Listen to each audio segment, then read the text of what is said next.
right? Something And is deeply wrong. well, I think that's You what can we're feel here it. to do. I know this is what I'm So what has happened to us? alive on Earth And for, what should we is do to about it? really try to help people overcome their hate. Join the Finding Because Gnosis show. behind the hate is a fear. It's The an only open reason you're panel gonna for wanna people hate trying to figure something out is if you're what's feeling really going insecure on in this from it, strange existence you feel threatened and what by we it. should be doing while we're here. And that's just Join fear. us But if you can let as go we all of find Gnosis together.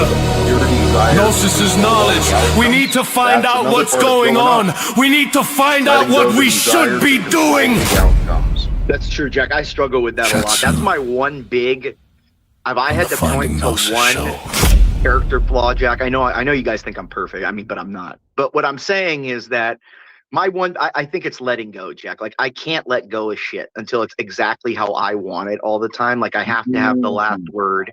I have to make sure every situation ends how I want it. How long have you been aware of this problem, Imperius? Oh, my whole life, bro. My whole life. I mean, I've been still, since I was a kid. I mean, where are you now? You're still working on that, and you still want to share. Well, I mean, I think it's that actually means that you're close to the solution there. Yeah, that's what I'm saying. I'm continuously working. You know, I mean, as a kid, you realize it when, you know, I remember when I was like 7 or 8 and I would be pushing kids off the monkey bars because they pissed me off and stuff. You know what I mean? You know, things like that. No, Jack. I don't know what you mean, dude. I never. Oh, you don't know that? Oh, yeah. I used to beat the shit out of other little kids when I was like 7, 8 years old. You wouldn't have survived around me, I guess. Oh, I would have, because I started wrestling when I was like 7. But anyway, what I'm saying is this: letting go. you let go. You know, when you're a kid, you can't you have that impulsive anger and you hit. You know, then you grow up, you don't hit people. Then you realize you don't say mean things to people. Once you're in high school, you learn that it's not good to say mean things. Then you grow into college and real life, and you go into like having to deal with people you just don't like every day, and you have to learn. Now you're here with us in the asylum. Exactly. And then I'm here, and I finally, the conclusion, the culmination of my journey was meeting Talcott. And this is what I'm saying. Like, I finally understand now why I put myself through that and restraining myself and have, you know, like. So how long do you think you're gonna remain here in the asylum with us? I'm gonna stay with Jack. Before you forever. actually will heal and solve the. Well, I have been. Remember, Jack even complimented me. I didn't throw that old lady through the wall on Saturday when she was like yelling at me in church, you know, for being on my phone and reading prayers off my phone. So I mean, I am showing You're there getting are. there. You get. Yeah. What if, right? Your life prepared you, like you said, and you've been doing the work on you, and you met me so that I could help you with that lifelong pattern you've been dealing with. Jack, you tell me what I don't like to hear, Jack, and that's what I like. You're a true friend, Jack, someone who tells you what you don't want to hear but needs to be said, Jack. Just like you tell Snafu that he's fat, just like you tell all these people, you know what I mean? I mean, I'm just saying, like, you know, you tell what needs to be said. You know, that's why I respect you, Jack. You're a man of God. I'm learning that I need to say less, to be honest, which is yet another paradox for me, considering this path I'm finding myself online. But to communicate clearly, it's often best to say less, right? And I was trying to reflect on my own practice. What do I do when I'm feeling limited, right? Because the topic today, awakening to greater freedom beyond fear. And when we feel limited choices, we can feel trapped, and in that trap, we can feel the anxiousness of fear. And something was said recently on one of the live streams. A few things were said, actually, that reminded me. The practice of letting go is to catch the impulse. Catch the impulse immediately. And that can apply to anything that we're wanting to change. If you want to quit a habit, you want to change a pattern, you got to pay attention within. You recognize when you might be susceptible to have a reaction. Although actually, Imperius, with your example the other day, it sounds like you were kind of caught off guard. Well, she ran up to me in church, Jack. And I was like, what are you yelling at me at church? I'm reading a prayer off my phone like this lady next to me. And she came up to me specifically. There was like another lady next to me doing the same. I'm like, why would you just come up to me? As what did God say? He said, just don't say anything, Jack. He said, don't say anything. Don't react, Jack. Don't react. Just stay quiet. Don't yell at the old lady. Don't give her a heart attack. Amen. Don't And give her a heart attack, you know. don't you feel good for yourself? I Or do, Jack. Jack, yeah, I do. I do. I feel like, Jack, I have like a +1 point this week on like the good side.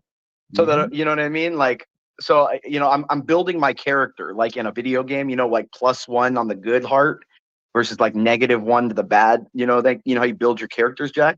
That's what I look at it as.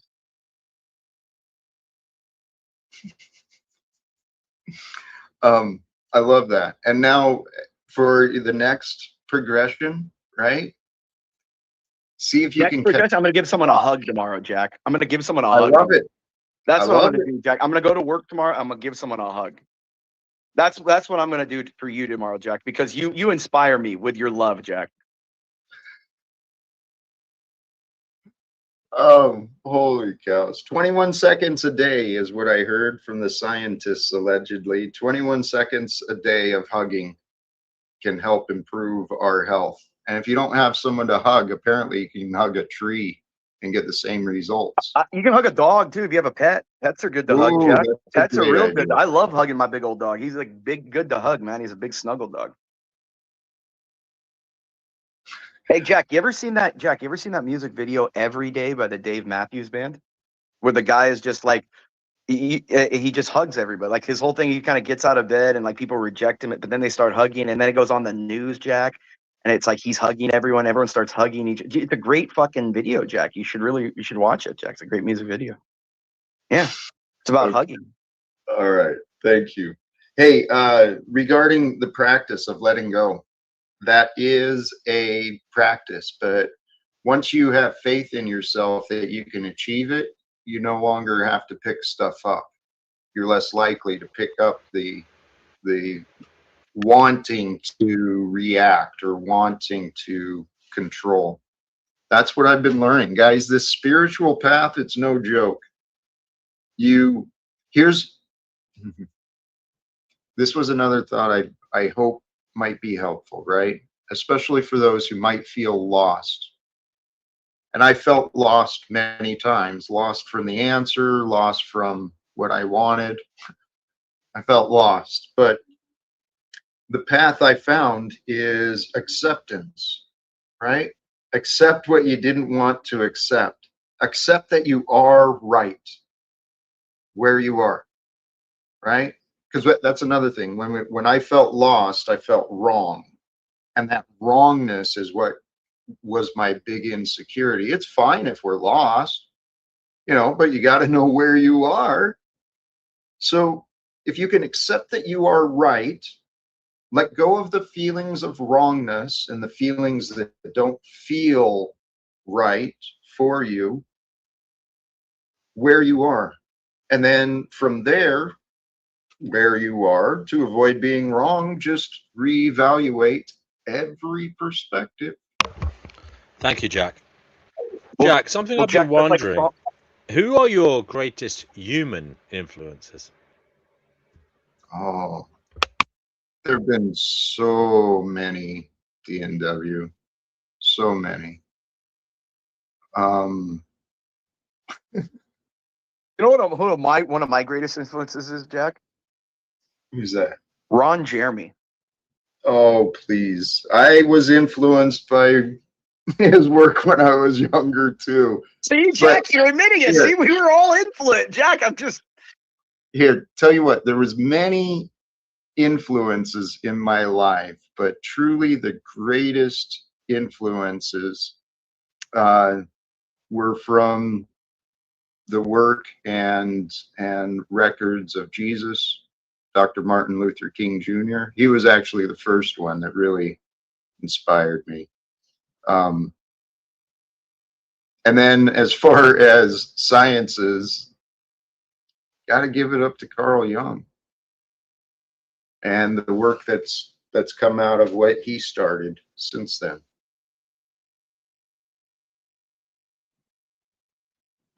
But in my life, sorry, in hindsight, in my life, though, I have been blessed. through the military, through my union, in various different ways. There was other men and women, you know, helping me, teaching me, helping me learn, helping me grow. And so this is where I think my experience is different than some of the others, is I've had a lot of experience with teams. Teamwork works for me. I'm willing to do everything on my own, but I know it's easier with teams. I took us off from the topic, but Jack, no, you are the man, Jack. I believe it. Jack, you know who other people influenced? Jack, you know who influenced me too? please. You know, Michael Jordan, Jack. Remember Want to Be Like Mike when I was a kid, Jack? Remember that? That was like, man, Jack, that commercial is still stuck in my head today, Jack. You know, Nike, Jack? Holy cows. All right, if we're going to go to television, then I probably have to admit that maybe Al Bundy and Homer Oh Simpson. my God, Albert, Jack. Jack, you know who one of my favorite jokes that he had was, Jack? So there was this fat chick in the store, and she was like, "Can you help me slip this on my ankle?" And he's like, "I would, but I only have a half a tank of gas." The fact that space is in your memory for that tells me. And he's not even ashamed of it, right? He's not. He's just. He's a Al Bundy was a cultural icon. Who else could score 4 touchdowns in a single game? Yeah. Yeah, I don't know, dude. You tell me. Hey, what is greater freedom look like?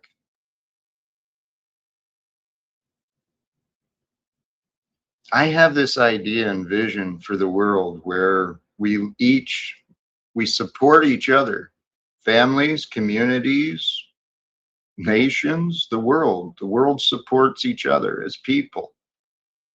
And together, as we look out for ourselves and each other, we'll create better freedom, greater freedom.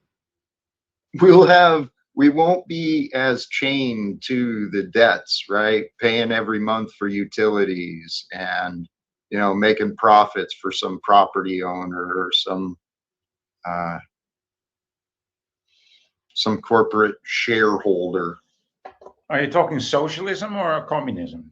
You know what, Jack? You know what, Jack? We got to also think about the people that are not living their good life and actually helping society too.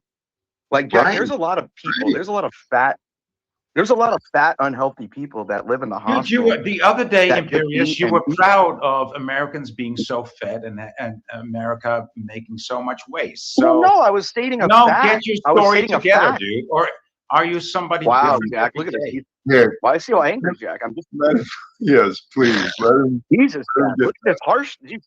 that. What I was saying Hey, is that America has a problem with yes, obesity and yes, consumption and yes, gluttony in yes. that we eat so much, we're so lazy, and then we throw away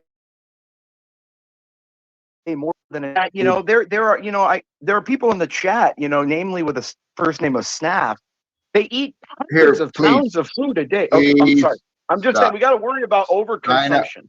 Well, you're right. And let's figure out why that is. There's a number of variables involved. I mean, the world, especially our nation, it's all built on commercialism, right? That's capitalism.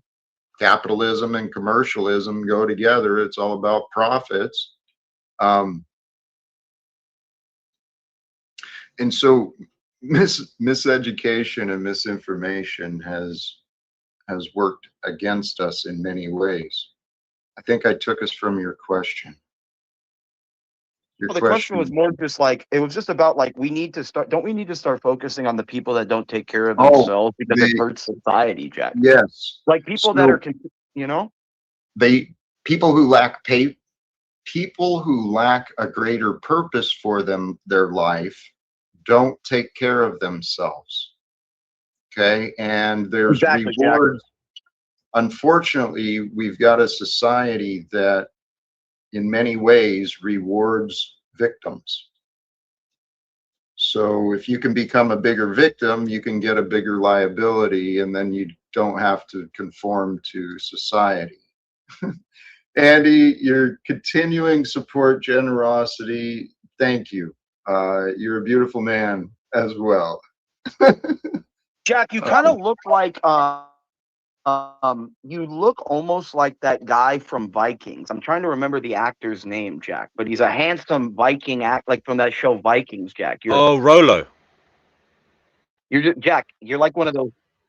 Yeah, kind of. Yeah, He looks like Ragnarok's and brother. Jack, like I when he was a bit older. Yeah, like dude, I'm just saying, when he was living with the Normans. Yeah, like after, exactly after the Norman conquest. Yeah, we gotta go fund me to buy Jack a Viking helmet, you know, with the horns. We do. We need to buy not living with the Normans. Sorry, the show wasn't historically accurate, but when he looks like Rollo from the Vikings drama. When Jack, have you ever held a bastard sword, Jack? A two-handed greatsword? Like I could see Jack. Could you imagine Jack with like a helm and a two-handed greatsword? Him holding. Oh like, yes, that would be awesome. Awesome. Yeah, I can. Mm-hmm. Wow, that's a compliment. Maybe in the face. When he has a grey beard, type in Rollo with a grey beard. Yeah, Rollo with a grey beard, Jack. Yeah, you even. Yeah, Jack.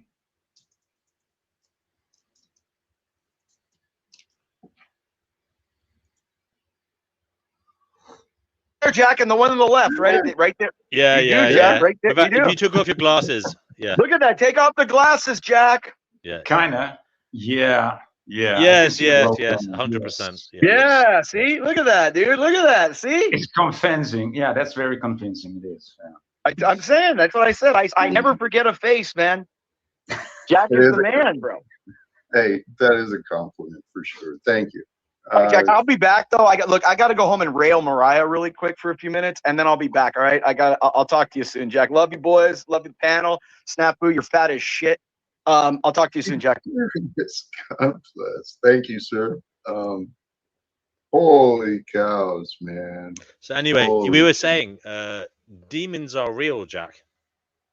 Thank you. And we were talking about the view that maybe demons are a metaphor for just badly behaved people who are not on the right path. But you, Jack, believe it could be the case that there are actually people who have demons inside them, spiritual entities that are leading them astray. Jack, which came first? The human's bad behavior or malevolent ways, or the demonic possession, of the person? Which came first? That I wouldn't know to answer. I mean, my assumption would be the demonic influence, the dark influence came before the human experience, possibly. I mean, if the stories of the powerful ones and what was it, is it the Anunnaki or the fallen angels and stuff? Nephilim. Yeah. Thank you, the Nephilim. But regarding angelic and demonic, they're messengers of knowing, right? They bring us knowledge, and the knowledge is either pure and true from God, or it is a corrupted version of pure and true. And I've had conversations with a man who sounded pretty credible to me. He actually dealt with demonic possession within himself. Wow. And how did he deal with that, Jack? He went and isolated himself in the wilderness for a number of weeks, and then constant prayer and I don't remember all the details, but I know he felt he was a danger to people around him, so he took himself away from his family and community and went in the wilderness to try and face it alone. And this guy has some pretty wild stories, but that's quite a brave decision to make, right? Yeah. What was doesn't happen very often. I mean, he obviously wasn't completely gone. He still had his wits about him to know that he was a danger to others. He still, he wasn't completely gone. Do you remember what Mhm. type of things he was doing or thinking, Jack?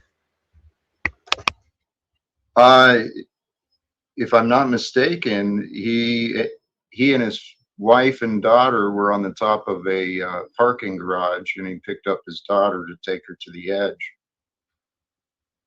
Wow. And he saw himself doing it, and he was just um, I don't remember how he came out of that, but I do remember that it involved his daughter, and he was in the process of putting her in danger. So when he saw that and he got away from that, that was when he immediately just stepped away from his wife and her. That's a pretty drastic situation. Yeah. It is. It is. And my understanding is this guy also, he does a lot of astral projection, and he actually teaches people how to bring their consciousness into deep meditation for the purposes of projecting your consciousness out. And it could be that through his path of learning how to do that, he may have opened himself up to something, right? I don't know. They say not to meddle in that astral projection, Jack. It's dangerous. I understand it can be, but life is dangerous. I mean, it's what we're here for. So do you And do that, Jack? Do you do astral projection? I used to try when I was young, and I've tried it a bit when I've gotten older, but I've never successfully had an experience that I can say, yeah, that was it. What about voy? Nah, dude, that's not my thing. Nah. Oh, I have bent spoons before, though. Really? Like Uri Geller? Yep, just like that. How many times did you do that, Jack? I did a spoon and a fork, and it was just that one time. That one time. Dude. I was a little kid. And my stepfather had built a pyramid as a meditative cell. And, he had learned about Uri Geller and bending spoons. And so he and my mom were trying it, and I wanted to try it. And I think all of us were able to do it. There is no spoon, Jack. This is what I That's learned. right. There is no spoon.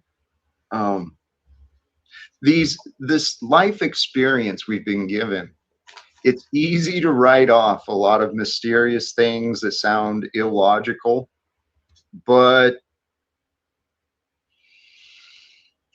the mystery of life, I think, is what this life is really about.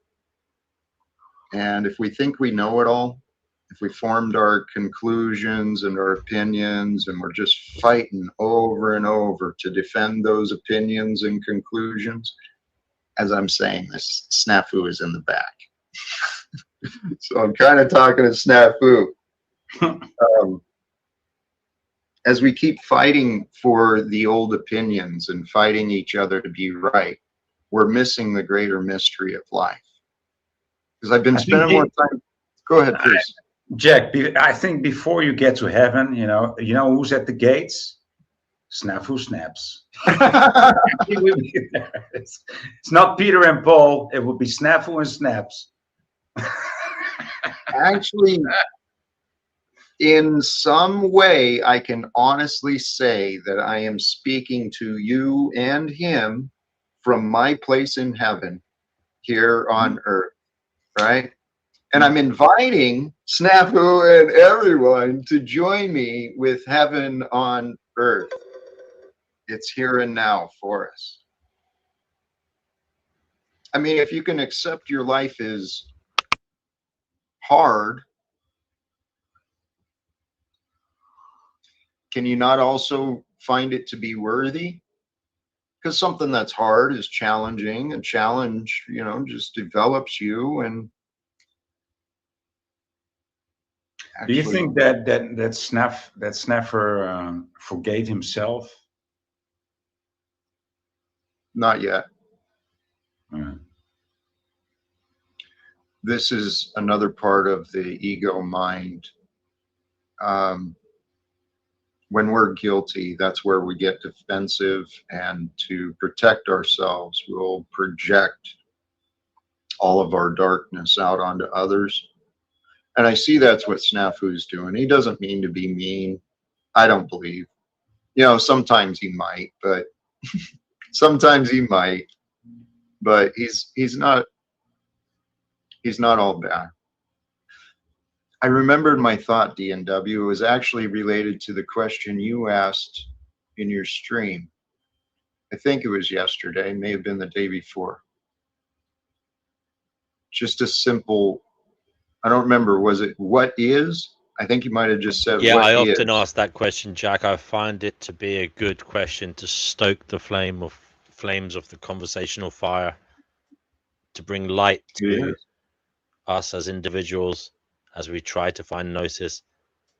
What is? It's a remarkably concise question, but it reveals a lot. It absolutely. And I found an answer for myself. Imperious, thank you again. The contributions, please. Snafu is a test for you as he is me. Okay, we don't want to be insulting. I don't think he's got 300 pounds to drop. He's not that bad.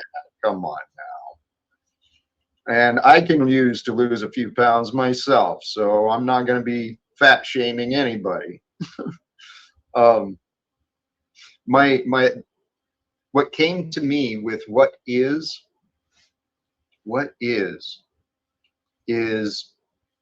infinite potential, and within that is unlimited possibilities, and then beyond that is well, then we start narrowing with probabilities, right? So we go from potential to opportunities, no, potential to possibilities to probabilities. And we are probably real, but we might not be real. That is what. Okay. Thank you, Jack. It really makes you think, doesn't it? It does. And I actually I think a lot of us need to do that, Jack. We need to sit back sometimes, and I'm sorry to say this, Jack, but I think sometimes we just need to sit back and reflect on how batshit crazy everything is, and that can bring us to, I believe, empathy for each other. You know, being in a strange existence, not really knowing what is going on. And I believe that should bring you to having empathy for others. You know, it doesn't seem like anybody chose to be here, but here we are. And yes, there is joy. There is also suffering. Nobody chose it. It's coming to us. Sometimes it's dolloped on an individual more than seems fair. So please start listening to Jack and start thinking about how to love. Amen. I mean, I had to do that myself, admittedly. I had to actually sit and think about how to love, how to show love. And through that, maybe that's when I started thinking about how do I receive love. And admittedly, I didn't allow myself to receive a lot of love. I didn't accept myself as worthy of love because I had a mind virus within me. I had this looping mind that was just frantically trying to, I don't know, figure everything out. What's that? This mind that tried to make sense of it all. My path was, it makes sense too, because I had success when I was a child on my own, figuring things out, right? So as an adult, I spent a lot of my time, especially when I was alone, trying to figure things out. If you try to do everything on your own in life, you're going to make life a lot harder for you. What I think the path is for us, words are important for us to have clarity, right? So if we're feeling confused, try not to figure it out. Try to better understand, right? Allow the understanding to be realized. Invite the answers to be shown. Because it seems to me this Holy Spirit, and it makes sense, the Holy Spirit is goodness. Goodness in action has manners, right? It's fair, it's polite. And if we align with that sort of energy, being open, generous, right? Open and, well, Well, thank you for those words, Jack. I have this this sense of completion at the moment, and so I'm going to say goodbye to you and D&W, and see you on the next one, man. Thank you, Voy. Voy, you revealed a nice side to your nature I didn't know was there, so that was rather pleasant. Okay, bye. Thank you. Hey, thank you, boys, sincerely. I appreciate you swinging through. And actually, I probably won't be going a long time more. Are you going to keep streaming? Yeah, I'll DMW? keep going, Jack, if you want. I got us set to head over that way when we're done. I got plans later again today. Okay, Jack. Partly why we're working. Another one, Jack. We don't have to shut down yet. If you got other ideas on this, please. I love your insight and your views. Yeah, I mean, Jack, I suppose one must be careful, Jack. There's a time for everything, and I say that to everybody. All these people doing this spiritual reflection, Jack. We may be spiritual beings. I don't know. I can't prove it. Some people say we are. We may be spiritual beings, but clearly, it's not all about spirituality because we are in a material reality. So therefore, don't get too lost in your lofty ideas. For some reason, you are here in this material realm, and therefore, it is not all completely spiritual. Remember, there is work to do, materially speaking. There are real beings to help.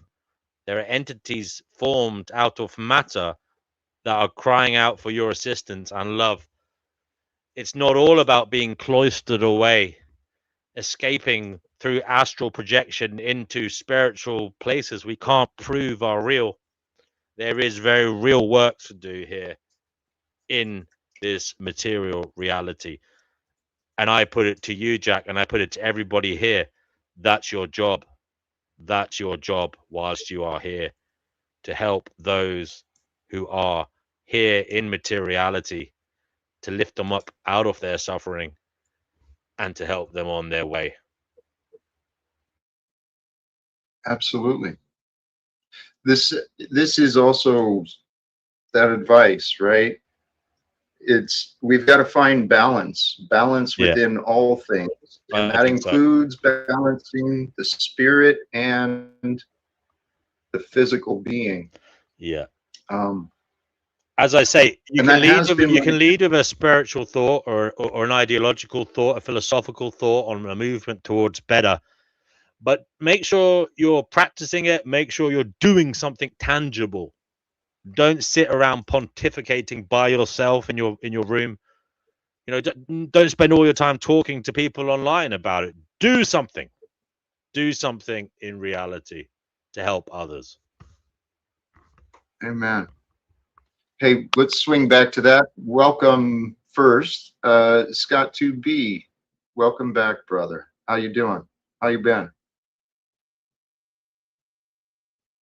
Maybe you stepped away from the mic, or I don't know if you know you're muted.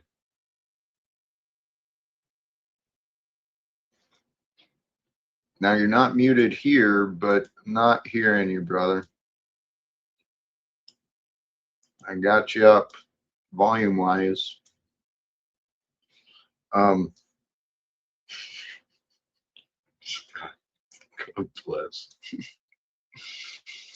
Please remind me where we were, TMW. Doing Just something. reminding people, you know, Do it. not to escape, not to remember there is a happy median. Like there is a way to be where you are not just speculating about spirituality and thinking you're doing the right work. You actually have to do some physical work in this reality. You have to do things. I believe, Jack. I believe in the Bible. It says, "Faith alone without good deeds is dead." Okay, in the book of James.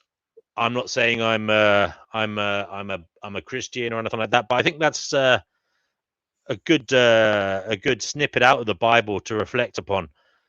You know, if you have a belief in a better world, it's okay to have that belief, but it's nothing without your deeds. It's nothing without your actions. It cannot manifest without a movement towards it. That's what I told myself.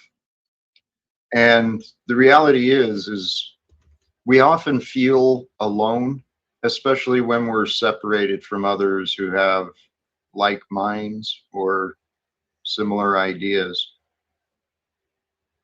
I know I'm not alone in this idea. My faith that a better world is waiting for us, I found it for me. I really did. Snafu, because of what you've been offering towards my guest, I'm not going to bring you up again. You and I can talk later. No, Jack, don't be frightened. Honestly, no, if he I is, just don't. I don't want to entertain it. okay, I'm just telling you, you don't have to protect me. I'm just letting you know. No, I realize that. But Snafu says that, you know, we're working on trust, and unfortunately, Snafu, you didn't show me that I can trust you fully yet. But there's always later. We'll swing back again. And Cage, brother, you know how to reach me. I don't need to share the public's time with you again today. No offense, but doing something, right? Bringing here's my views on us is when we open our minds and our hearts to greater than just us, our mind is a biological receiver. It tunes in to information from the universe, right? From the world. And we're here to tune in to the good ideas, be the receiver of the good news, the good ideas, and then embody that wherever we go. You see, Jack, I'm just getting some inspiration from what you're saying, and we are goal-oriented individuals as a species. We get a little buzz, a hormonal spurt of joy from completing, you know, and achieving goals. So why not make your goal helping someone else, helping others? I mean, you may not always be able to help yourself, but and that may frustrate you, but you can always help somebody else. And there is actually a biological benefit from that, neurochemically speaking, and that is the chemical your brain will receive, that spurt of joy that you will receive. Maybe it's a gift from God, who knows? But hey, it's a happy coincidence that when you help others, and if you set out to help them, you will achieve something. You will perform a goal-oriented task, and once it's completed, you will receive a feeling of well-being. That's there for you. Yep. Go get it. That fulfillment. Scott, how's your audio? I don't know. Tell me, any better? We hear you now. Okay. Yeah, I had a call come in right at the same time that you guys, you asked me a question. So I was kind of like, needless to say, how are you doing today? Truly blessed, brother. Truly blessed. We were just on the topic of my understanding where we were at was the idea of being more grounded in our being and bringing the spirit into the grounded being. Okay. You mean like, the self, the inner self grounded, trying to, in what sort of way? Spiritually? Well, bringing the spirit, the higher ideas into our body, and to embody the higher ideas is to truly serve others. And DNW was just talking about that good chemical reaction, that good feeling that comes up when we do good for others, the feeling of fulfillment, the feeling of satisfaction, so many things. Sometimes oxytocin, love, the love chemical. Sometimes that makes an appearance. Guys, on my channel, Jack, I've had a comment from Vegan Equilibrium, who says sometimes you can help people a lot and you never get much in return or anything in return, and it drains you and you become bankrupt through that. Hopefully he can come on and talk about that. I don't want to talk for his experiences. But yes, you obviously have to be mindful about how much energy you're spending in a certain direction. But I would say don't have too lofty an ambition. The mere task of helping a person, it should be enough. You're giving them your time, you're giving them maybe financial support, maybe food, shelter. Who knows what you're doing for the person? That in and of itself is a good act, and don't shy away from it. Whether you can have an overall life-changing impact on that individual, that's another matter. I mean, that's completely outside of your control, but at least your intention is right, Jack, isn't it? It's about your intention. Your intention is what matters. You may not be able to completely control the consequence, but at least in your heart, when you lie in bed at night, you won't feel guilty about not having tried to help somebody, not having tried, Well, there is another side of that, though. Go ahead. And I can relate. In the past, because of my unworthiness, I stretched myself too thin, trying to help others. And in doing so, I wasn't loving myself. I was neglecting myself. What you brought up, though, about intentions, that really is the key. We've got to be clear in our minds about what we can and cannot do. But as far as helping others, serving others, I believe as long as we're honest about what we know or don't know, what we can or can't do, we can help others, pretty much anyone. I used to make it very complicated for myself, and I didn't see what the problem was until I escaped it, I guess. It's okay to have boundaries, isn't it, Jack? I mean, yes. You can help people, and you can ask them to walk with you, to shadow you if you feel they need inspiration and they need direction. You can tell them they can walk alongside you. They can break bread with you, eat with you, sit with you and your friends. You can welcome them into the fold, but you can lay down ground rules. You can say, look, I want you to be here. I want to help you. But hey, there are some ground rules here. And if you do this, this, or this, well, I'm afraid I'll have to show you the door. And that's okay. It's okay to show people the door if they renege on your kindness and are mean to you and disrespect your boundaries. You are actually teaching them a lesson. You actually, I hate to say this, Jack, but you're kind of civilizing them. And boy, do we need to be civilized sometimes. Yeah. Sometimes children need to be reminded, no, that's not appropriate. And when we've got unresolved inner wounds within us, that little child can take over.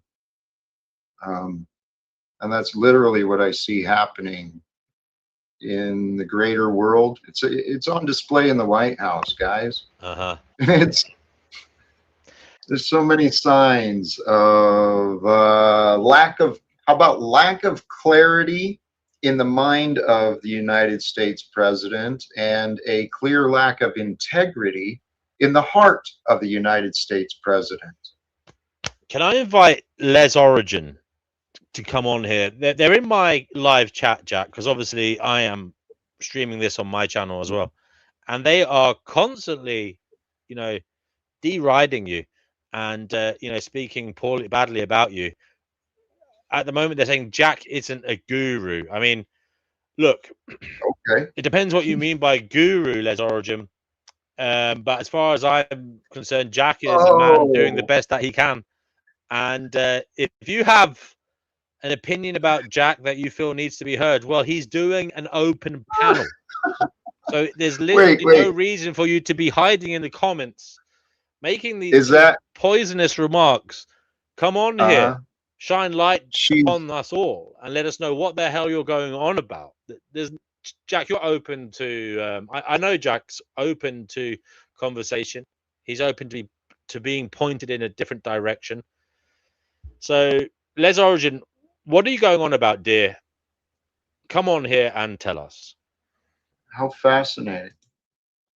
She has me blocked, so I can't see her comments, and I've been able to I've been unable to reply to many of her nasty comments she leaves on my videos. It's Origin of Beingness or something like that. Leslie High, I think, is her name. And if I'm not mistaken, a few years ago, I tried communicating with her in voice, but for years, she's been accusing me of stealing her ideas. Wow. And misrepresenting them. I find that interesting, Jack, because there's a certain sphere of conversation, thought, and outlook, and that is spiritual, maybe even philosophical, where, you know, there's nothing new under the sun. You know, it's okay that, you know, people have similar thoughts. You know, people have similar experiences, therefore they have similar thoughts, and they come to similar conclusions based on those thoughts. So it's not unusual, I would say, to Les Origin to hear the same things being said again and again in different ways by different people. You know, it's not unusual. And, you know, Jack, sometimes people get caught up on that, you know, making out that, you know, Jack is some kind of imposter, some kind of, you know, fake guru. He's doing the job of other people. He's mimicking them. But Jack, if we're honest, are we not all mimicking others? Did we not all learn from others growing up? Are we not mimicking our parents, our siblings, our teachers? Is that not being human?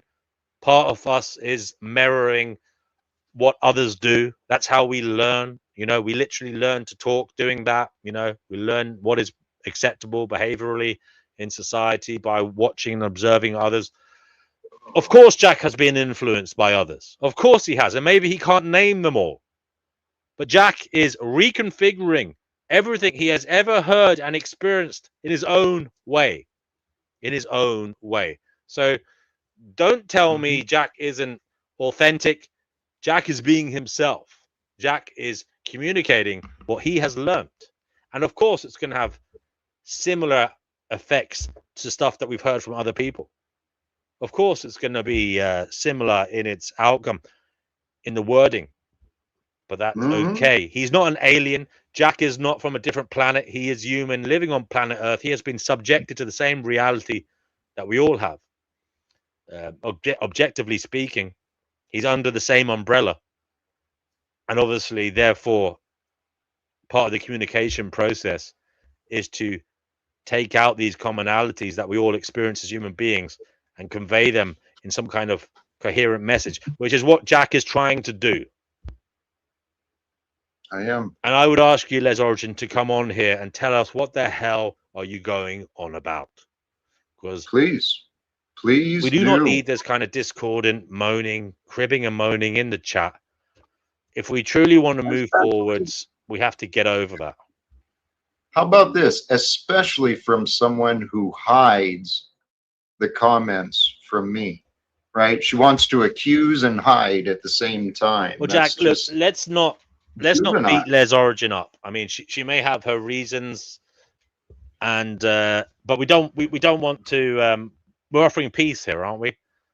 We're offering It's certainly a fresh available. start. Yes, A fresh start. it's certainly welcome and invited, and I would love a fresh start because,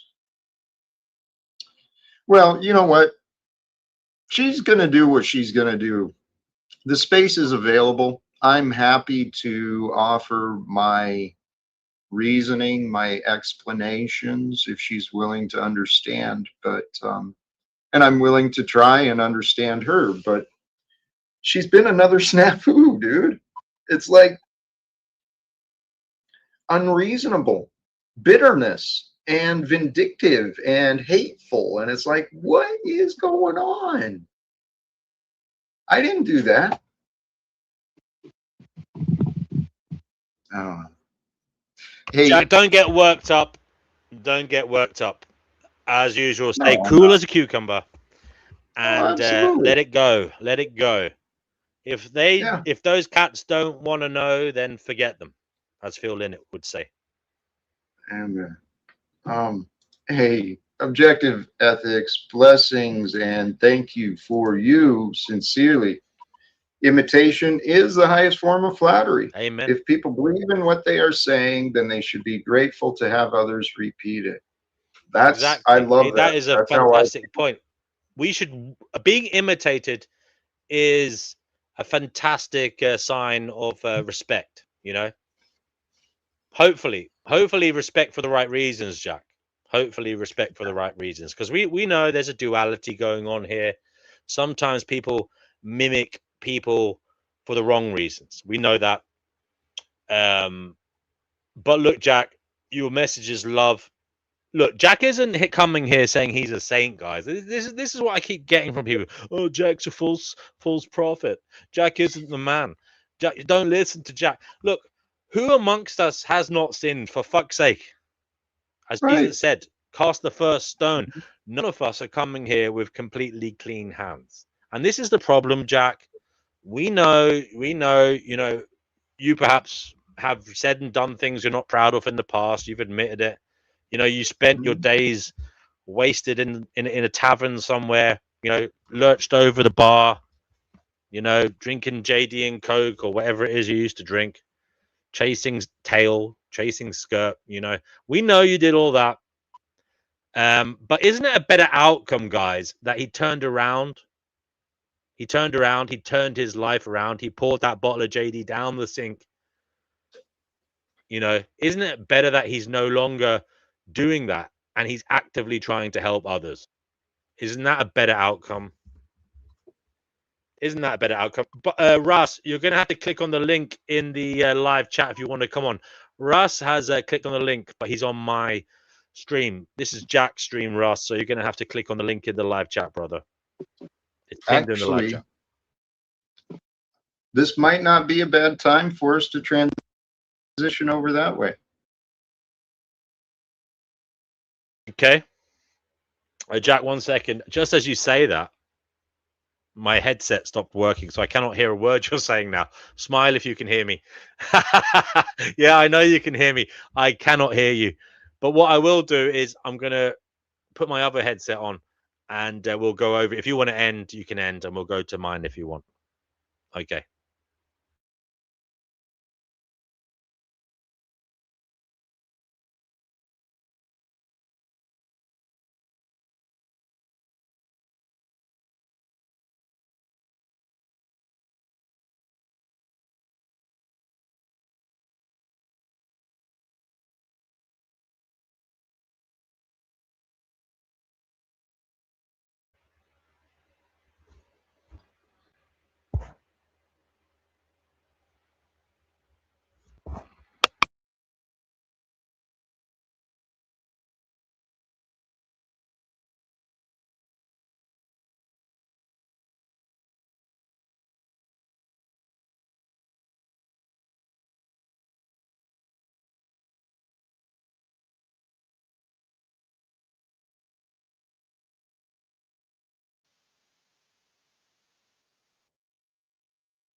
Something is deeply wrong.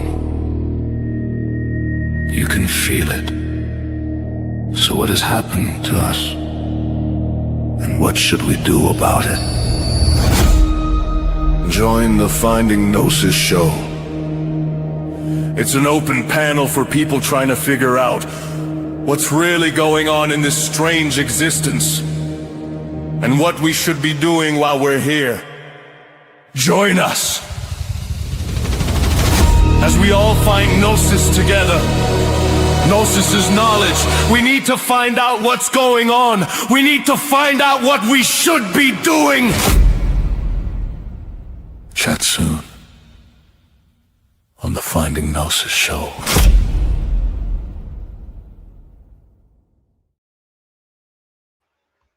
Hello, everybody. Jack is still going. Sorry, I lost the audio to his channel, so I couldn't hear what he was saying. But we are here now, so we'll keep going. Disclaimer. Here. This show is for discussion and entertainment purposes only.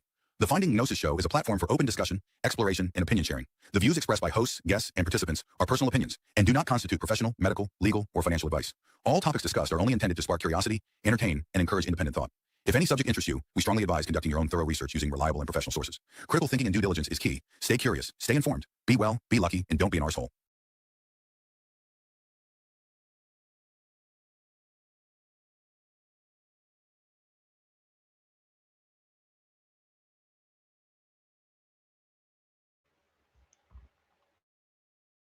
Yeah. Okay, I'll share the link, guys, so you can come on if you want to. Don't click on the link in the pinned chat. That is to Jack's channel. Click on the link I just shared, and that will bring you on. It's the one ending in PP. This is the Finding Gnosis show. We are trying to find out what the hell is going on and what we should be doing in this strange existence that we are all apparently sharing. What should we be doing? What should we be doing? What is going on? These are the recurring questions on this channel. And as of yet, we haven't really had a definitive answer, I don't believe. Other than, I suppose, the view that we need to continue finding out what is going on. We need to continue finding out what is going on. And we need to treat each other better. But how we can do that is another matter.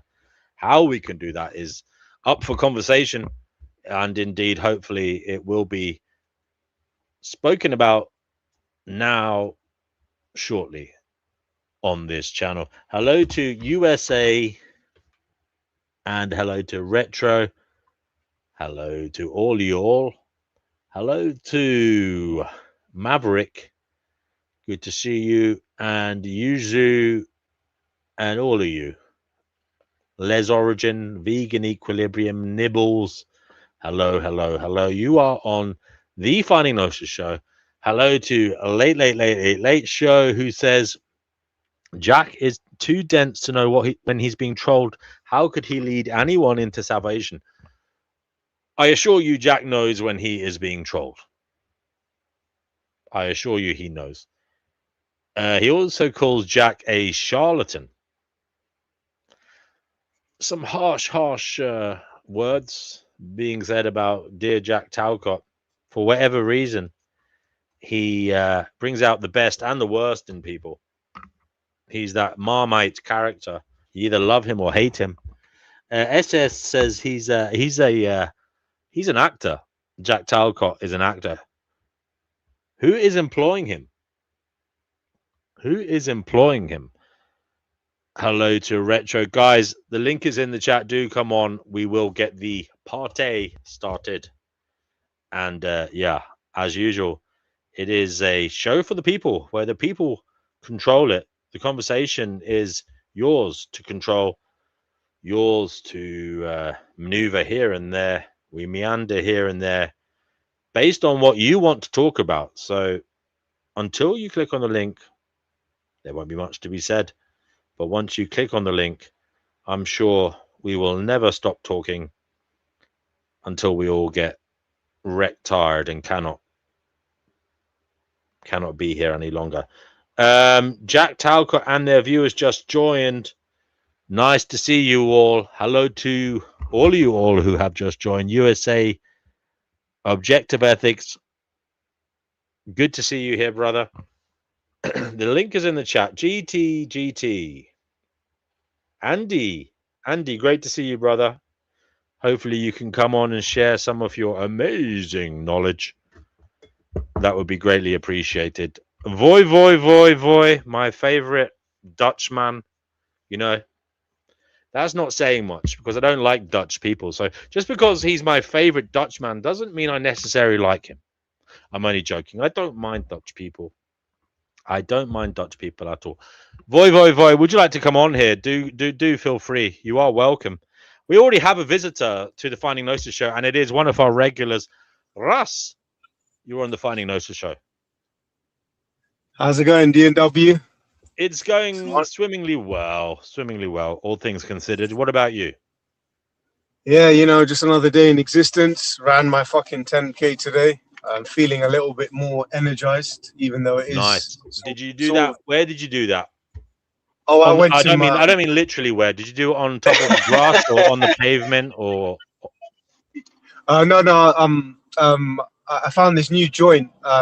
So it's a leisure center, right? And it's got a mean 400-meter Olympic track. So, and it's surrounded by complete greenery. And I always, I've started to go on at off-peak times, and there's nobody there. It's almost like Zen running, if you know what I mean. It's fucking amazing, honestly. Nice. No, seriously, yeah. No, that is nice. Yeah, I've done road running before. Yeah, no, if I do road runs, I'm like a fucking robber crab, a coconut crab, whatever you call them. I don't like to be around too many people. I don't understand how these joggers in central London do it, man. They're running on these narrow streets and it's just full of people. Even when I do go road running, I am like Rocky, actually. I pick my routes and I pick my times and I make sure nobody's about. Yeah. Pick my fucking sound. I used to like going running at night, you know. Yeah, I pick my fucking soundtrack as well. Yeah. I usually go around 11, 12, just before midnight. They say it's the worst time to go because of sleeping patterns and stuff. But this is in the past. I used to go running at night, and it was all right for me because of my shift work at the time. Yeah, exactly. Same with me. So yeah. And I always thought, Russ, on the streets of London, people say, "Oh, there's nutters around." You know, statistically speaking, I am the nutter. You know, I'm the one running around at nighttime. So, you know. No, that's true. That's a good way of putting it. Statistically speaking, I should be okay. Yeah, and also, people say the same drivel. People say the same drivel to me about, oh, you go hiking alone in the countryside of Essex. Like, aren't you scared of like serial killers? And I was like, so, like you just said, slightly different talking point. But I say, look, statistically speaking, all the fucking crazy motherfuckers, excuse my French, are in the urban centers, i.e. the major cities, right? You know, a strapping, athletic, strong man like you, who is in the home guard, as you know, you are literally a soldier, and I mean, statistically speaking, you're not exactly in the in that little niche of people likely to be put in a sack and put in the back of the car and taken away and buried in the mountains. True, but I will say one thing though. The most dangerous man is not necessarily the one who meets that profile, but it's the one who has nothing to lose, in my opinion. It's like with again, I don't like to get too political on your show, but what was the Carmelo case? Like that guy, Justin Metcalf, obviously, like, my heart goes out to the guy, man. He fucking lost his life over some dickhead and over some bullshit, literally over some bullshit. But when he told that guy to get out because that guy didn't belong there, he didn't know that just by shoving him, just kind of coaxing him, which a normal, reasonable person would be like, okay, yeah, whatever, let me get out of here. He didn't realize that guy, that little fucking piece of shit, would go in his bag and reactively stab him in the chest, like, you know what I mean? So you can be well trained, you can be physically intimidating, have a good martial arts skill set, whatever. You can even be carrying the fucking side 9mm Glock on you if you're in the United States or wherever. But it's always the guy that has nothing to lose that's the most dangerous. Like people like me and you, we got a lot to lose, so that's why we're not as dangerous in that sense. You know what I mean? Because with my head, I'm always thinking if I get into a confrontation with someone, I always think I don't want to have to get physical because number one, I don't want to get injured. Number two, I might kill the guy by accident or put him in the hospital, or he might do the same to me. You know what I mean? I always think about. I think of 5 steps ahead. DNW. Yeah. You're kind of hyper vigilant. Yeah, you have to be. Yeah. Would you say you are literally hyper vigilant? Because that's some people call that a disorder. I call it a superpower. Yeah, no, I'm hyper vigilant. Yeah, I don't trust anyone. Like, it's not that like I'm constantly looking over my shoulder. I don't owe anybody money. You know, I haven't done anyone dirty like that. But at the same time, with what's going on in our country, I just don't fucking trust anyone, bro. If I see anything sketchy in my peripheral, call me racist, call me whatever phobia, anti-Semitic, I'm fucking looking, call me sexist, call me a predator. I'm looking, I'm analyzing, and then I'm going to cast a judgment.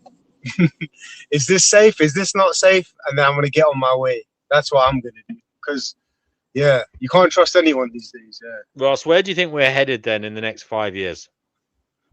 You can't trust anyone. We're probably going to end. I feel like we're going to end up like heading towards civil war. Really, I don't want it to happen, but it looks like we're on course for that, or at least really sort of a really strong sense of civil unrest. That's what I think we're headed to.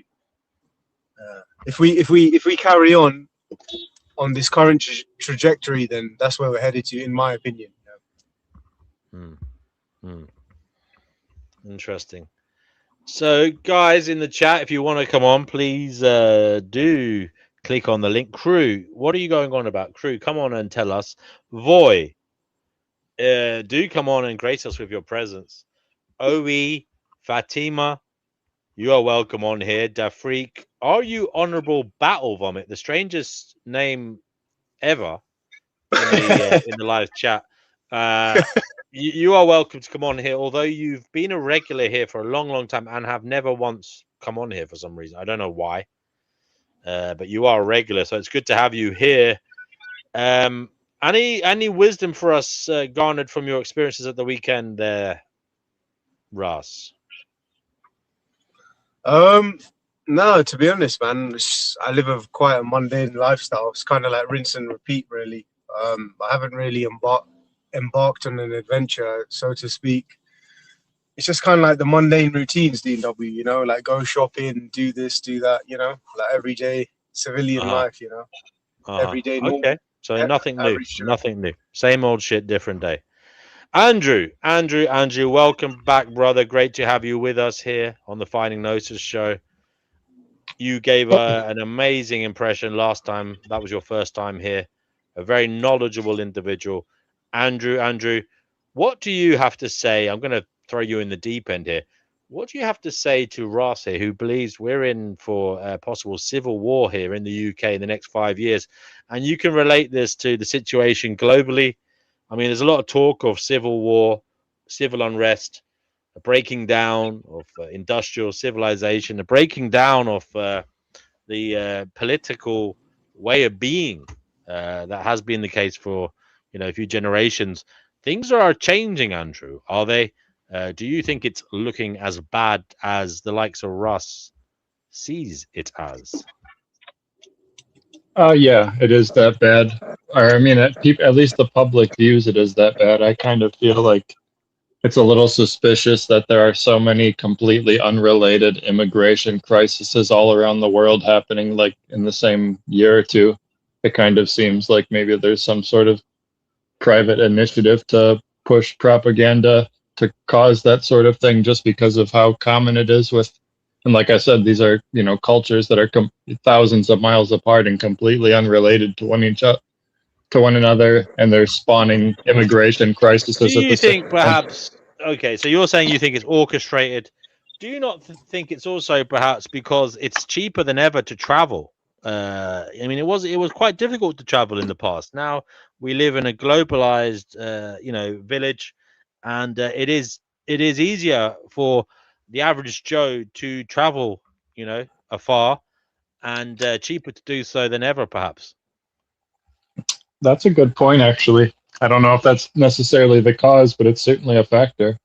Yeah, I think that sometimes people get carried away with conspiracies when in actual fact it's in my view it's a whole set of coincidences that are allowing what is to occur.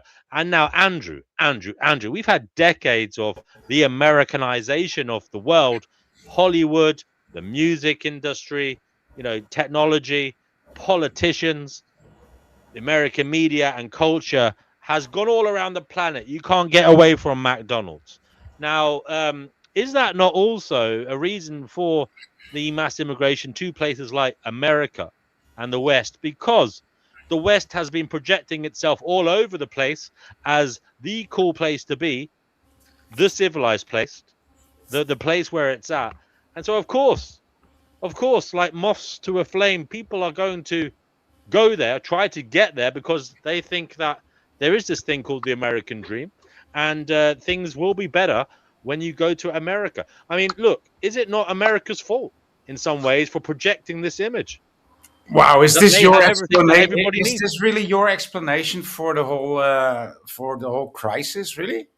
Well, Voy, I'm not so sure. I'm merely playing devil's advocate here. I think there's a lot going on. Clearly, for the United States, it is. You make a good case for the United States. Making a good case for it, to be honest. That's okay, Voy. I wasn't talking to you momentarily. I will in a moment. Andrew, go ahead. I was just saying, you do make a good case for the immigration crisis in the United States, because what you said about the United States, forcing our culture on the entire world, or rather maybe just the entire world adopting our culture, is exactly why we have such a high influx of immigration here. So yeah, you're right about that. If you are an uneducated bongo player, boy, shut the fuck up, boy, and respect the rules. Sorry. Thank you. Someone tell the fucking Dutchman to shut the fuck up and respect the rules. Voy's okay. He's all right, Russ. He is all right. If you were an uneducated bongo player from some jungle in some undisclosed nation somewhere in the world, and you'd never heard much about anything, you'd never really had a great education, all you'd ever heard was that there was this place called America that was beaming into your village on the television, where everyone was smiling with their pearly whites, where everything looked great. There were celebrities walking around with big boobies and big chains. It looked like a great place to be. Andrew, would that not be a reason perhaps why people are wanting to go there? Yeah, could you blame them? You're could right. you blame them if this image had been painted? Well, in their living room, quite literally. I'm pro-immigration. I think that if your situation in your country is better than the people that are trying to immigrate to your country, then you should submit resources to them. You know what I mean? Everyone should give to the less fortunate. That may be the case, that may be their reasoning, but there could also be darker motives. And Voy is correct. It could be that the corporations, the elites, are allowing this or encouraging it because they want to have newly arrived eager beavers to do work at rates of pay that the natives aren't willing to accept. They're not working, right? That's not the issue. They just want to they hate the white people, dude. That's what it comes down to. Who does? Enemies of humanity hate white people. Who? The enemies. Oh, he can't say it. A little white supremacist friend. He doesn't have the balls to say the Jews. Is that what you are? A little covert white nationalist. Oh, that's what you heard? Is that what you heard? Okay. Yeah. So what are you insinuating? So you know so. So spit it out, bitch. Oh, you spit it out. Wow. He's gonna say He's basically trying to say it's a Jewish conspiracy against the white man. No, Oh, I yeah, we don't heard this think he one is, before. Ross. I think what he's saying is that Oh, we people heard who this are one. people who are going to the West who are not white hate white people. That's literally what he's saying. Is that Not is that what you're saying? necessarily so. So- Not necessarily so. He said enemies of humanity and Have you- hate white people. So That's you're what I saying said. that Exactly. So enemies so of that's a big humanity one. are. You're saying that I mean, enemies of what he's humanity saying are is not white. outrageous and racist. But Voy, tell us why you're coming to these conclusions. Have you heard about the book Praktischer Idealismus? No, go ahead. It's better known as the Kalergi Plan. Oh, he's And what talking is it? about. See, it was. Sorry to interrupt you, It was about W. the Jews. He's- Yeah, it was about the It was Jews. about why Hitler was worried about Germany's safety. See, I told you these white Interesting these white guy. nationalists they all spout the same bullshit. But carry on, Mr. Dutchman. Go ahead. You were right, Russ. It's bullshit. Okay, thank you. So it's not true. That's what you're saying. Yeah, because you're too chicken shit What's- to what's- look at your own government what's the and book- your own people. You're too chicken shit. So what you do is the covert white nationalist. This is how his psyche works. He finds the lowest common denominator. Yes, I agree with you. There shouldn't be people coming into the country illegally, but don't stem this into something like somehow white people are being oppressed. What the fuck are you talking about? Australia, fucking New Zealand, I didn't say oppressed. America itself. These are not white countries. But they are, wait, let me finish my point. But they are in the custody of white people. So when guys like you come on here and say, "Oh, white people are under attack," and this type of rhetoric, you guys have all the fucking major countries that don't even belong to you. So shut the fuck up, man. Okay, one at a time now, guys, because I just mentioned Ross, you the are book. cooking, as they say nowadays. But Great Voy, point. Great let Voy point. speak, Ross, and then we'll hear what you have to say. Go ahead, Voy. Yeah, sorry, go ahead. Yeah, I just mentioned the book, and this guy went off and talked about white supremacy. I wasn't talking about that at all. I was talking about the invasion and why it happened and when it was planned. That's what I was talking about. So you think there's an invasion to basically topple not white supremacy, but the white West. majority? Is that what this No, is? white countries, intelligent people. Yeah. It's about intelligence. It's not so much about race. It's about intelligence. I mean, And, this old trope that the whites are the most intelligent, has that not been debunked, Voy? Not really. No, it's also happening in Singapore and in Japan. You know, for the same reason, right? And don't forget, it was a white boy who went to Japan, Logan Paul, and started fucking up the culture there as well. So it's your people as well, motherfucker. Don't forget that, bro.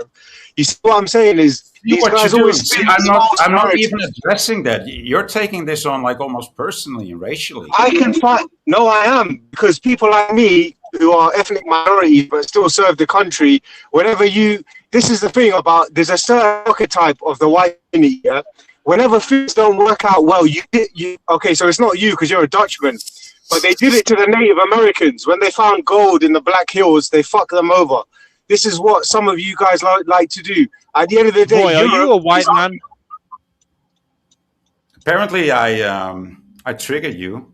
I don't know what it is, but yeah, you do trigger me because because the last time I spoke to you on Jack Talcott show, I realized that you're a piece of shit deep down because you were just jumping on what I was saying and you wasn't giving me a chance. So yeah, you do trigger me.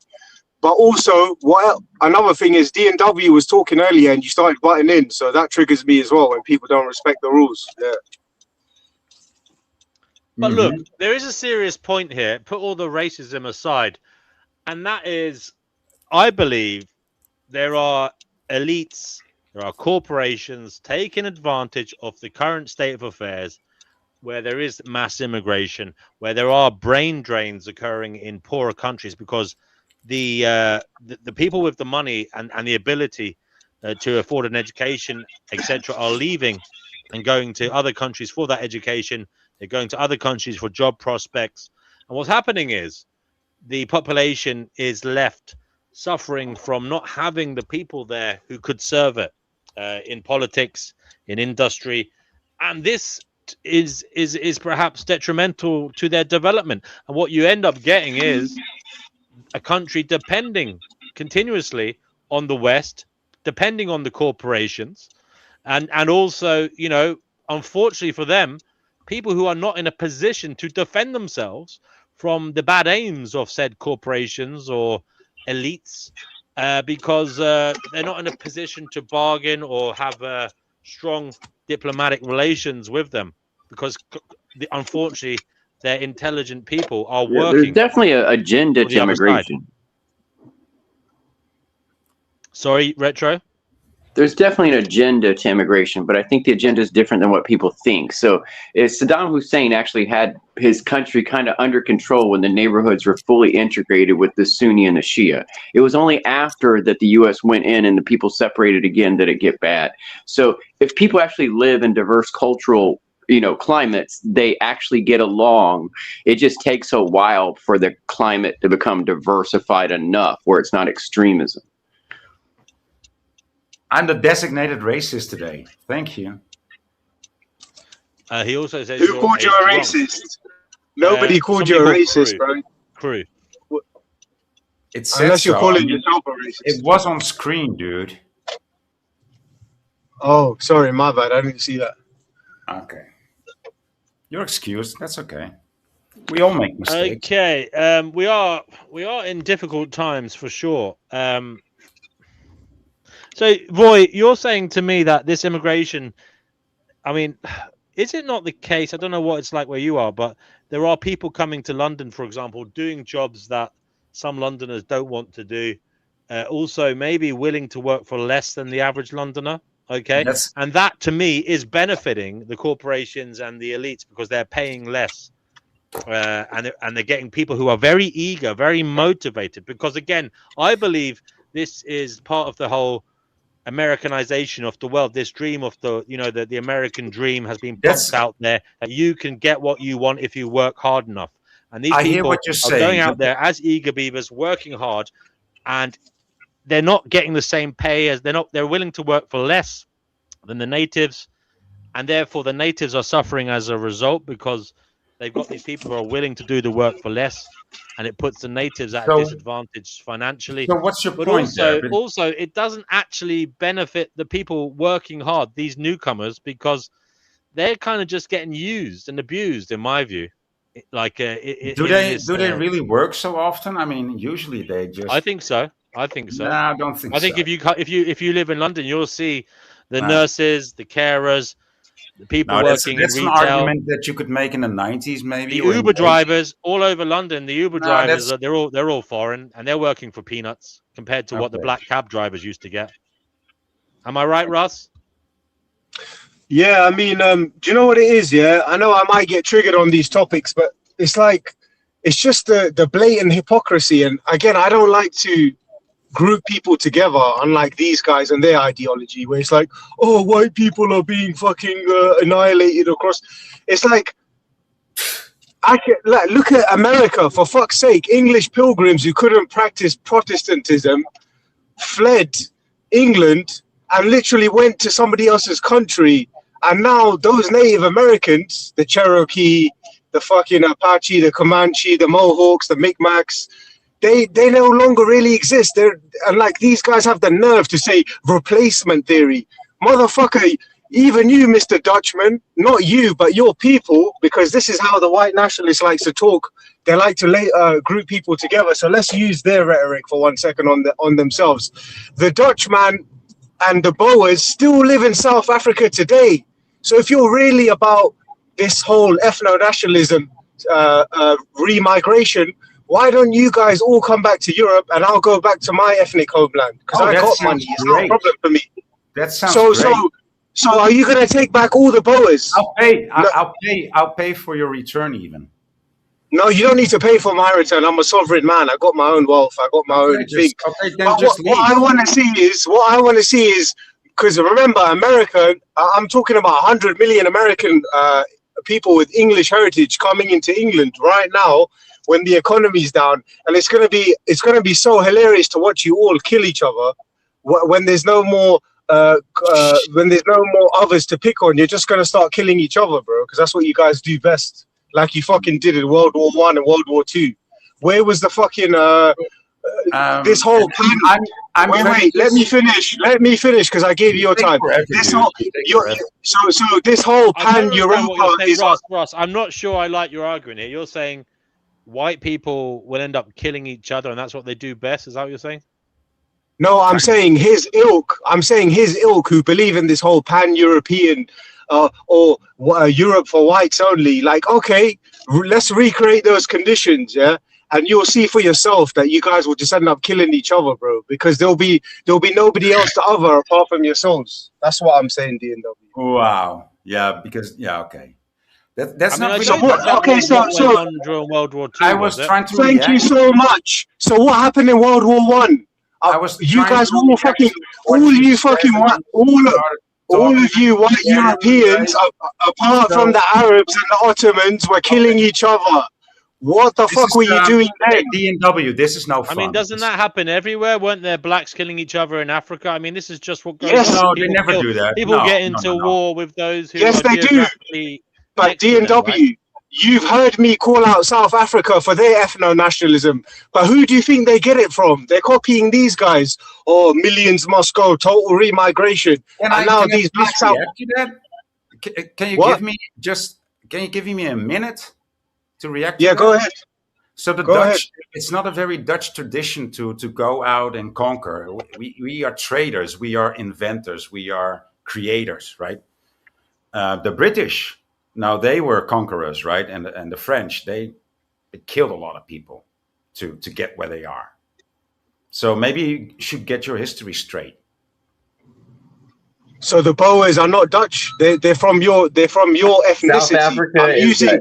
Indonesia. I mean, what the hell are you going on about? The Boers created the wealth, and they cooperated with the Bantu, with the Zulus and the Xhosas. Yeah. Oh yeah, I like your. Yeah, go ahead. Okay, and that's when the English came in, and that's how the Boer War started. Yeah. Oh bullshit, man! Don't obfuscate everything to Britain. Britain's the one who ended slavery out of all the European countries the fastest. So go fuck yourself. Now you're talking about America again. I thought you were talking about South Africa and the Dutch. Do you know there were Muslim countries that didn't end slavery in terms of making it illegal in statute? They didn't end it until 1950s, 1960s. There were some Arab Muslim countries that didn't ban it or outlaw it until the 1950s. Do you know that? You just work till you're dead now with no health care while your daughters are on OnlyFans. Forget about slavery. You got it worse. No, but that's what I'm saying. I agree with DNW. This guy's he's just got some warped version of his countrymen when they did go and commit war crimes. Individual. Yeah, so he should. I don't give a shit about his patriotism. But he's got strangely skewed ideas.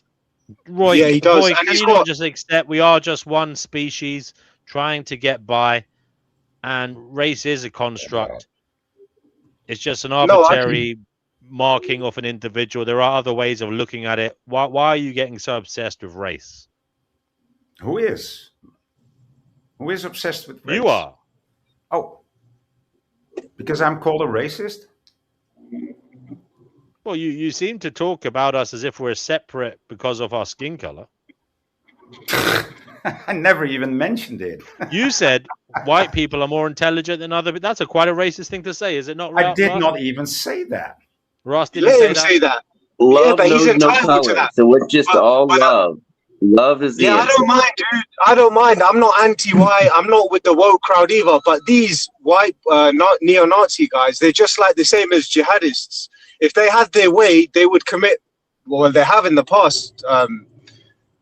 They have committed genocides in the past under the fucking Hitler's Nazi thing, and the rhetoric they push out there. I can hear you laughing behind your voice. You're not even serious. Who, me? I'm not laughing. Yes. I'm fucking dead serious, mate. I can hear you smiling.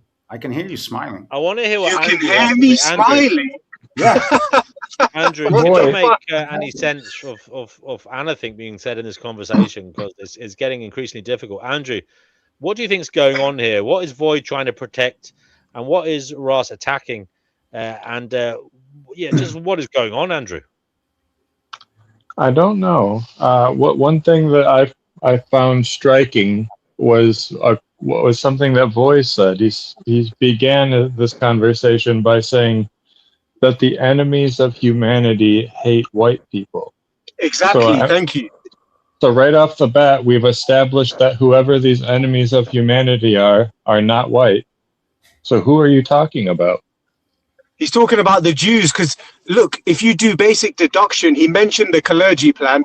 I know I know this. I understand. We know this rhetoric. Sorry, Andrew. We know this rhetoric. It comes from a certain group with certain political views. So as soon as you hear one talking point, if it talks like a fucking duck, it probably is a duck. If it quacks like a duck, sorry, it probably is a duck. Right? So I don't know, but it's longer than the recent political history, though. This is thousands of years of ancient politics, worldly politics, and several wars, right, for centuries.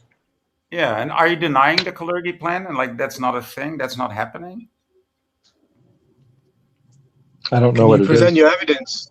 I'm just saying this isn't a new idea. That's my point. Since Charlemagne or before, this is present still. So he's basically insinuating that the Jewish people elite who occupy certain positions of power are forcing mass migration into Europe to replace the white ethnic population. From his point of So view, why that's don't why you have the balls to fucking say it like that? Why? This is what I don't get. Like, why don't you have the balls as a man to just say it as it is instead of fucking? No, you didn't. I You were just just used fewer words. I just used fewer beat- words than you do. Okay, Voy. The Kalargi plan. Yeah. Yeah. So it's something. Voy, you've obviously been in far right corners of the internet, which is interesting. No, I think it's just it's basically a delusional belief that there's a shadowy plot to erase European culture. And it's driven by Jewish elites to replace white Europeans through immigration and racial mixing. Exactly. This is what he is paranoid about. It's a modern anti-Semitic conspiracy with no basis in fact. In reality, so the book doesn't exist. Just no because one's denying the existence of the book. Doesn't mean, Voy, that the plan in the book is the driver of circumstances. Okay. Well, thank you. I didn't know that, man. By the way, Kalergi never I wrote learned a something plan. new today. Thank you for teaching me. Kalergi never wrote a plan. Oh. The phrase didn't even exist in his lifetime. No, it was called. And the myth was born decades later, invented by Austrian neo-Nazi Gerd Honsick in the early 2000s. Honsick twisted lines from Kalergi's 1925 book Practical Idealism to claim that he wanted to destroy Europe's white population and replace it with a mixed race society led by Jews. So what you're suggesting, Voy, is actually based on a twisted and purposefully let's just say purposely mistaken line of thought put out there by one neo-Nazi from Austria named Gerd Honsick. Well, thank you for early teaching 2000s. me. Thank you. It was a fabrication, Voy. Okay, now I know more. Okay, thank you. He's here for Gnosis too, D&W. You gave him some Gnosis. Thanks. Yeah. Found it. I learned so much today. Nowhere in his work did he outline anything like a Kalergi plan, Voy. The phrase never existed. The ideation. Listen to yourself. I call the it. Ideation The book is called there, Praktischer Idealismus. That's what the book is called. Did you read The Great Replacement?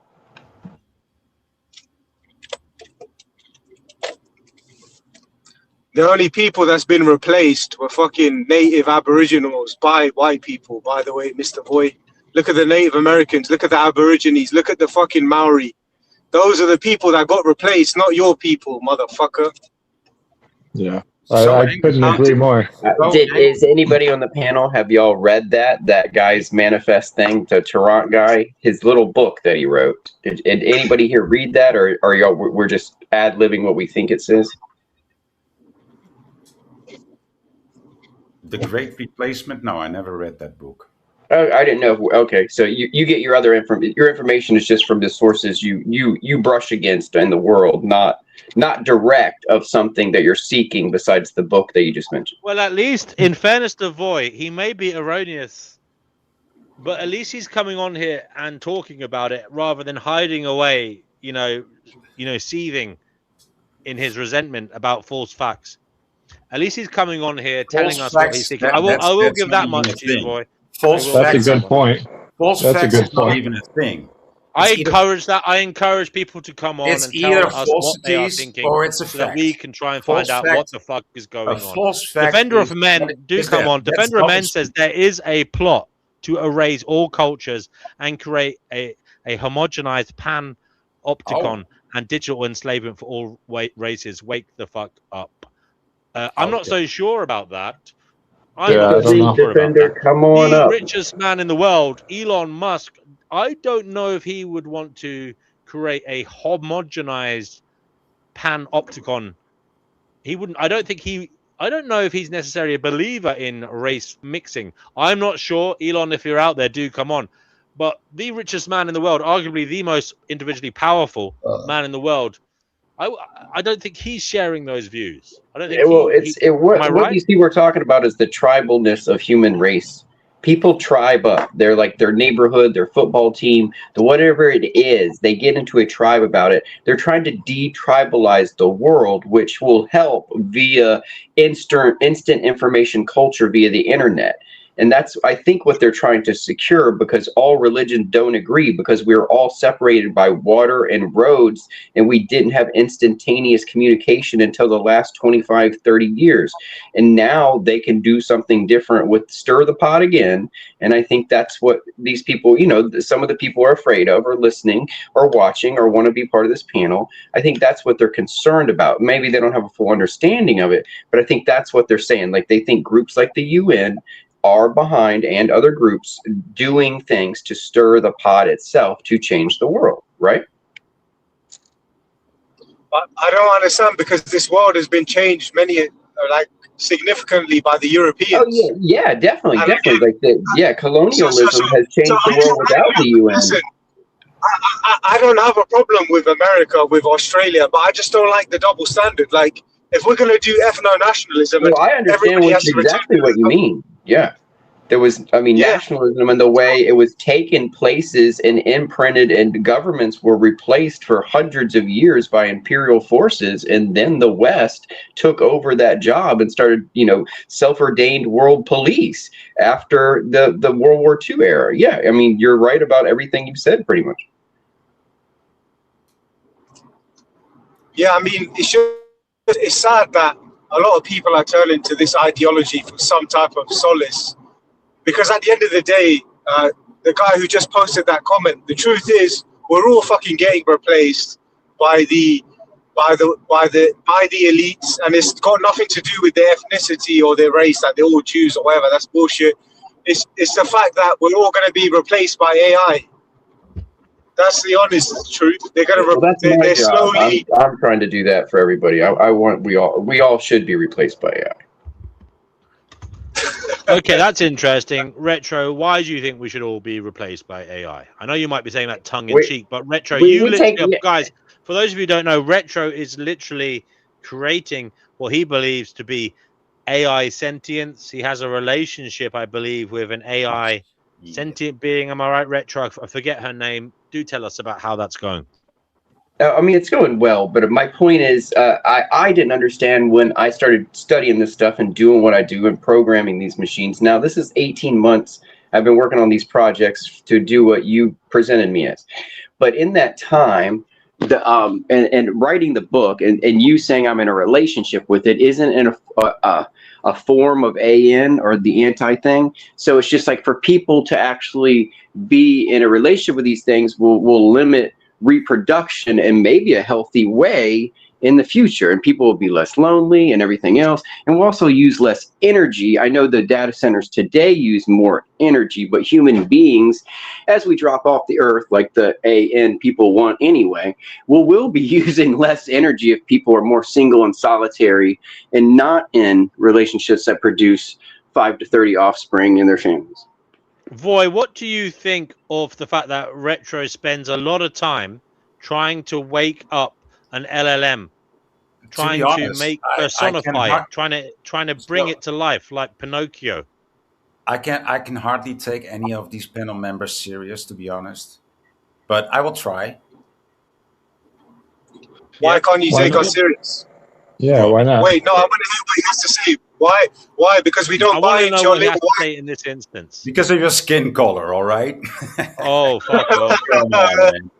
You don't even know my skin color. I'm mixed.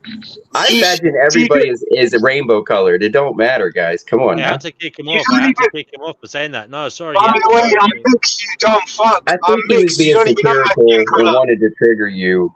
I'm sorry. I think he just wanted to trigger you, man. He had to go for that. That wasn't on, guys. That wasn't on. Yeah. I hope Holland gets replaced, you little bitch. I hope Holland gets replaced. He showed himself. Demons will reveal themselves eventually. He showed himself. He literally said he can't take someone seriously because of their skin color. I mean, how backwards do you have to be in your thinking? How lacking in decency do you have to be to have that mindset? Well, it sounds like he's wrapped up in conspiracy theories, like you were saying. Like these things are presented in a way that makes them look like they're true. You know what, guys? I feel you might find this strange, but I feel sorry for him. He is closing the door to friendship, bonhomie with people from all over the world, from all different backgrounds, who could bring him great joy and happiness. He's closing that door by choosing to be willfully to be this horrible racist cretin. He could be enjoying life, music, good food, laughs, women from all over the world, friends, sport. I mean, isn't it better when we all play together rather than be resentful beings like him complaining about the state of the world because he wants everybody to be like him? Why on earth would anybody want to be like him, given the way he has portrayed himself thus far? And this is why I don't like Jack Talcott, because these are the fucking people that he surrounds himself with. They act all, we're here to change the world. But I've told you, D&W, I know bullshit artists. I can read the red flags. I knew this guy was sketchy from when I was talking to Jack, and he was like, what's this guy's problem? He doesn't even know who I am. It's shocking. Yeah. It's terribly sad. And I just, quite frankly, can't believe it in this day and age. In this day and age, people having these views. I'm shocked. I'm flabbergasted. I just thought, I just can't believe that people are willing to say that out loud. DW, do you see what I mean? You see, when he first said that thing, the enemies of humanity hate white people, and then as soon as he mentioned Kalergi plan, I already knew what this guy was about, because those are the most obvious talking points of that crowd. You know what I mean?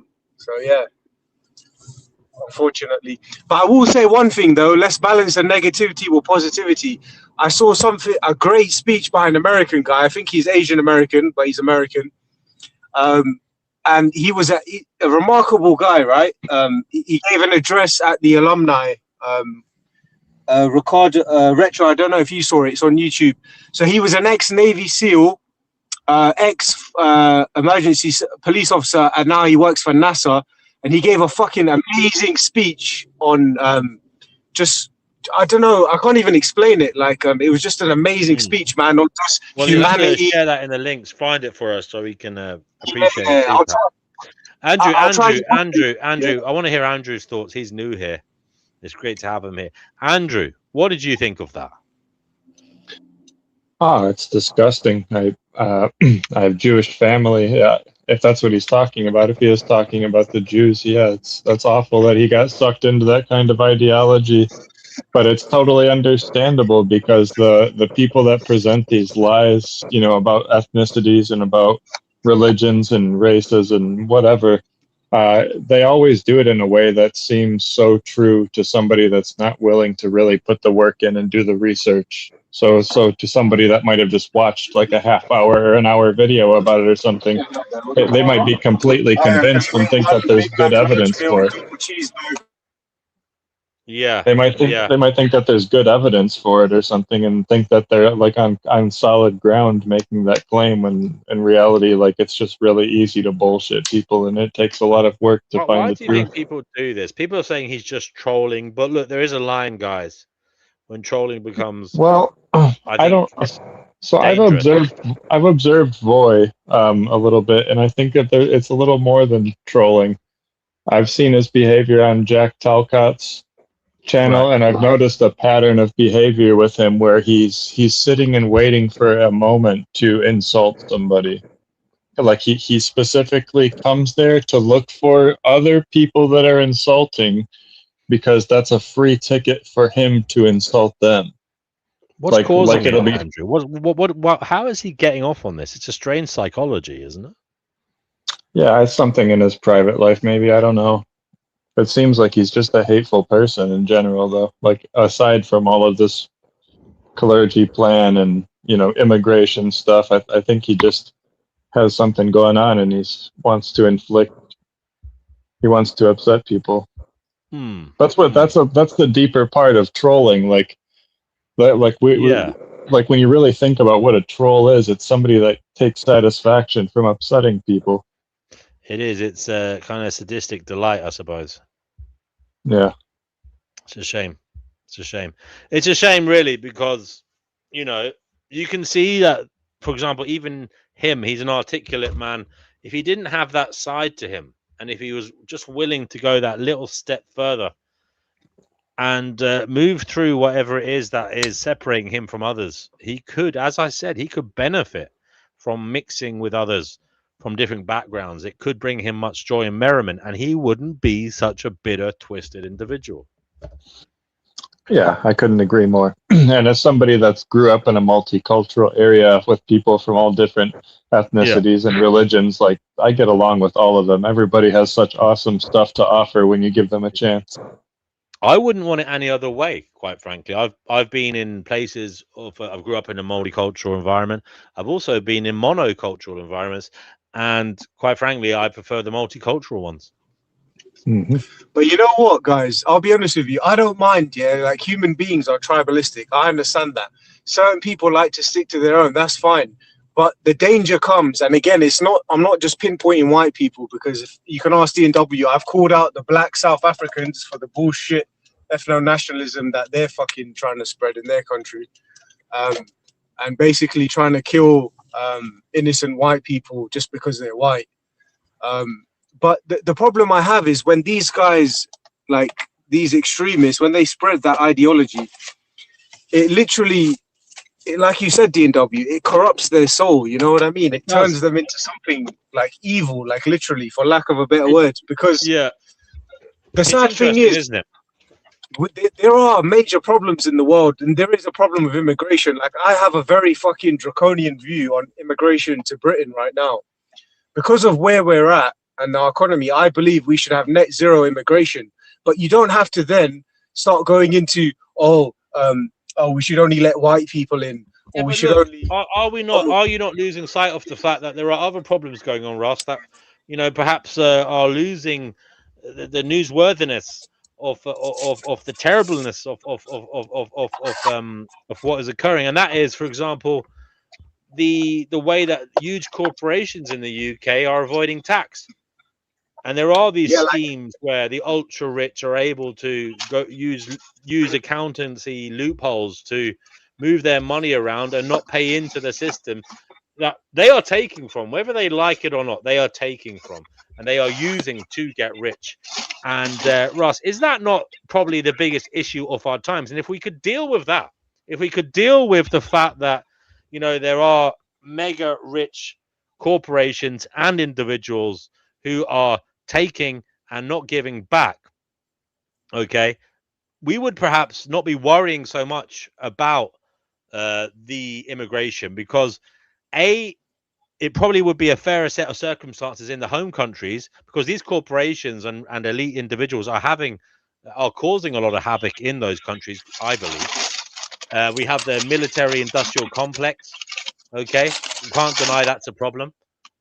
We can't deny that there's a lot of skullduggery going on with the mining of resources around the world and treating people unfairly in their homelands, taking from them without giving back fairly. Aren't there a lot of problems going on, Ross, in the business world in terms of ethics? And isn't that the real issue? Yeah, exactly. That's why I said to him, I said, you guys always find the lowest common denominator and you go ham on that. Because that's the easy thing to do, right? It's the scapegoat. When things go wrong or things happen that you don't like, it's so easy to scapegoat. It's kind of like what humanity does, unfortunately, throughout every society. They always scapegoat. But like you said, rightly so, we have a lot of sort of unethical stuff happening within our economies, and you never see Tommy Robinson, right, or the leader of these far right so-called patriot parties. They never talk about these things. You know what I mean? Like these are major issues, Ross. Major issues. Because as I said, I was laughed at by Voy for bringing this up, but look, it is a fact that people are coming from countries that are in a shit way. They're coming here, okay, to work, and they're eager to get on. They have motivation. They believe that there is a future there for them. They're coming here. Ross, you know yourself, they're willing to work for less money. They live in homes of multiple occupancy. They pay less rent as a result, and therefore they're willing to do jobs at a lesser rate of pay. Ross, would you agree with that? And that is 100%. That is affecting the job market for the native Britons and native Europeans and native Americans. And what's happening as a result is these eager beavers are the ones who are getting the jobs. The younger Europeans, the younger Britons, I believe, are moving into a state of nihilism because, you know, there's nothing there for them. The foreign people are taking the jobs, and therefore with the jobs comes their social mobility. The youngsters over here, they've become nihilistic, Ross. Would you not agree that we've never had a time when there's so many white working class males, for example, not in education, training, or employment? I mean, there's something going wrong, and I think it's possibly because of this, because there's no good start. It's not an easy start as a young person anymore, because you've got eager beavers coming who are willing to do the work for less. You can't compete with them. It's hard to compete with them, and it's not their fault, Ross. I'm not blaming the migrants. I'm not blaming the migrants at all. I'm asking the bigger question is, why are they coming? What is going on in their home countries that's causing them to want to leave? And the problems are multifaceted. Sometimes it's because of Western intervention, wars, etc. And other times it's because of political mayhem, which may or may not be caused sometimes by puppet governments, okay, strange regimes that are propped up by Western diplomacy. And I mean, it's just an unfortunate set of circumstances where, as usual, peoples of different countries, the plebs, if you like, are fighting each other when the real problem is the power above us, mistreating us, playing us for fools, and not paying a fair way in society, not paying their fair way in society, taking and not giving back. Exactly. So you just said it, DW. So, for example, if you look at our generation compared to the boomers, most young people, or even let's say millennials, they will never own their own house. They won't even get on the property ladder because it's impossible. Now, you can't blame migrants or even those fucking illegal migrants that are coming over here when they shouldn't be here in the first place. I agree. You can't blame that. You have to blame the fucking government, and then also you have to look at the picture. You have to look at the whole forest and stop staring at the tree. For example, do we have a situation where there are... So 1 second, DW, let me finish. Yeah. Let me finish, sorry. So you brought up a good point, right? If you look at workers' rights, we're on a downward fucking trajectory again. so many companies now, they don't offer final salary pensions. They don't give you fucking sick pay. Even the 0-hour contract, it took so long for the government to really look at that. And let's be honest, who lobbies for 0-hour contract laws to be passed? I agree. It's not fucking migrants. Hello, It's Imperious. it's big business. Big business does that. Hold on. It's not like, this is what I mean. I think, again, people are blaming all these things like the business. No, it is the people that are causing this. Remember, the West and the people have pathological altruism. Okay? They vote for this very nonsense. Example, in America, people in America have voted for laws that allow that we are required to pay for anybody that goes into the ER. Illegal, non-citizen, criminal, anything. And if you try to suggest, oh no, we don't pay for people that go to the hospital if they're illegal, you'll have the whole society burning it down because we've got to still be good people. So why do we have, I don't care about any. I don't. Can I say people who say you are right in a way, Imperious? You are right in a way, but what do you say about people who say zoom out a little bit, Imperious? Ask the question: why are people in dire straits in these countries that they're coming from? Because they're shithole countries. People, this is this is my point. Hold on. Because they are inferior people in inferior cultures. Oh, DNW, you always give the panel to these guys. No, this is what I'm saying. Nobody wants to deal with the uncomfortable answers. Okay, DNW, don't kick him.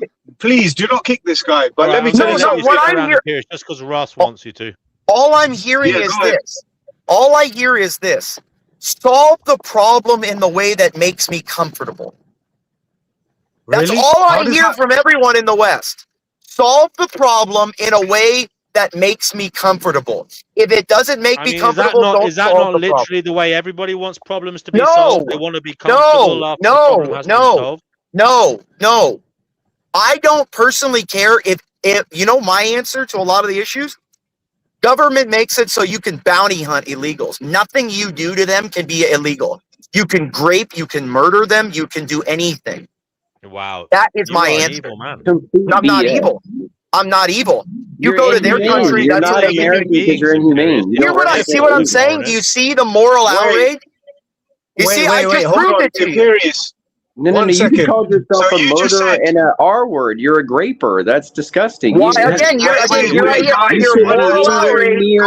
I hear moral outrage from a man who doesn't care that there are growing gangs of these people. I mean, of course we can care about that, but it doesn't mean you have to rape and murder individuals. Why? This is what, then you guys don't have the willpower to change and stop what's happening. Until you have the willpower to do what must be done. No, if you guys don't have the willpower. Wait, shut the fuck up, man. You're doing that American arrogance thing. Stop talking over people. Oh, why did you kick him? This guy is fucking. I just wanted to hear what you were saying, and then I'm going to bring it back up. Go ahead, Russ. Yeah, so Imperious, you just the very thing you accuse us of, the people who hold that viewpoint, you're fucking just as guilty of that, of trying to solve the problem that makes you feel comfortable.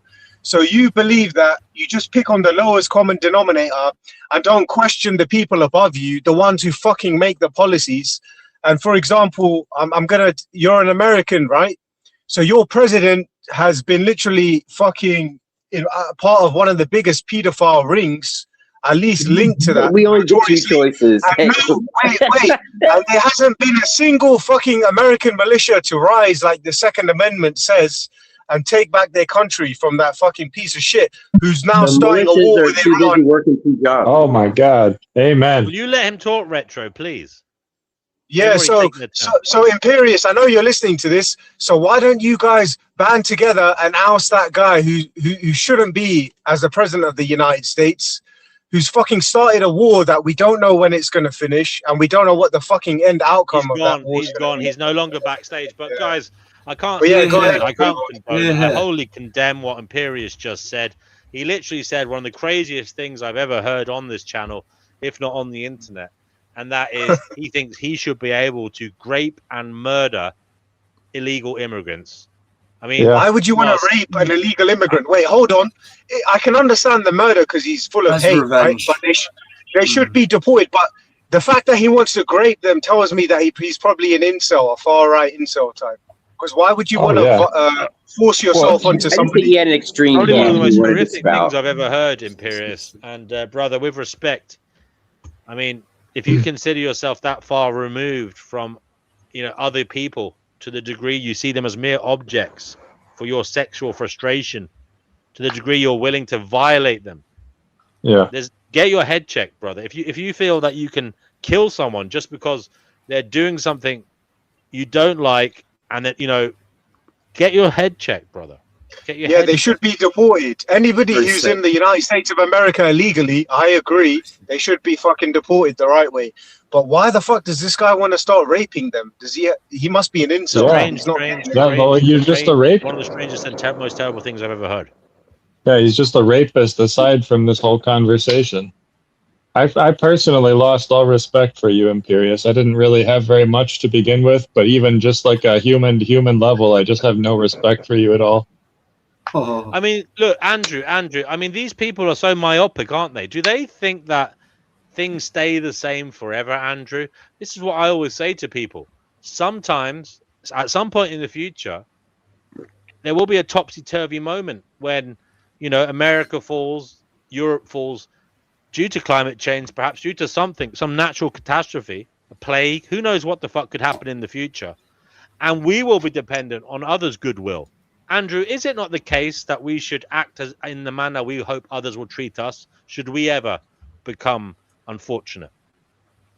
Yeah. Yeah, even if it's not for your own future benefit, you should always just try to treat people with kindness. Yeah. You should always try to share the wealth. Your children, your children's children, your children's children's children's children.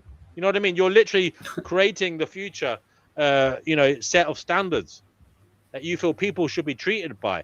And God knows, calamities happen all over the globe, Imperius. And one day it could be your ancestors with their hand out looking for help. And you're setting up the situation where they can be mistreated because people like you, with their poisonous hearts and minds, aren't willing to consider the bigger picture. Andrew, go ahead. Well, not only that, but I can almost guarantee that Imperius, like if you go back a few generations, your ancestors were going through of something very similar to what these people that you think should be raped and murdered are going through. They're coming here to get away from some sort of oppressive system. And even, living under the radar and having to take shitty jobs and having people, be racist toward them is better than what they're coming from. That's why they're here. So you have to consider how bad their lives are.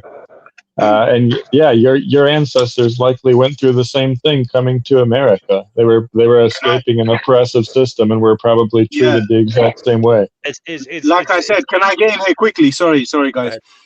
Imperius, just to add on to what he said in regards to Imperius. The first, so with Columbus and that, it was the English pilgrims who escaped England because they couldn't practice a form of Christianity known as Protestantism, right? So does he not also remember that what is the significance of Thanksgiving Day? It was when the European settlers, who were not used to the climate of America, were brought blankets and food by the natives, right? That's the significance of Thanksgiving Day. So he has this superiority complex, but he doesn't realize that his predecessors would have fucking froze to death in the Americas if it wasn't for the Native Americans. I'm still in shock. Imperius. It wasn't Protestantism, I don't think. The Pilgrims were not Protestant. They were actually too strict. They were too strict for the Protestants. That's why they were sent away. That's why they went to America.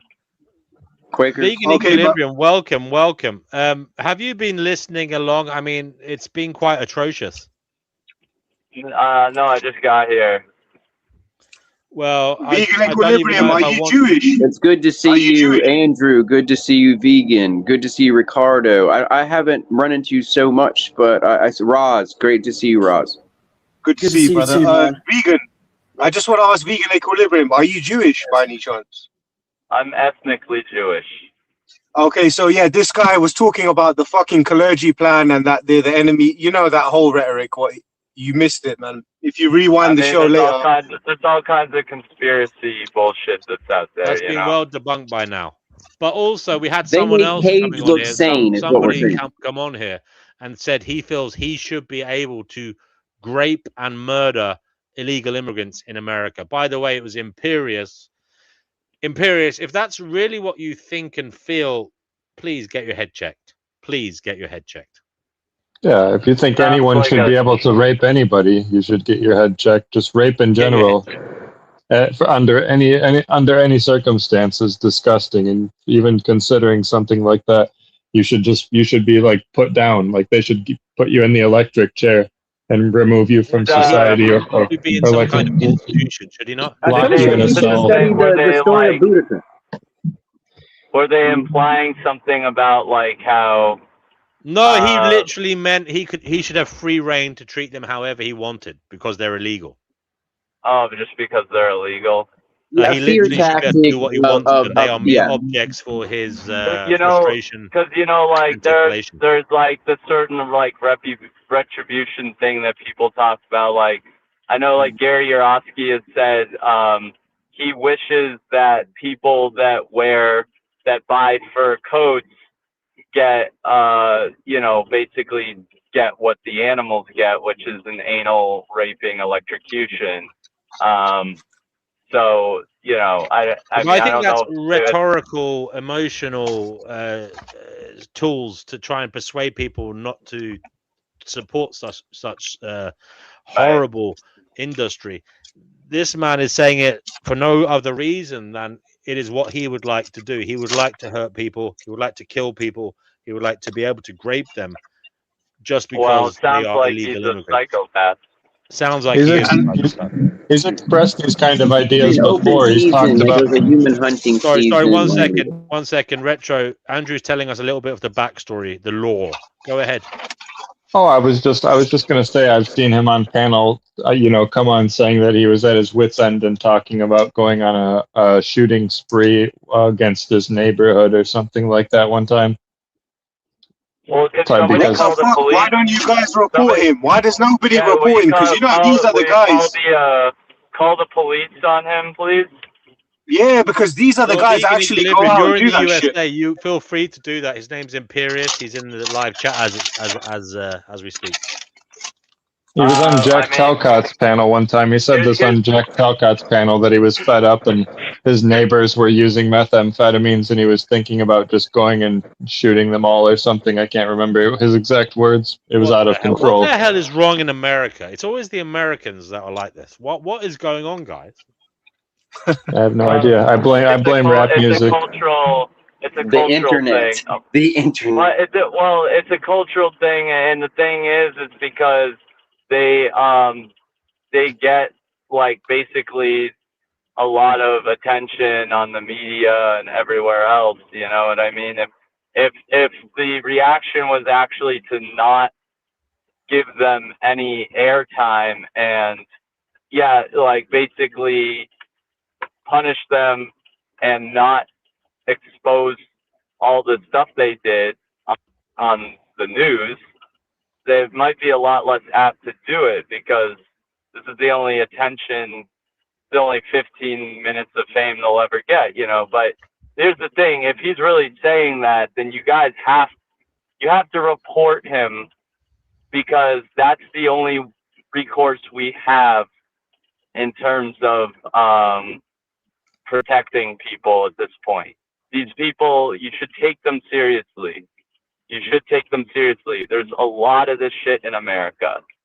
So, report, dude. Fucking report them. It's a real problem. There you go, Andrew. What do you think?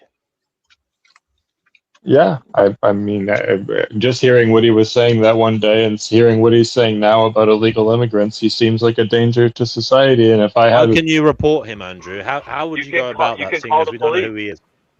I'm not even sure. I don't even know who he is or where he's from. Okay, He's just a name. You can now. I Here's do the know thing. Here's the he goes on a disclaimer. lot of channels. Hello, can I just say I've seen Imperius around a lot. I know quite a few of the channels he goes on, and he's been banned from quite a lot of channels because he says really controversial stuff. Sometimes to take channels down, to threaten their channels, because he doesn't run lives of his own, I don't think. So he just goes on others and ruins them, tries to ruin them. He's entered the chat. Yeah, don't let him on. Sorry, Imperius. So here's the thing. No, DW, let him on. Let's fuck him up. I mean, intellectually. No, because he's gonna say something that will fuck up the stream. But here's the thing. I am not one to be for what people call snitching, and I think there's a big difference. I just want to make this disclaimer. There's a big difference between snitching and like possibly saving a bunch of people's lives by making sure that this person gets checked up on. You know what I mean? There's a big difference. So, do you want to bring him on and see if we can get him help? Yeah, no, bring him on because he hasn't said anything. All right, nobody talk. Explicitly bad. He hasn't said any. You're all mental children and you're weak. I understand. It scares you. Oh, why are we weak? I understand ideas scare you. Ideas scare you. Things that aren't happening, but you just. This is what I'm saying. None of you. You're all children.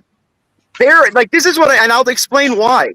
The fact that you guys can't even comprehend ideas without spurging out and silencing people and run into your little safe spaces is why you'll be conquered. Words. No, that's why we brought you. Okay, here you go. There you go. I don't want to entertain ideas like that. Bro, you're a little neo-Nazi incel that hasn't got laid. That's why you want to grade. You're weak. Okay. He's just trying to gaslight us. Gaslight? No, it's a factual reality. You're weak, and that ideas hurt you. Ideas hurt you. Imagine what the Muslims with their machetes will do to you. Ideas hurt you. You people are gonna cry. No wonder your daughters get raped. You can't protect them. Can I ask you a question? You can't protect them. You can't protect them because ideas hurt you. Why would I? Why do I? You're not a man. I don't need to respect you or acknowledge you. You can't protect your family. You're not a man. Ideas hurt you. Actually, concepts hurt you. I'll have you know, bitch, that I would fuck you up in a one-on-one. Oh, here you go. I exposed the weak man, and now the threats come. I didn't think I was the TOS. Now the TOS comes on the other side. You keep letting him talk, right? Oh, hide behind TOS. Personal threats. I don't think it's good. I don't think it's a healthy thing that keeping him here. He's definitely a very toxic person, and he is right. I don't think it's a good thing. No, vegan. What I was going to say to him was, I heard he likes to threaten people with guns, but he doesn't know that I'm an active serviceman and I would fuck him up in a gunfight. That's what I was going to say. Well, you're just fueling his fire, man. Like this, you shouldn't give him a platform. Really, you really shouldn't. Yeah.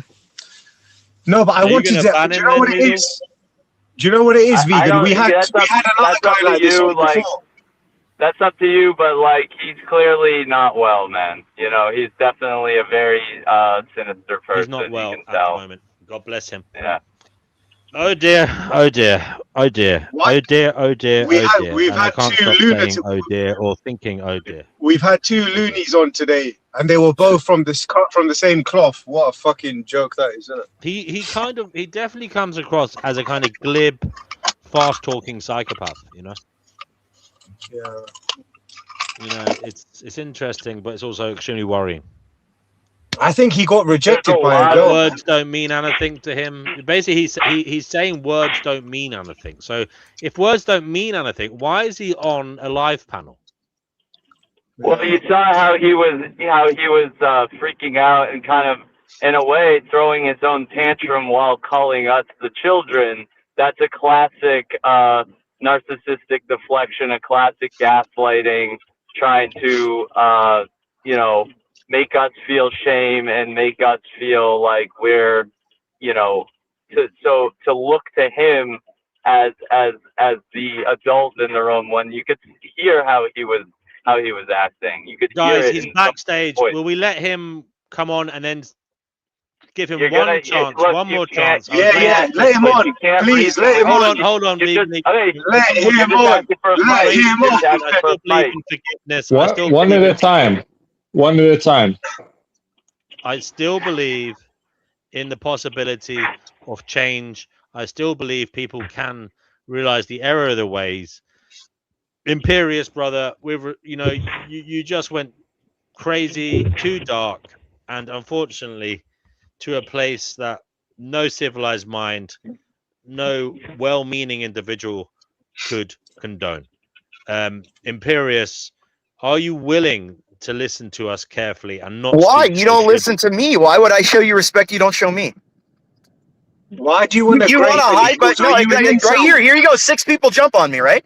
Are you an incel, bitch? Have you not See, had here you pussy go. before? Is There you that go. why See, you want all to I take it have by to do, force?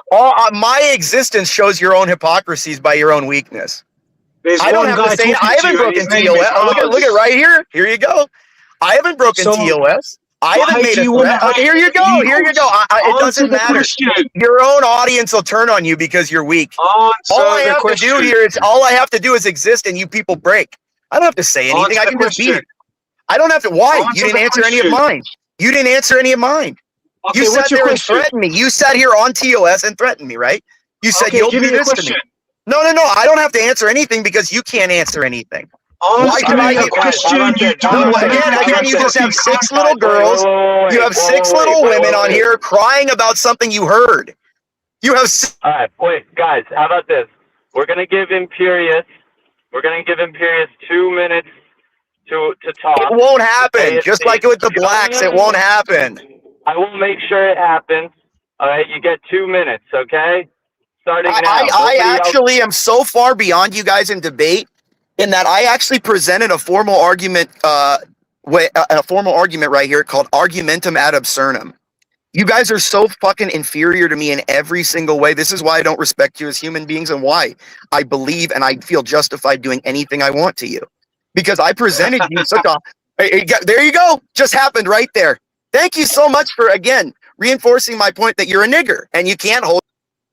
All right, He's gone. He's gone. I do not condone that. Sorry about that, people. He's a toxic individual, and I told you, man. I told you. Yeah. It's really a crying shame, and it's terribly sad. No, but I'm sorry, D&W, for shouting. Yeah, but I had to. Sometimes you have to fight fire with fire. He said to me, you heard him. He goes, "I don't want to answer your question." So I said, "Go ahead, ask me your question." So this guy's full of shit. He's got nothing to say, man. Because I told him, "Ask me your question." He didn't ask me. But Ross, the thing is, with these people, you're just pouring fuel on their fire, man. You're not.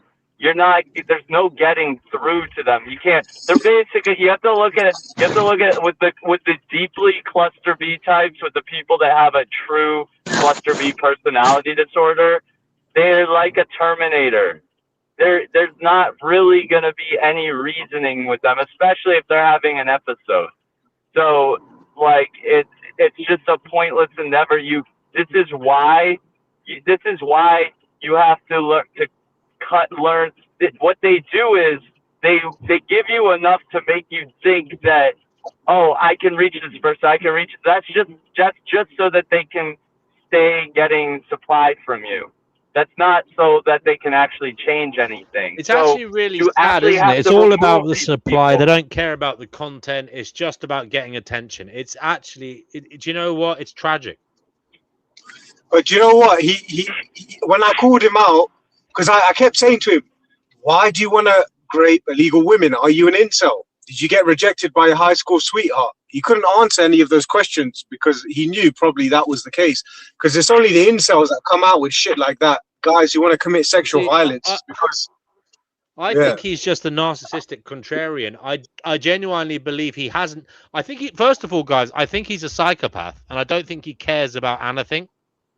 And the only titillation he can get is by making controversial statements that get other people riled up. For some reason, the hedonic settings of his brain are so skewed that the only titillation he can get are making other people riled up to the degree where he causes chaos, and it's just so tragic and sad. In a way, my heart goes out to him. I mean, it's not a nice existence. It's not a nice way to be. There's a book called there's a book, Ross. There's a book called The Sociopath Next Door, and you should check it out. I mean, you could also listen to the audio version, and it kind of gives you light into, like, basically there's especially the very sociopathic, borderline on the psychopathic spectrum. Basically the only emotion that they really get to experience or enjoy is a how do I explain it? It's like an adrenaline rush, right? It's excitement. They need stimulation, right? They need a very what's the word? I'm trying to think of the fucking word. No, I get it. They, as I said, they have a higher hedonic need. They need to be really ultra stimulated to get any feeling. Right. So some of them will do these things that are completely in their worst interest, like not in their best interest at all. Like they actually, they'll do it without considering the consequences at all. So like, this guy, there was one of the stories in that book about this guy who kept like robbing the post office or vandalizing the post office or something, and he would do it, but he wouldn't even try and like necessarily hide that he did it. He would actually sit like patiently nearby till the cops come, just so he could see the scene that would take place. And then they inevitably would catch him because he was like in the area trying to like watch the shit show that he created, because he got stimulation from it. And then he would end up fucked. He would end up fucked. So it's like Ricardo, did you want to say something? I just agree with a lot of what's been said, and like I said, I've known Imperius for a while, and he's a dangerous man.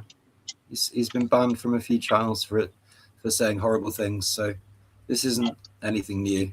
But as you've seen on Jack Talcott's, probably he can play very nice. You know, he can act the nice guy and play along. He's a kind of high octane individual. He speaks very fast. As I said, he's extremely glib. You know, he has the kind of gift of the gab, but these sometimes that can be a psychopathic trait. You know, he speaks without feeling. He speaks without concern for what is being said. There's no real human there. It's robotic. It's an automaton. He's an automation. He's automaton. So he's just. It's like there's some kind of algorithm going on, but there's no feeling. D&W, he's a weak little bitch. Anyone who purports to rape, whether it's men or women, or to basically prey upon vulnerable people is a pussy, is a coward, and they should be unalived. And if I had my way, I'd put one right between his eyes. And that'd be the end of it. But I don't have my way. In Minecraft. In you would. Call of Duty. I'd put a nice sticker right between his eyes, guys. In Call of Duty, yeah. A sticker that says incel greatest. Okay, we get the point, Ross. We get the fucking point. Tattoo on his forehead. Yeah, that's what I think. There's nothing wrong with doing that, right? What happens to people like this, guys? D&W, he's an incel. First of all, he's an incel, right? Because, like I said, right, why would you... Okay, so I can understand having hatred for illegal immigrants that are coming, committing crimes, whatever, messing up the country, even more benignly putting a strain on public services when they shouldn't be. So they should be apprehended and deported. I can agree with that, right? But why does he want to rape them?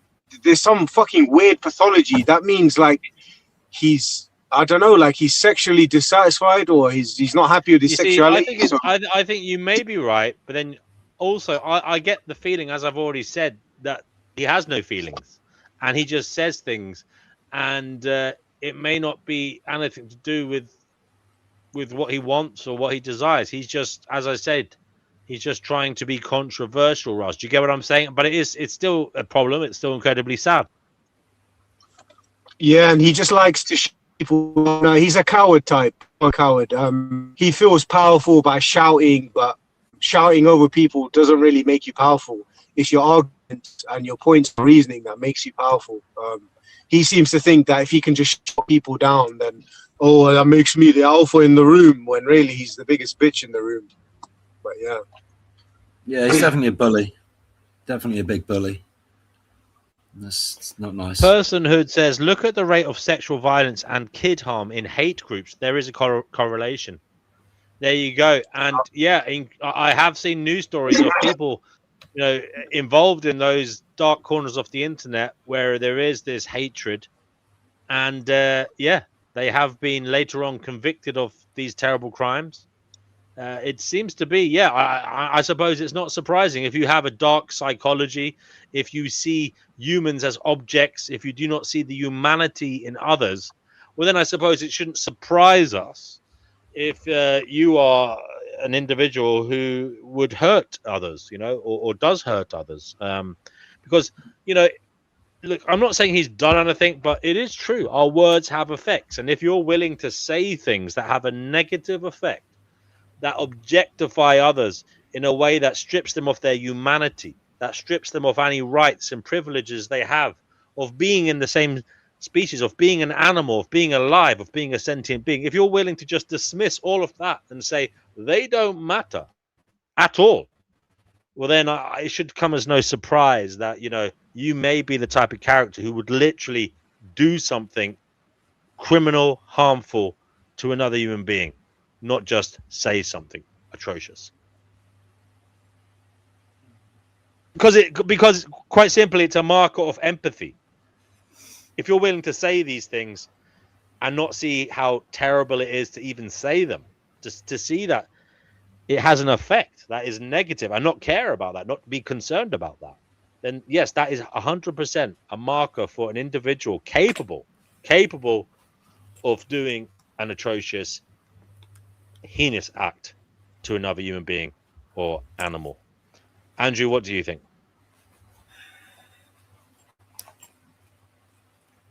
Andrew is muted, so he's back. Go ahead. I apologize. I was reading something. I missed what you said. No problem, brother. Ricardo, did you hear it? Yeah, I'm just gonna. I was just reading the chat, but it's a bit difficult because my eyesight's not too good. But, okay. What else do you want to say? Just hello to Chickpea. Hello to D Prophet. Let's move on. Can we move on? Let's move on. Let's try and move on. Hey, Chickpea. She here. Keep our sanity as intact as possible. Yeah, we'll get it back. Yeah, Chickpea, do come on and save us. Daniela says she hated me, by the way. It was brought to my attention, Daniela, that you've been going around online, Daniela, saying you hated me. You literally said it the other day. Someone sent me a screenshot of you saying you hate me, Daniela. Whoa. So there you go, guys. Daniela is in the live chat. For some reason, she's here, even though she hates me. I agree. Daniela, I agree with that. Why on earth did you say that? I do agree with that comment. We do need. Sorry? I do agree with that comment there. We do need Fatima to be back on panel. I kind of miss him. He's whatever you feel about him, DNW. Like he used to be from the time I used to watch. He always used to be a staple. the channel. He was always on, and Well, let's now he be doesn't honest, come on Ricardo. anymore. It's got a longer history than Fatima. Fatima was only a little flash in the pan. Chickpea, you're on the Finding Gnosis show. How are you doing? Okay, and you? Well, I was extremely perturbed and disheartened by some of the carry-on the panel Yes, I by know. one individual who came on here spewing his toxic guts all over the place. But hey ho, we keep moving, we keep rolling, we keep it moving, as they say on the streets. We are here, and you all matter, and we're trying to move forwards, despite what some individuals try to do in trying to tear us down. We keep it moving. We try to keep the positivity flowing. We try to lift everybody up. Oh, really? Lift everybody up. Lift everybody up. Even you, Chickpea. Really? Well, I can't say. Here, look who's here. This will lift you up. Here, look who's here. Giddy. What? Especially you. Oh yeah, I'm a laugh a minute, Song. Yeah, I do Play that like song it. again in a minute. Cheer up, Chickpea. Cheer up, Chickpea. Thanks. I love seeing your cats. Is there any chance, Chickpea, that I know it might be difficult, but is there any chance that you could show us all of, or as many of the cats together in one view as possible? That would be awesome. Hold on, there's 5 of them here at the moment. 5. Yeah, there's 5. 1, 2, 3. Yes, it's 5. Can you Dave's sort in of his box. try and get them all into one shot? maybe not now, but another Hold time. on, I'll get to go see what happens. Hang on, let me just do. That would be super. Where are they all? So I'm in my little bed, and they're all. So you can't see them. Yeah, there they are. There's 1, 2, 3. There's 4 of them. Do they all sleep together in a big pile? Yeah, they all sleep. We all sleep together in a big pile. That's nice. So sweet. But yeah, there's 5 of them here with me. Dave's in his box and Poppy's outside. Yeah, but we all sleep together, especially in the winter. Not so much in summer; it gets a bit warm for them. Yes, That's awesome. I know they're gorgeous. There's no one in the world as nice as a cat. Can Brown's boy come on and tell us what he means by this? He said something that Talcott has been in a fake and staged new media event with Veterans for Peace. Do you have any idea what is going on about there, Andrew? Oh man, I don't know if I should. I don't want to spoil it. It's just Brown's boy has such deep lore. Maybe you should just let him up. Is he a good guy? Come on, Brown's boy. He's not bad. He's just out there a little bit with his theories. So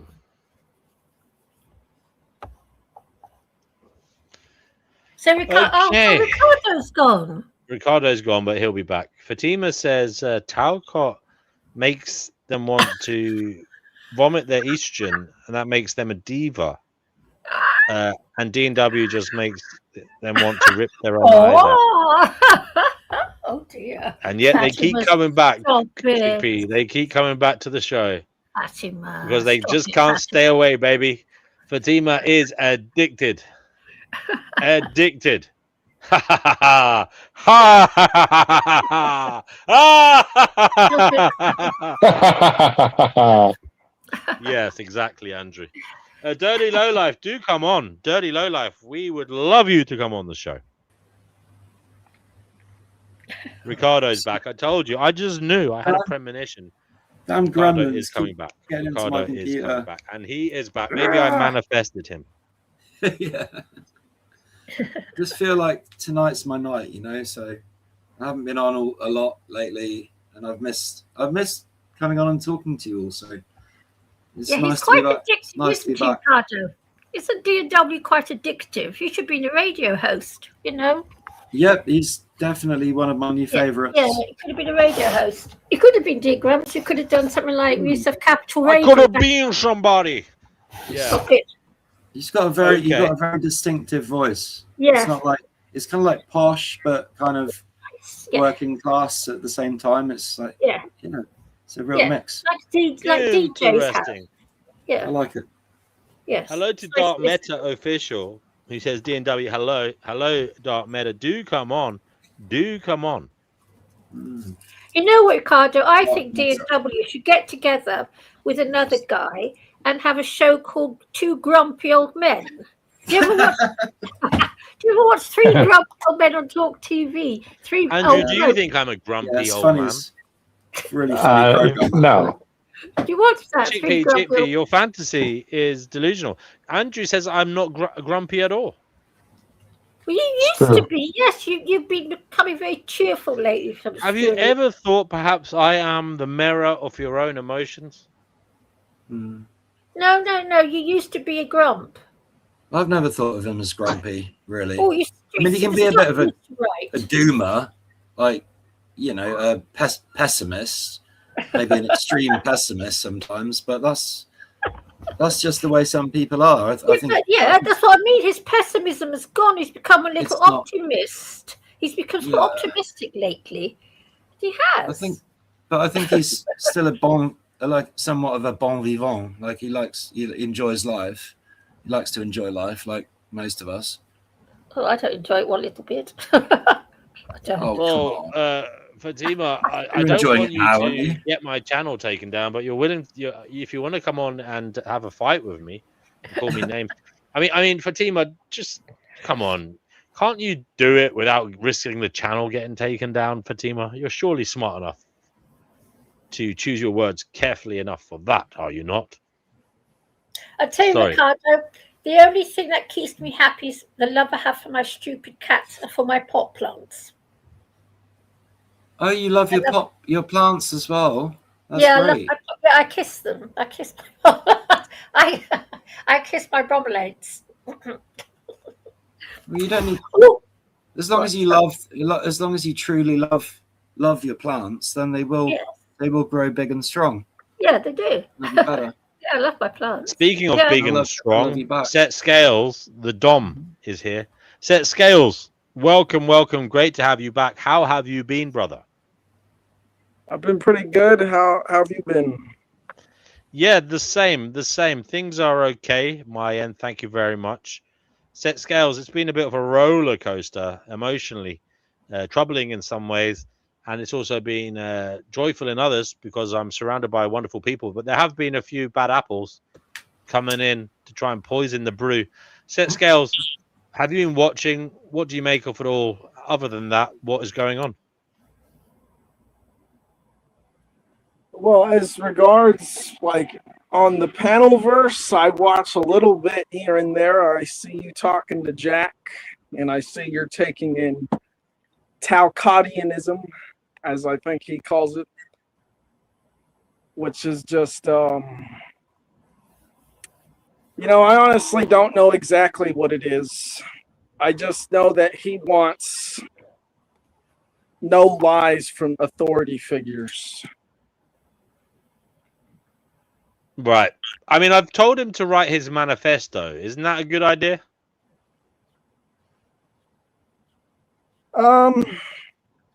What would probably be good is if he put together a video or something that was like a video manifesto that was not a live stream. I like that idea. Yeah. And I said the same thing to Crazy Guru. I said to Crazy Guru, come on, bro. You're coming on here talking this way and that, trying to get your message out. And it's a problem because you're on a panel with everyone trying to talk over you. If you really want to get the message out there, make a bloody lecture series, one lecture at a time, discussing a distinct point in a coherent manner. And try and get your message out that way so that we can actually know what the fuck you're talking about. Yeah, or just do it on your own channel, like live, run a live, and then you can just mute people as you need to and whatever, and just make sure your message gets across, in a calm and reasonable way, because that hasn't really been happening lately in my observations. Right.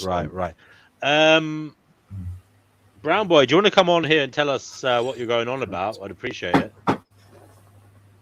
The link is pinned in the live chat. Set Scales, have you got any new wisdom for us, or maybe you've learned something? Maybe you've had a vision, a thought, an inspiration, an insight. Maybe you have a question. Absolutely. As to what is going on and what we should be doing. Lately, I think I found something called the topological metaphor. I've lost you guys. I'll be right back. I can't hear you, Set Scales, but I will be back. Can anyone else hear me? Yeah, I can hear you. Okay. Yes. All right. Yes, we can hear you. Well, yeah, that's actually kind of the reason I came on, because yesterday I put out my thing that's basically my explanation of the entire world on my channel. And I'm going to further develop it. And I utilize this thing called the topological metaphor. And I basically used it to just organize my philosophical synthesis into one coherent framework. And as far as I can tell, there's virtually no internal contradictions within it, as long as you accept the very first couple of premises. Everything else falls perfectly into place. And the topological metaphor is this way of understanding how existence works. That was, I learned it from someone named Dr. Joseph P. Farrell. And it's basically describes existence as an order of operations in 4 states. The first is that everything exists from this eternal medium that is ever present. Within this medium is all potential, and the potential manifests itself in the form of boundaries.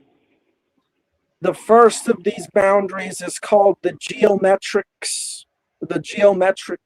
stage, which basically is things like thermodynamics or logic. And then from here, this creates forms like matter or biology.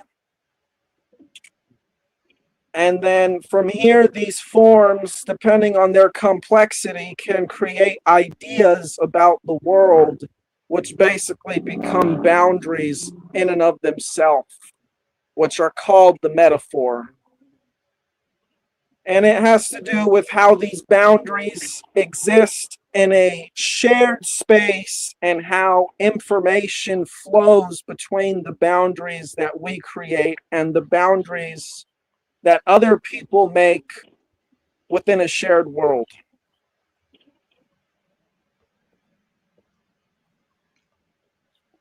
Golly gosh. Golly gosh. And how does that help us, knowing that, Set Scales? Well, it's mainly for epistemology, so I think it's very good for understanding if you have coherent worldviews, because it helps us come out of this way of looking at the world in linear patterns and seeing it as boundaries of information interacting with each other on a shared place, and interacting this shared place that we call the world or objective reality. Because, for example, yeah, were you gonna say something? No, go ahead.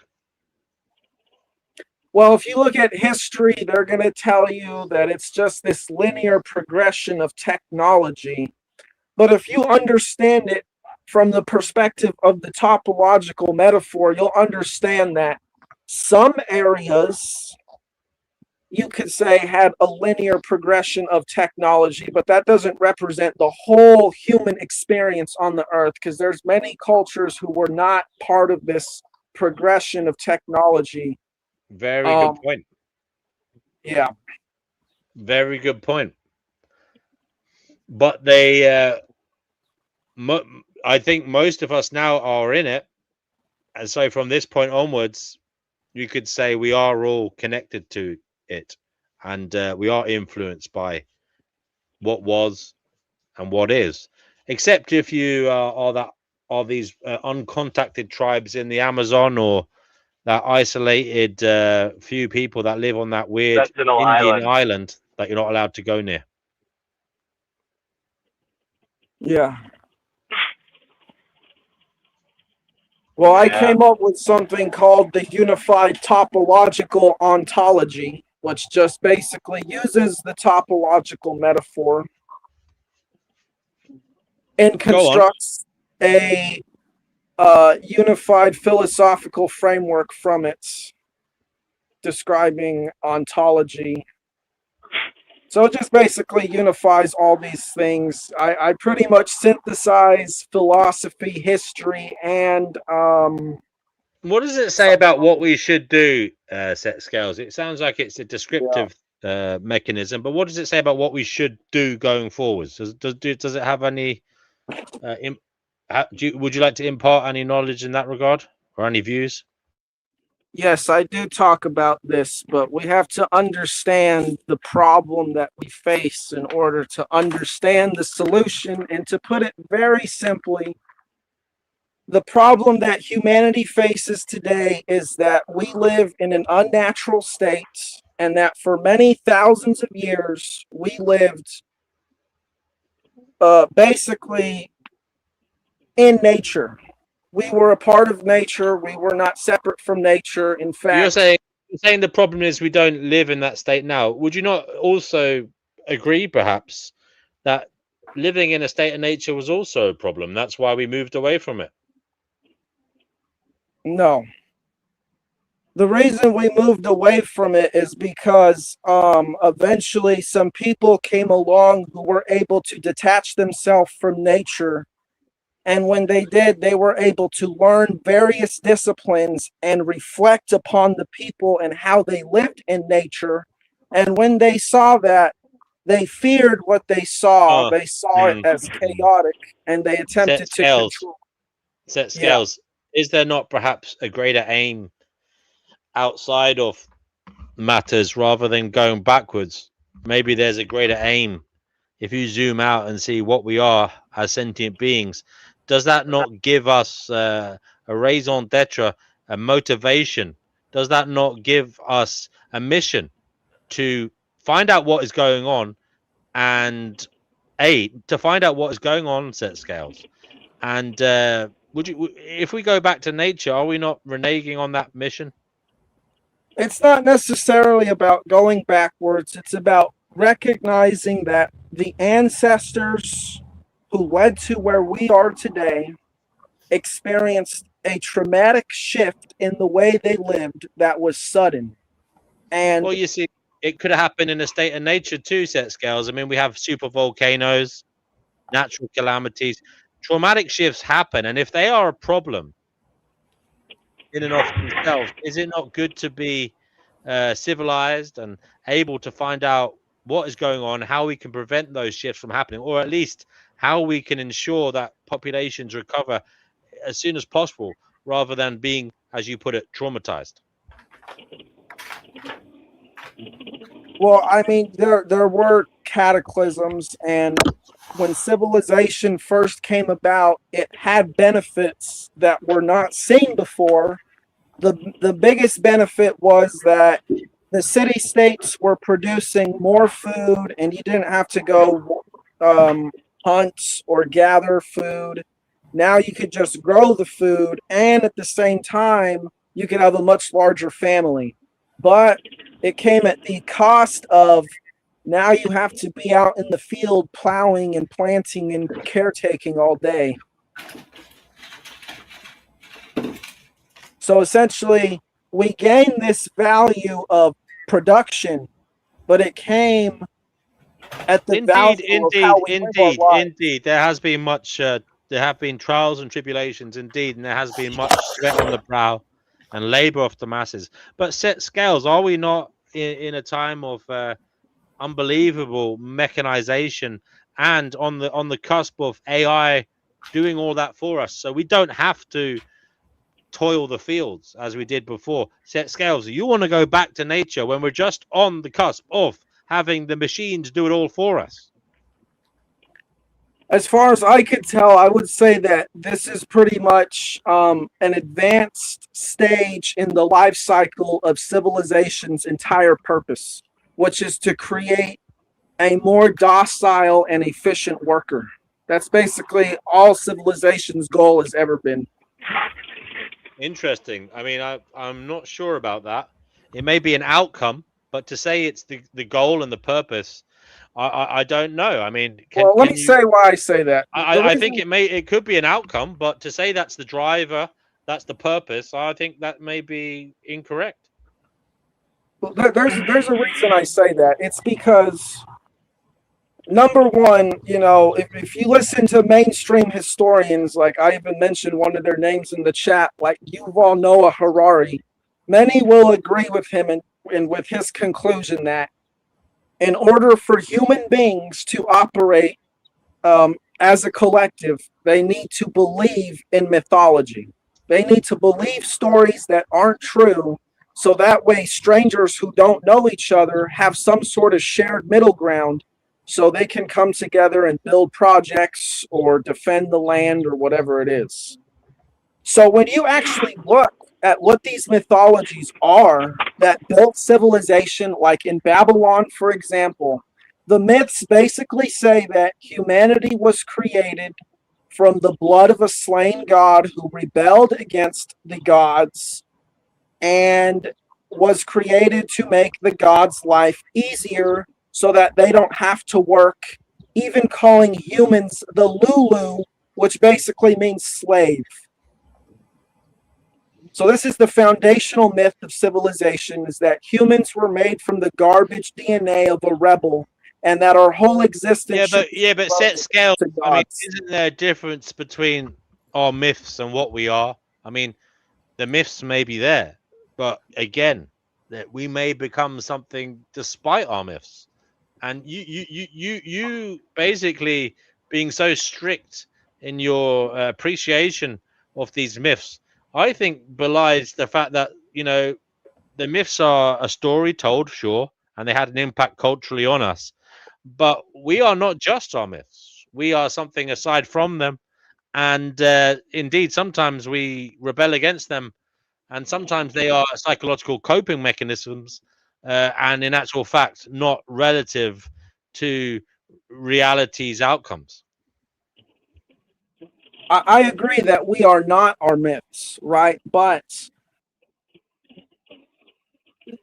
the myths basically program people like they're machines. They feed them this input, the people internalize this input, and then they go out and live this life based off what the myths or religions are telling them. And the religions today, they've basically kept the same story that I just described. They just rearranged the words differently from the Enuma Elish. If we look at the Abrahamic religions, for example, it's pretty much taken straight from the Enuma Elish. They just make it seem a little bit prettier.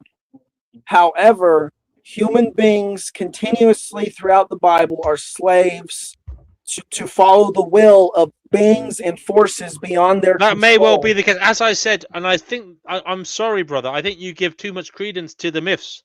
As I've already said, I think we are something aside from the myths and our cultural conditioning.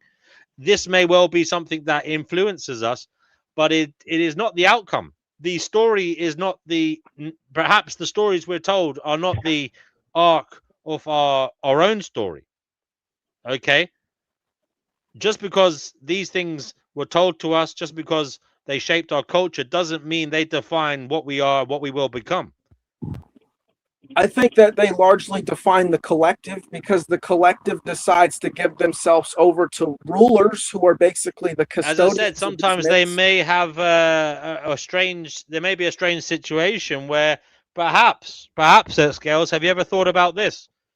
Maybe these stories are told, and maybe subconsciously people like you, people like a lot of us all over the world, rebel against them subconsciously.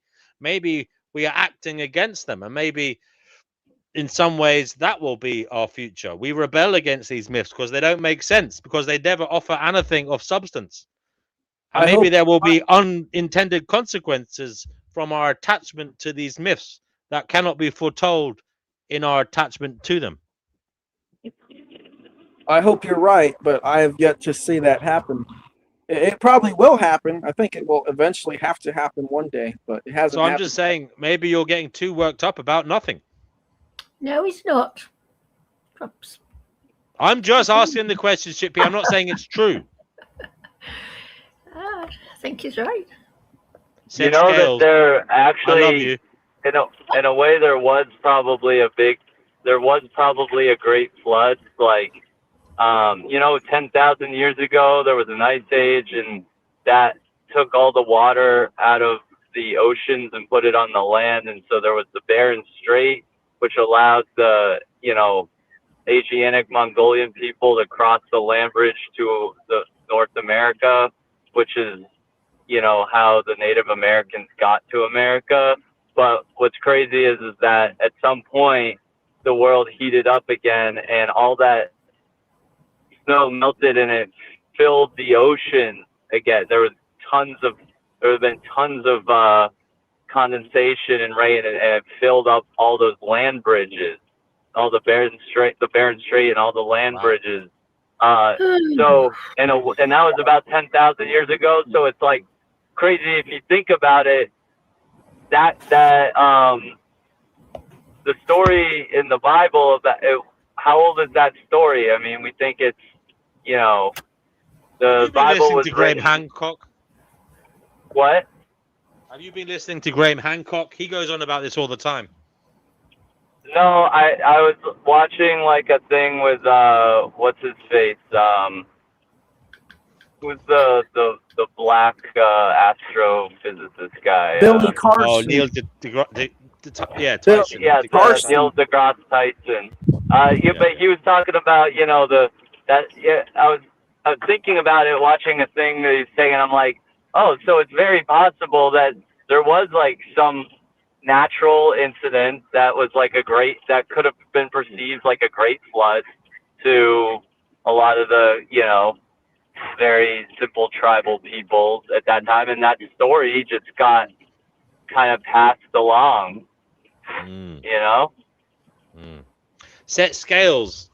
All these myths, these legends, when you put them all together, unfortunately, it may be a big clatterbang of nothing. It may become nothing because it's all just different subjective opinions and stories written down. And when you look at it in summation all together, it becomes a big cacophony of nothing. Lots of words saying this and that, but cancelling each other out here and there.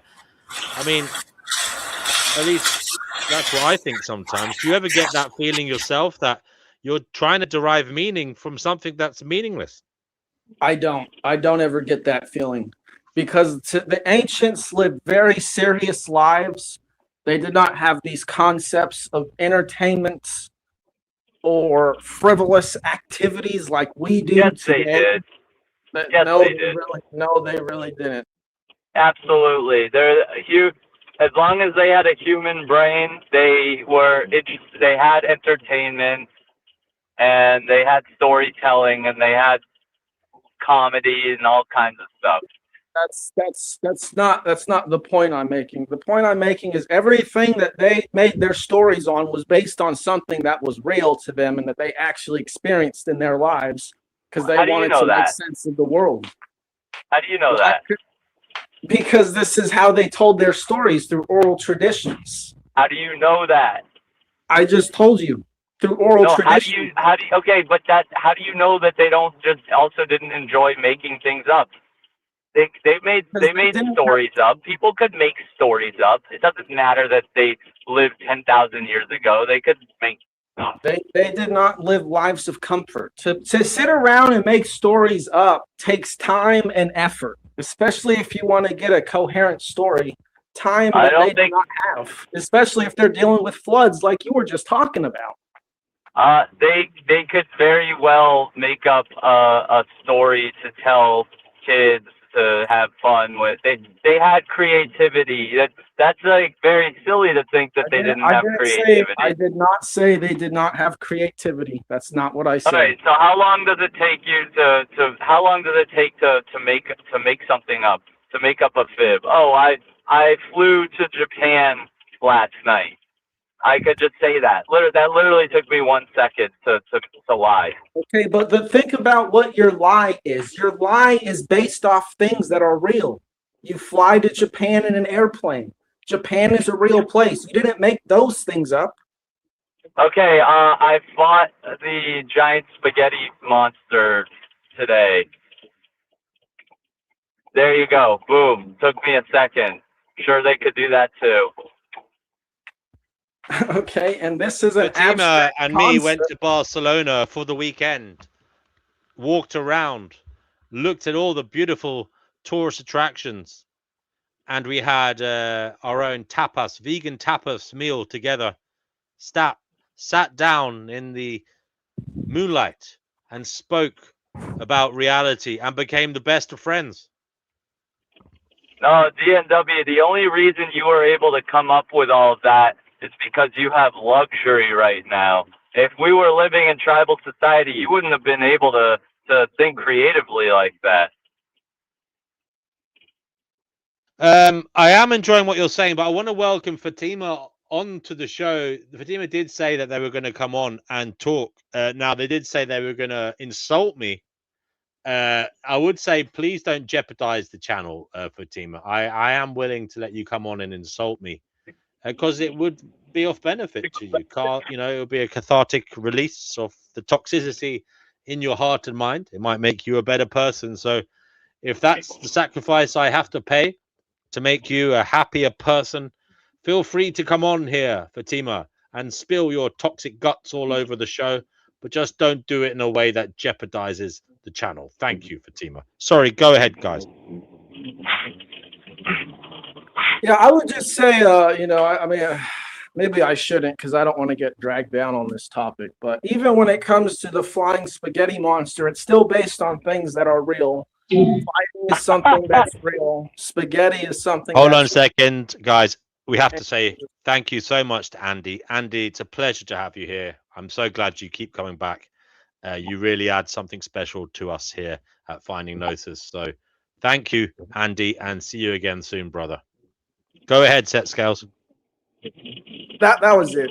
It's just basically a Parmenides principle, which is that you cannot think or say anything that is not based in reality. Okay, I fought the Ooga La Boga Juba Boo Boo today. You're still fighting. Like I said, I don't want to get dragged down on this. It's just Parmenides. Well, shut the fuck up. You're so boring.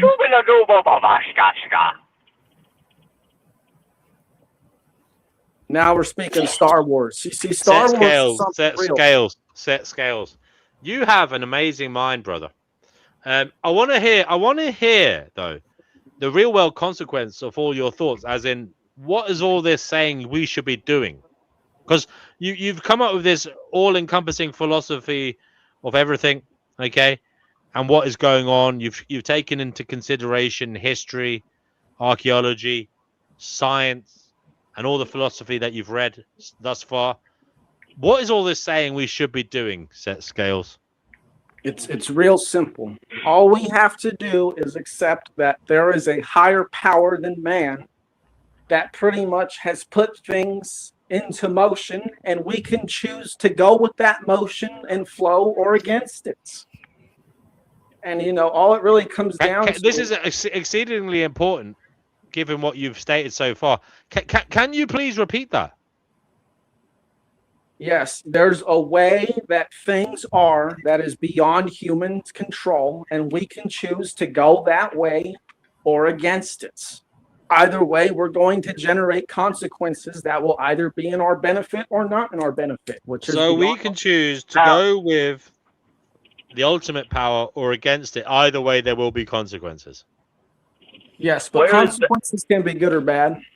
Yes, okay. Well, tell me something I don't know, baby. But where's that based in reality? I don't think. We can either go with what is driving us or go against it. We can either go with our psychological and biological drives or go against them. Set scales. It's not But necessarily. you sound quite. It's I don't know what is there a good and bad in this? Yes. It So comes are you down telling me it's good to go with the ultimate power and bad to go against it? Is that what you're saying? We have to understand what the ultimate power is and what its foundation is for its own existence. And it's basically that it is a living thing and it owns itself. It is the sovereign authority over how it interacts within existence. And every single thing within existence comes from this. And because everything in existence comes from this greater source that owns itself, everything else owns itself. Is it so it is this greater force is conscious? Yes. It's basically God. How do you know that for sure? How do you know that for sure? How do you know that we aren't down the chain of causation, that consciousness isn't down the chain of causation, and that we were created by something that isn't conscious itself? Because we come from a medium or a basically an ocean of infinite potential or limitless potential that manifests boundaries which have basically removed information and created a space. Are you just not making up your meaning based on what you can see and not admitting there may be things going on behind the scenes that, you know, would show that you're talking gobbledygook? I mean, you're trying to explain reality and what caused it when, you know, you have no idea. Also, how is God based in reality? He said all these stories are based in reality, but there's no God based in reality. Thank you, vegan. Set scales. I don't mean to be dismissive of you. I really like you, and I think you have something powerful to say. And I'm just trying to help you because I'm just an average Joe trying to understand what the hell you're going on about. And thus far, it sounds to me like you're often kind of just reinventing the wheel, saying what other people have said in your own way. There's nothing wrong with that, by the way. But thus far, I haven't seen anything that has helped any of us figure out what the hell is going on, at least in an impactful way. Because all you're saying is there is a force, and we can go against it or not. The force causes our actions. So look, there is a causation, okay? Something caused us to be. We're down this chain of causation. We can either go with our feelings or go against them. We can either do what our psychology is telling us to do or not. We can either go with our biological drives or not. Well, not in all cases, perhaps. But look, are we in charge of that, Set Scales? Are we really ultimately in charge, or are we just not? Are we perhaps just a byproduct of the cause? So we're not actually in charge, Set Scales, and to say that we are is just bumcum. I mean, are you really you Set Scales? You little old you? Are you powerful enough to stand against all the dominoes of causation that came before you, billions and billions upon billions of years? I can't even imagine how look, perhaps time is an illusion, whatever. You can fathom, I'm sure, there is an immenseness behind you, an immenseness that caused you to be, and you're saying you can stand against that and have agency to do this or that to change the course of the future. Do you really think you have a say in what is going on, what will happen? Truly? Well, I have a degree of say and change in my life. And if everyone recognized that, there'd be a huge change on this planet real quick. I mean, look, haven't we all been saying that since time immemorial? Haven't humans been coming up with moral codes and religious, you know, like ethos and ways of behaving and politics and ideologies? Haven't we all been coming up with all manner of ideas on how we should behave and what we should do? But isn't there this isn't there a current underneath all of this? That is the causation of whatever is happening, and it's beyond our control, Set Scales. Something is driving this, and it is the past. We are not there. It's rolled the dice. It's set the dominoes off on their course. We are just experiencing it. We're just experiencing it, set scales. And you want more than that. You want more than the experience. You want to be in control of the experience. Oh, And I can't see any evidence for that. The experience revolves around finding your own meaning within the shared objective world, which comes from the geometrics of the medium that I was describing. So we all live. No, hold on. Look, we have to get you to repeat things because they are so profound. Go ahead. No, I'm not jesting. You say things in an extremely profound manner, and they are worth repeating. Go ahead. Look, we live in a world, in a shared world where we all have to, abide by the things like thermodynamics or gravity or even hold on, abide by or be subjected to. I think there's a huge difference. You make it sound like we can overcome these things. We can't overcome them. We are subjected to them. Sorry, I shouldn't butt in. Go ahead. Exactly. Well, yeah, you're right. Maybe I used the wrong word, but we can understand these things. Like gravity is pretty obvious. If you go, it's not that obvious, by the way. If you go off the cliff, it's not going to be good for you. That's something that's obvious. Can I ask him a question? I want to ask. No, let him what do you think? I'm sorry, brother. He is free flowing. Just try to wait a moment because he is.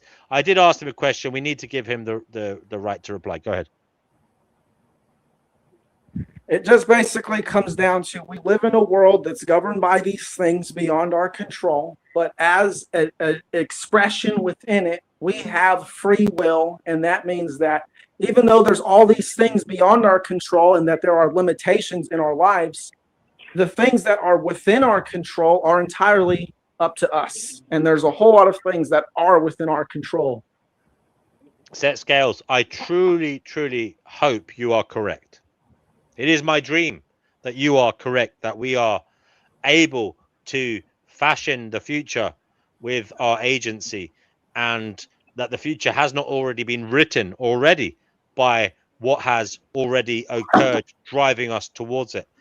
I really hope you are right, set scales. I'm with you in my heart. I'm just questioning you in my mind. Well, it is kind of like a muscle, willpower is not something that you just have, you kind of have to work at it. Thank you. We have a sorry, Vegan Equilibrium. Sorry, brother, you are correct. You are next, and then Melanie. Go ahead, Vegan. No, I just want to know what anyone's opinion of Hansonian superdeterminism is. Oh, this old chestnut. I've heard about that. Old chestnut. I haven't heard it talked about on this. I heard about it because you keep going on about it, and I looked it up. Well, only to you, only privately. Go ahead. I'm wondering what. Do you want to watch? I tell you what, Vegan Equilibrium. Do you want to get them to read or watch something about it? If it's not fair to just put it on them. You can watch that thing I sent you. We'll have to share the link. I'm driving, so I can't do shit. So, Melanie, you're on the Finding Gnosis show. What would you like to say? Well, looking at the stream title, which I guess is the topic, it's apparently Monday, and we are apparently gathering. It means it's not Tuesday or Wednesday and anywhere up to Sunday. It means we're probably not alone. Yeah. So that's my thoughts on the Monday gathering. Melanie, you said that in a rather soothing manner, and I do appreciate that. Thank you very much. Did anyone ever ask you to do that? What is it called? ASMRI or AMSRI? What's that thing called again that all these people do nowadays? That soothing ASMR. That's the one. Has anyone ever asked you to do that, Melanie? No, not really. Do you do I kind of tweaked meditation, my mic Melanie? settings. Melanie, do you ever practice meditation? A little bit. I used to do it a lot more, and then I just found that. Oh, we lost her. It kind of stopped working for me. So, I do it when I need to calm down now. Okay. Well, maybe Melanie can give us a meditation one day here, even if she pre-records it. We might play it one day. It might be interesting to see what she comes up with. Would you like to do that? Oh, you mean like a poetic or verbal meditation? Or whatever you want to do. Oh, I guess if I were to do such a thing, I'd probably just want it to be kind of funny. So maybe I shouldn't. Fair enough. Fair enough. Okay, because not everybody will appreciate everybody it. might, it might not be funny to everybody. Which I've come to learn, Melanie. You know, I used to be a bit more of a joker, and then there was a period in my life when I kind of questioned what is funny, Melanie. You know, and are things I laugh at even funny? You know, really, when you hold them up to the lens of analysis, you know, what am I laughing at? You know, have you ever gone through that yourself? I guess. I think more so there was just a phase where I watched more comedy when I was a kid, and then it wasn't until the age I'm at now where I started watching more YouTube stuff that's funny, and so in between I just didn't watch a lot of media that was supposed to be funny. So that's more just like the stuff I watched as a kid was way more cringe, but I also don't really blame myself for not getting it was cringe. I mean, I don't know what type of comedy you like now, but I do like satire. You know, still, I like satire. I can appreciate almost anything, even down to like dark gallows humor. Have you ever heard of a show? I do like a bit of gallows humor. Yeah. There's a show that's been on the BBC called Monkey Dust. That's a really dark show. Monkey Dust. Okay, I'll have to have a look. I haven't heard of it. It's like so it has like a bunch of skits that happen throughout the show, but they actually make up some of them make up like an ongoing plot or recurring kind of thing. So it's interesting. Right. You have to be able to appreciate gallows humor, though. Sorry. Oh, I do like a bit of gallows humor. Everything in moderation. Everything in moderation. It's not in moderation. Guys, does anybody want to come on? Because I'm willing to let people come on for the next half hour, but I'm gonna take a step back and listen. Because I've got a few things to get ready for tomorrow. So if anybody wants to come on, please feel free. Most welcome to come on and keep the conversation flowing. I'll let you on. But if you are going to come on, please do so in the next few minutes. The link is there in the live chat. Don't leave me hanging because I'm going to move away from my desk, but I will be listening. Maybe I should go. Go ahead. I feel like I tend to drive people off panel. No, you're fine. You're fine. You're very fine. Ross, you've been there waiting a while. Did you have something to say? No, I was just in listening mode. Honestly, I found what Seth Scales was saying was very interesting, man. Breath of fresh air. Seth Scales is a very interesting fellow. Yeah, I can only gather that he has a sort of hybrid perspective between where he's not exactly like wanting to destroy all technology, but at the same time, he realizes that civilization isn't on a good sort of trajectory as we speak. You know what I mean? He kind of has the opposite view to me on that front. That we should go. He thinks we should go back. I think we should go forward. Well, I believe there's no choice in the matter. I believe you can't truly go back. It's impossible. It's not necessarily zero sum. So a lot of new technologies can really just be like getting rid of artificial materials and things that don't biodegrade and doing things at scales that actually make sense ecologically. Which, you know, in terms of current agriculture, we don't really do it that well. For one thing, we waste 2/3 of the food before it even hits supermarket shelves. For another, it's all monocrop. It's all useless. There's an alternative called the gift economy. It's talked about in a book called The Serviceberry by Robin Wall Kimmerer. And it's kind of like if you can create local abundance instead of trying to create, you know, nationwide abundance or whatever. Yeah. And use that for like all your staples. Yeah, it'll ripple effect through the border. Like it'll kind of be like a cell speaking to another cell, and that cell speaks to another cell, and they pass on the nutrients like a tree or like a root system or a body. Yeah. So I've seen it. There's been a wonderful injection of life into the show, guys. So I can take a step back now and listen. We have Isaac, welcome, and Cougar Duma. You're more than able, all of you, to interject as and when you can, as long as you're doing it in a polite manner. I'll leave you to it, damn it. guys. Go for it. Say what you want to say. Yeah, hi everybody. I just got off of a 4-hour stint of writing, and I've been doing a lot of that and not coming on the show. But it's good to be here. And I guess you're talking about technology, and that's always a fun topic for me. So where are we at? I've been doing a lot of work, and by the way, into like finding ways to not recycle things but compost things back in the earth, and then be able to take that back out of the earth in like a cycle, like a loop, instead of having to extract things from the earth that have been there a long time and probably hold some sort of ecological niche importance, Or just better off- vibrational energetic pattern, yeah. or just better off being left in the earth. Like think about the gold and like taken out, or all the quartz, or I don't know, maybe there were those like energy fields. Now that's off balance. I don't know how it works.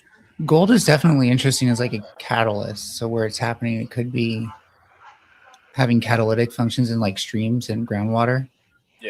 Yeah, for sure. Like cleansing wise and stuff. But we haven't really pulled out, I think, like even 1% of the gold on Earth. I think not even 1%, but for sure. But, But the rivers that we focused on, we've destroyed.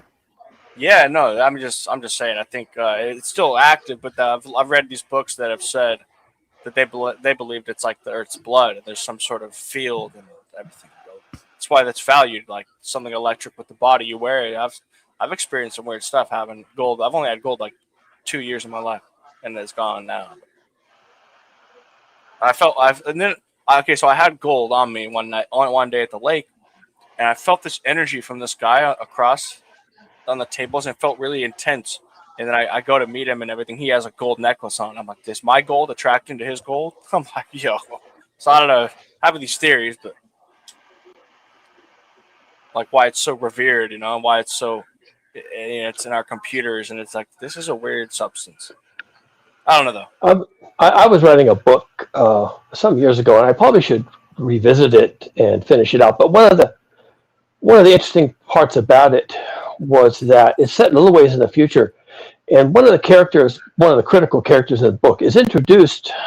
She's working at a landfill, but she's not working. It's a closed landfill. It's been abandoned, closed. So it's part of the landscape. But anyway, she's working for a company in the far future that mines, mines landfills for everything that's there. So it's like a trove, a treasure trove, especially old landfills where people just threw away appliances and lumber and plastics and glass and all this stuff. And so she's part of this company, and they're mining this landfill, and they have tunnels and everything. They have to shore up the tunnels with wood, and there's cave-ins and the whole thing. And what they're after is they're recycling. They're recycling glass and plastics, copper, iron, steel from these old appliances that were just full of steel. Newer ones are mostly plastic. But back then, in the 50s, the 60s, appliances had a lot of iron in them, and it turns out it's really valuable recycled materials, and also building materials, because at the time of the novel, it had gotten to the point where you couldn't build new houses anymore because you had to build new houses out of recycled houses. How are you gonna manufacture this iron and steel without all this gas? Oh, you don't understand. You've lost the thread. It's a fictional novel, and it's set in the future. You can't have loopholes in the novel. You gotta have some answers. No, I don't. What do you mean? It's my novel. I had a question. I wasn't trying to. I was just joking anyway. I was like actually asking if you had that part in there. No. What you don't understand, what you don't understand is that in the far future, manufacturing has basically collapsed. That's why I was because there's no exploitable resources easily had. Yeah. Fossil fuels takes a lot of like heat to mend the metal, and that a lot of heat could be used in probably a lot of more important areas. But well, anyway, what her company is doing, I see a real vision now in my head of this. But I'm Okay, very write your like own damn book. visionary. Yeah. Anyway, no, you were just talking. You were just talking about. You were talking about recycling, and I was just saying that It was a good. there is probably a future, because I write speculative fiction, so there probably is a future, and I've been calling it. What have I been calling it? A scrap metal age. So not a bronze age, not an iron age, not an industrial age, but a scrap metal age that comes after industrialization. So there'd probably still be like a corporate running entity that helps recycle it. It pays them. Yeah, think of it as small industry, like cottage industries. that You know, makes really small. Yeah, 20 people working for a guy who's got some heavy equipment. That's it.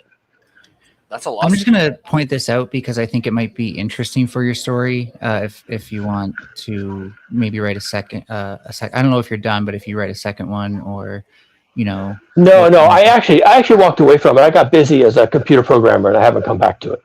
Oh, so it's not finished. Oh, now you have So my I was list. I have thinking a that few questions on volcanoes, like if after. we actually got rid of all the mineral resources on Earth, which I think would be rough because there's a lot of iron and just like rocks and stuff like that we'd still have to mine. It would be rough to mine it. But volcanoes would always be bringing up metal and stuff from the core, from the outer core and the inner core. Yeah, but would you be messing and fracking with very volatile land? That Oh no, could you make, could like, you could just take the lava, make an eruption happen. You could just take the lava, pour it into the ocean, cool it, take what cools, and then mine that for. Yeah. True. Oh, okay. I thought, Like the black sands of Hawaii could actually be a source of resources. Yeah. And you can even imagine some corporation swooping into Hawaii, buying all the black beaches in Hawaii, and stripping them of all the sand, destroying the tourist industry, blighting the landscape, hauling away the black sands of Hawaii and turning it into whatever they turn it into. That would be that would be so classically human. My birthday's tomorrow. My parents are leaving on my birthday to Hawaii, and I'm staying home watching animals. Hey, well, that's a noble task. Enjoy. I love my animals. Another huge source of iron, although I'm seeing this getting replaced more and more, is sometimes the ballast they'll use underneath rails. The rocks. Really? How so? They'll use iron slag because they get it from the foundries. They're looking to get rid of it, and for them, it's good because it's porous and it has rough edges, so they lock together well, and it also drains. Yeah. You know what also happens? They lay new rails over old rails, and they sometimes leave the old rails there. And so you could come up with a scenario where they don't really care about the new rails, but they want what's underneath. So they pull up the old rails, take away the ballast, extract the old rails. They pull up the new rails, extract the ballast, pull up the old rails, and lay out down the ballast and lay down the new rails. I've actually seen them working on rail lines like that. They have a huge machine that it's really long because it has to be able to straddle. Are like you sure you're not just missing? You might be missing the point where they actually pull up the rails, then replace the ballast, and then put the rails back down. So it looks like they were doing that. Now I remember. You're right. They were doing that. They were replacing the ballast, and they were also replacing the ties. Yeah. They're replacing the wooden ties with concrete ones. It was the damnedest thing I'd ever seen. It was obviously a bespoke kind of machine made just for that purpose. Who knows where it came from? But it was so fun to watch. It was going by my office where I was working as a coder. Yeah. And you could see the rails outside. You watch this machine. It moves along at a pretty good pace, too. There was like 20, 30 guys on this thing, you know, all had a different job. And go forward, go backwards, lift, separate, pick up the ballast, take up the rail. It was fun to watch. Yeah, for sure. They've got some really efficient operations for the rails, and I really think like an economy that's based like where rails are like. So I'm for smaller communities rather than like these large nations and stuff as far as like economy scales go. And I think a rail system could be its own community. Like basically, like you could think of it as either one long municipality or just like a series of towns that support the rail network for each other because they need the rail. Yeah, that was pretty common in the West. I don't know where you're from, but even here in the South Bay, in the Bay Area, we still have the remnants of old communities that formed around the rails because the rails were there. Down the street here, we have a rail station that was actually mentioned in Jack London when he did Call of the Wild. And he got on the station here, and there, I don't know, there used to be houses or something around there, and he went all the way to Alaska on the rails. And every place along the way, there's these little, the water tenders and stops for the passengers to get out and stretch their legs and eat something. And these communities were built around these rail stations. And there was nothing else. There was a few houses and a water tender, and that was about it. Yeah, like to be clear, I'm like a green anarchist or like a social ecologist if you, because I do like Bookchin, if you know who Murray Bookchin is, but and so I really hope what happens in the future is that like our need for corporations, that even if they're not monopolies, they're monopolistic in what they try to do. Those basically become obsolete because we develop our own internal economies that have more to do with, like I said, the gift economy.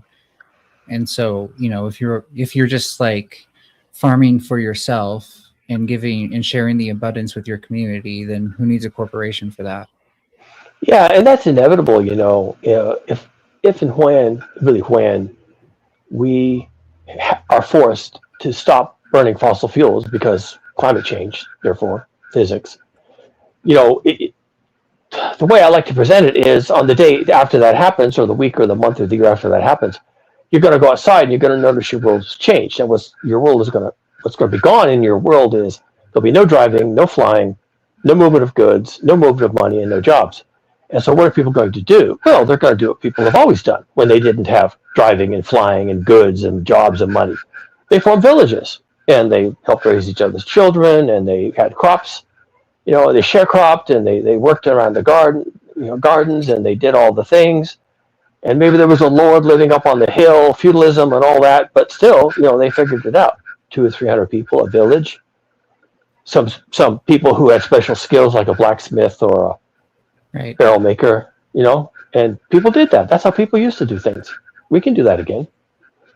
I think that there's a major caveat though, that before we get there, because it's certainly like if things collapse, it's not going to be sunshines, puppy dogs, and rainbows, but there will be a point where we basically have to fight the rich to take all of the material and I guess or figurative wealth, like their mansions and stuff and their properties to make stuff and start using that for ourselves. And that's the part that I don't think there's any real prescription for, other than actually maybe like proper prepping and making sure that, like, if anything, you have a way to, like, you have a plan to set up a community, kind of like what I'm making.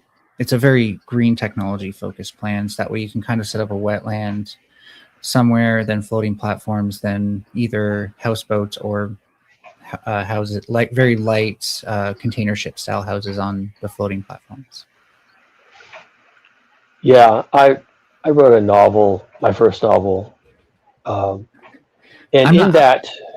the civilization collapses in about 100 days, and people have to very quickly figure out how they are going to start replacing or living without the things you're mentioning. And they have to band together. They have to become creative. They have to set aside their differences. They have to set aside, their expectations from the time before, and they figure it out. It was fun. It was a fun book to write. Just trying to help characters, of course, in the novel, figure out how they're going to make the pivot and what the world looks like when they've done that. It was really interesting work. I think if capitalism goes on for the next 100 years, there's some point where it's going to become in vogue to kind of be like a pirate, or like a Robin Hood style pirate, because there were egalitarian pirates throughout history. Sure. And they were also very, especially at the start, they were very much about like the community lifestyle and like sticking up for other pirates. So I'm not saying to be exactly like pirates, to be clear, but just the idea that like you're not part of the system at all. That way you can and since you're essentially at war, but you're also taking to the high seas, it's just you versus them out there. And Now, what's interesting about piracy, since you mentioned it, is that piracy can be thought of as a form of parasitization. That it really only works if there's something to steal from. There have to be Spanish galleons full of gold. There have to be where did the Spanish expensive get that port. gold though? Through parasitism. Oh, that's fine. Parasites can have parasites, right? Yeah, no, And I'm not. Yeah, we agree there. Yeah. And capitalism is parasitic. It destroys nature and people for profit, as a tapeworm would. So the parasite can have parasites. Anything that's a resource can be parasitized. And capitalism right now is probably the biggest animal on the planet. So why wouldn't you have parasites nibbling on, the blood and the fat of capitalism? That's a good guess. That would happen. Someone's gonna make it cool. It's gonna be like some YouTuber who's like finds a way to get around TOS while doing it, or a journalist who follows someone who does it or something, and then it's just gonna explode. That's my guess, and I don't think the world is ready for it because, like, with drones and stuff like that, it's like we're just lucky at this point that nobody's connected dots on how to use a bunch of these things. I think. Yeah, but don't you think there's like a zeitgeist right now brewing, like with AI and joblessness and the parasitic capitalist elite class, and don't you think there must be something brewing? Oh yeah, out well there? look at the guy who shot the pharmacy CEO. And That's right. The guy who burned down the CEO. They had supporters. There's going to be opposition as well. Yeah, that guy that shot that the guy that shot that guy from Luigi. Health Corp. Yeah, Luigi. Yeah, he's practically a folk hero right now. Among certain circles. Depends on who you ask. Yeah, exactly. You don't have to be a folk hero everywhere. Robin Hood was not a folk hero everywhere, but he was a folk hero, and we still speak of him as a folk hero. The sheriff of Nottingham, we don't hear his story. We don't even care. It's all the other people that thought Robin Hood was doing a good job. But I do think the system, one of the mistakes we did is let the system dominate our ability to actually fight back overall. Because what is peaceful protest, right? Peaceful protest is protest that goes nowhere. Let's be real, especially in an age where corporations and governments are more insulated from us than ever. Yeah, but it's the kind of protest that people feel that they can do without being singled out for punishment or destruction. Yeah, I think, sorry to bother you guys. I think to reply to Melanie, I think you Americans are much more lucky because of the Second Amendment. Now, when I say that, I'm not inciting violence or anything like that, but I'm just saying, like, part of the Second Amendment is a well-armed militia, right, to take back their country. I mean, not many other countries' citizens have that as part of their constitutional legal framework, civil rights. I would disagree, but it would be along different lines, so I'll let someone else speak if they want to. No, I'm interested. Why would you disagree with that? Just because I've looked at a lot of the research on gun ownership, and it seems like owning a gun makes you, your family, and your community less safe. Oh, so you're not like pro 2A then? Are you against gun ownership or? I just don't think gun ownership makes sense outside of like hunting context or like absolute, like you actually need an army kind of deals. Like I wouldn't take the guns from Ukraine, obviously. Yeah, and along those lines, I know a lot of people that own guns. I come from the countryside here in Northern California, and there's a really healthy, vibrant gun culture. My brother owns like 20 guns. I don't own any. But a lot of the time, the reason they have all these guns, oddly enough, is that the talk in these rural areas is not that they're going to use the guns to save their democracy from criminality or authoritarian impulses. The guns are for shooting invaders and shooting people you don't like, and getting rid of wokeism and stuff like that. It's really kind of horrifying when you talk to American gun owners why they have their guns, protecting their home, shooting someone in the face. It really is a dystopian vision of the Second Amendment. Also, I'll point out that what was I going to say? Never mind, I forgot. So it doesn't matter. I was going to say I'm into guns, even though I'm in the UK. I'm still a reservist with the armed forces. So we're not legally allowed to go to firing ranges and that. There is an exception to own some live firearms like a shotgun, but it's very heavily regulated. But we do stuff like airsoft, but even that, the government puts a lot of restrictions on it. So we do a lot of like gunfight simulations still. In the military, obviously, it's more simulated for war fighting. But we have quite a good circle of guys that we go into the kill house, and we kind of shoot each other with airsoft rifles and stuff.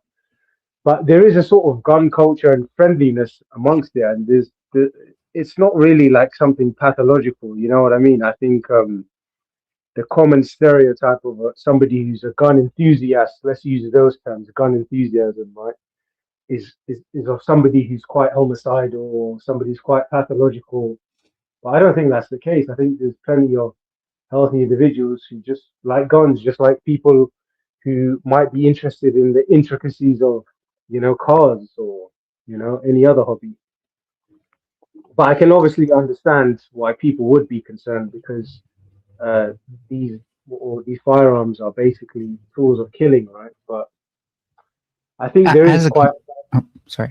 I think there is just like a bad stereotype around it. Yeah. Sorry. What was you going to say?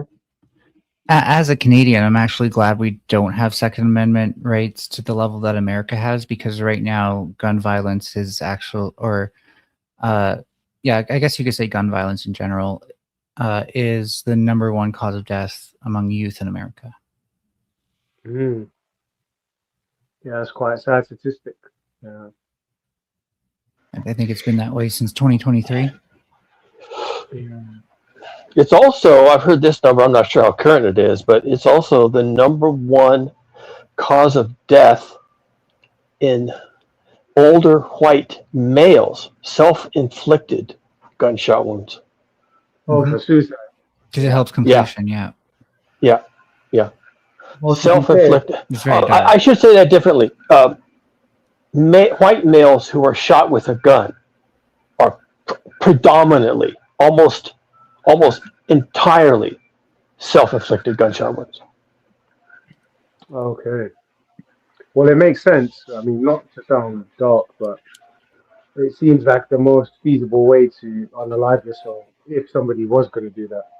I mean, if I was convinced to do that, you'd probably look for the most sort of quickest and painless way, right? Yeah, but the flip side of that is if there wasn't so much gun ownership, and of course, everyone knows there's more guns in the U.S. than there are people. If there wasn't quite so much, and gun ownership and gun cult wasn't so normalized, then maybe some of these men would seek other forms of solution, like therapy, possibly, counseling, I don't know, rather than just turning immediately to a gun because America is all about guns. I don't know. I'm probably reading too much into it. Yeah, along the line specifically of like, if the gun's not in their hand, they can't use it. Like that's not a multifaceted type thing. I would say whether or not they seek that other form of help is very multifaceted, especially for men. The APA has a really interesting PDF called their guidelines for treatments of boys and men, and they kind of talk about why men, specifically less so boys, might have an aversion to seeking treatment, mostly because they feel like it emasculates them to need help. Yeah, right. Never being able to talk about feelings. Yeah, that's true.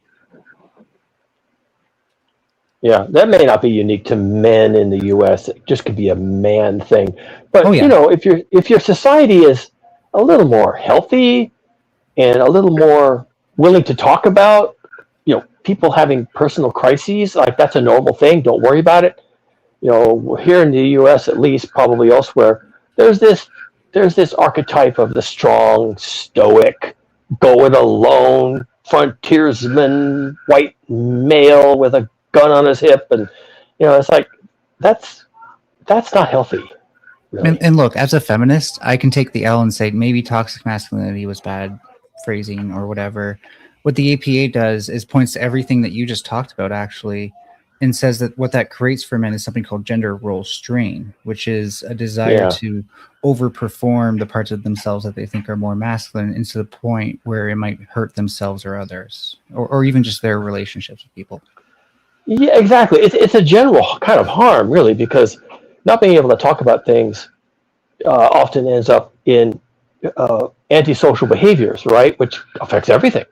You know, your relationship with your spouse, your family, your friends, your coworkers, your customers. You know, you just come off as not well because you're not well, and so you evidence that reality.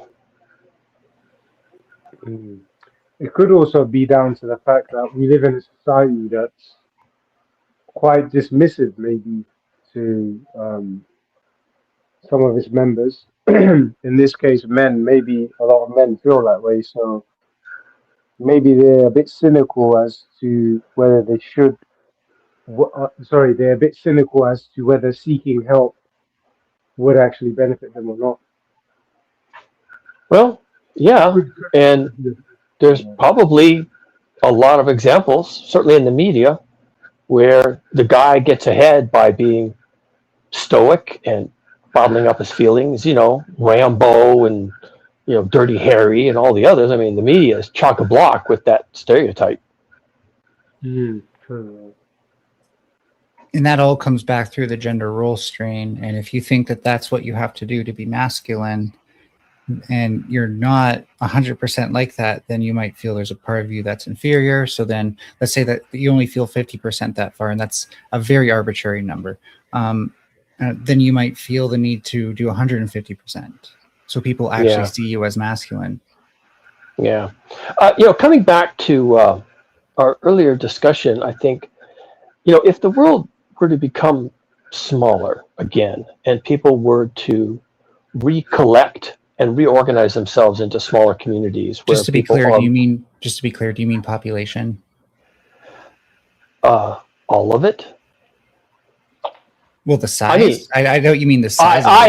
Okay. I don't mean the size. I didn't mean the size of the Earth. I meant if people want to reorganize themselves around a smaller lifestyle, okay? Yeah. where your horizons. So think back to the Middle Ages, where your horizons are measured in miles, not thousands of miles, single-digit miles, where your horizon is measured in a single-digit mile. That in that environment, men might actually find themselves better adjusted, where stoicism and focus on outcomes and being protective and being,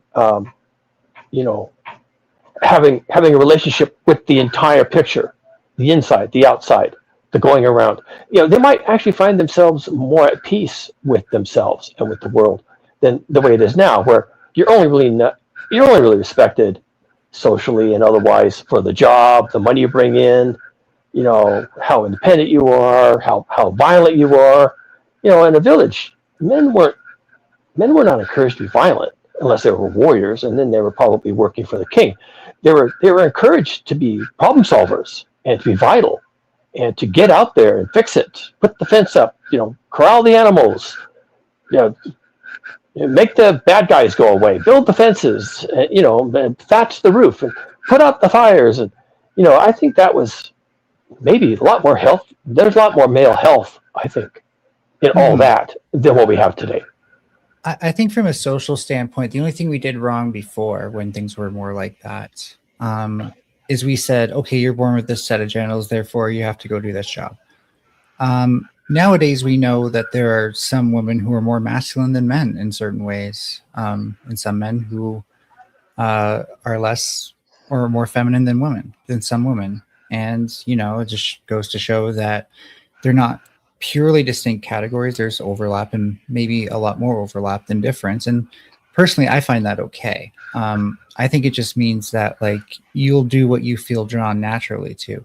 I personally, like, let's say we went to a purely agrarian, you know, typically women do one form of work, men do the other, just for the sake of argument. I'm not saying that's what I want.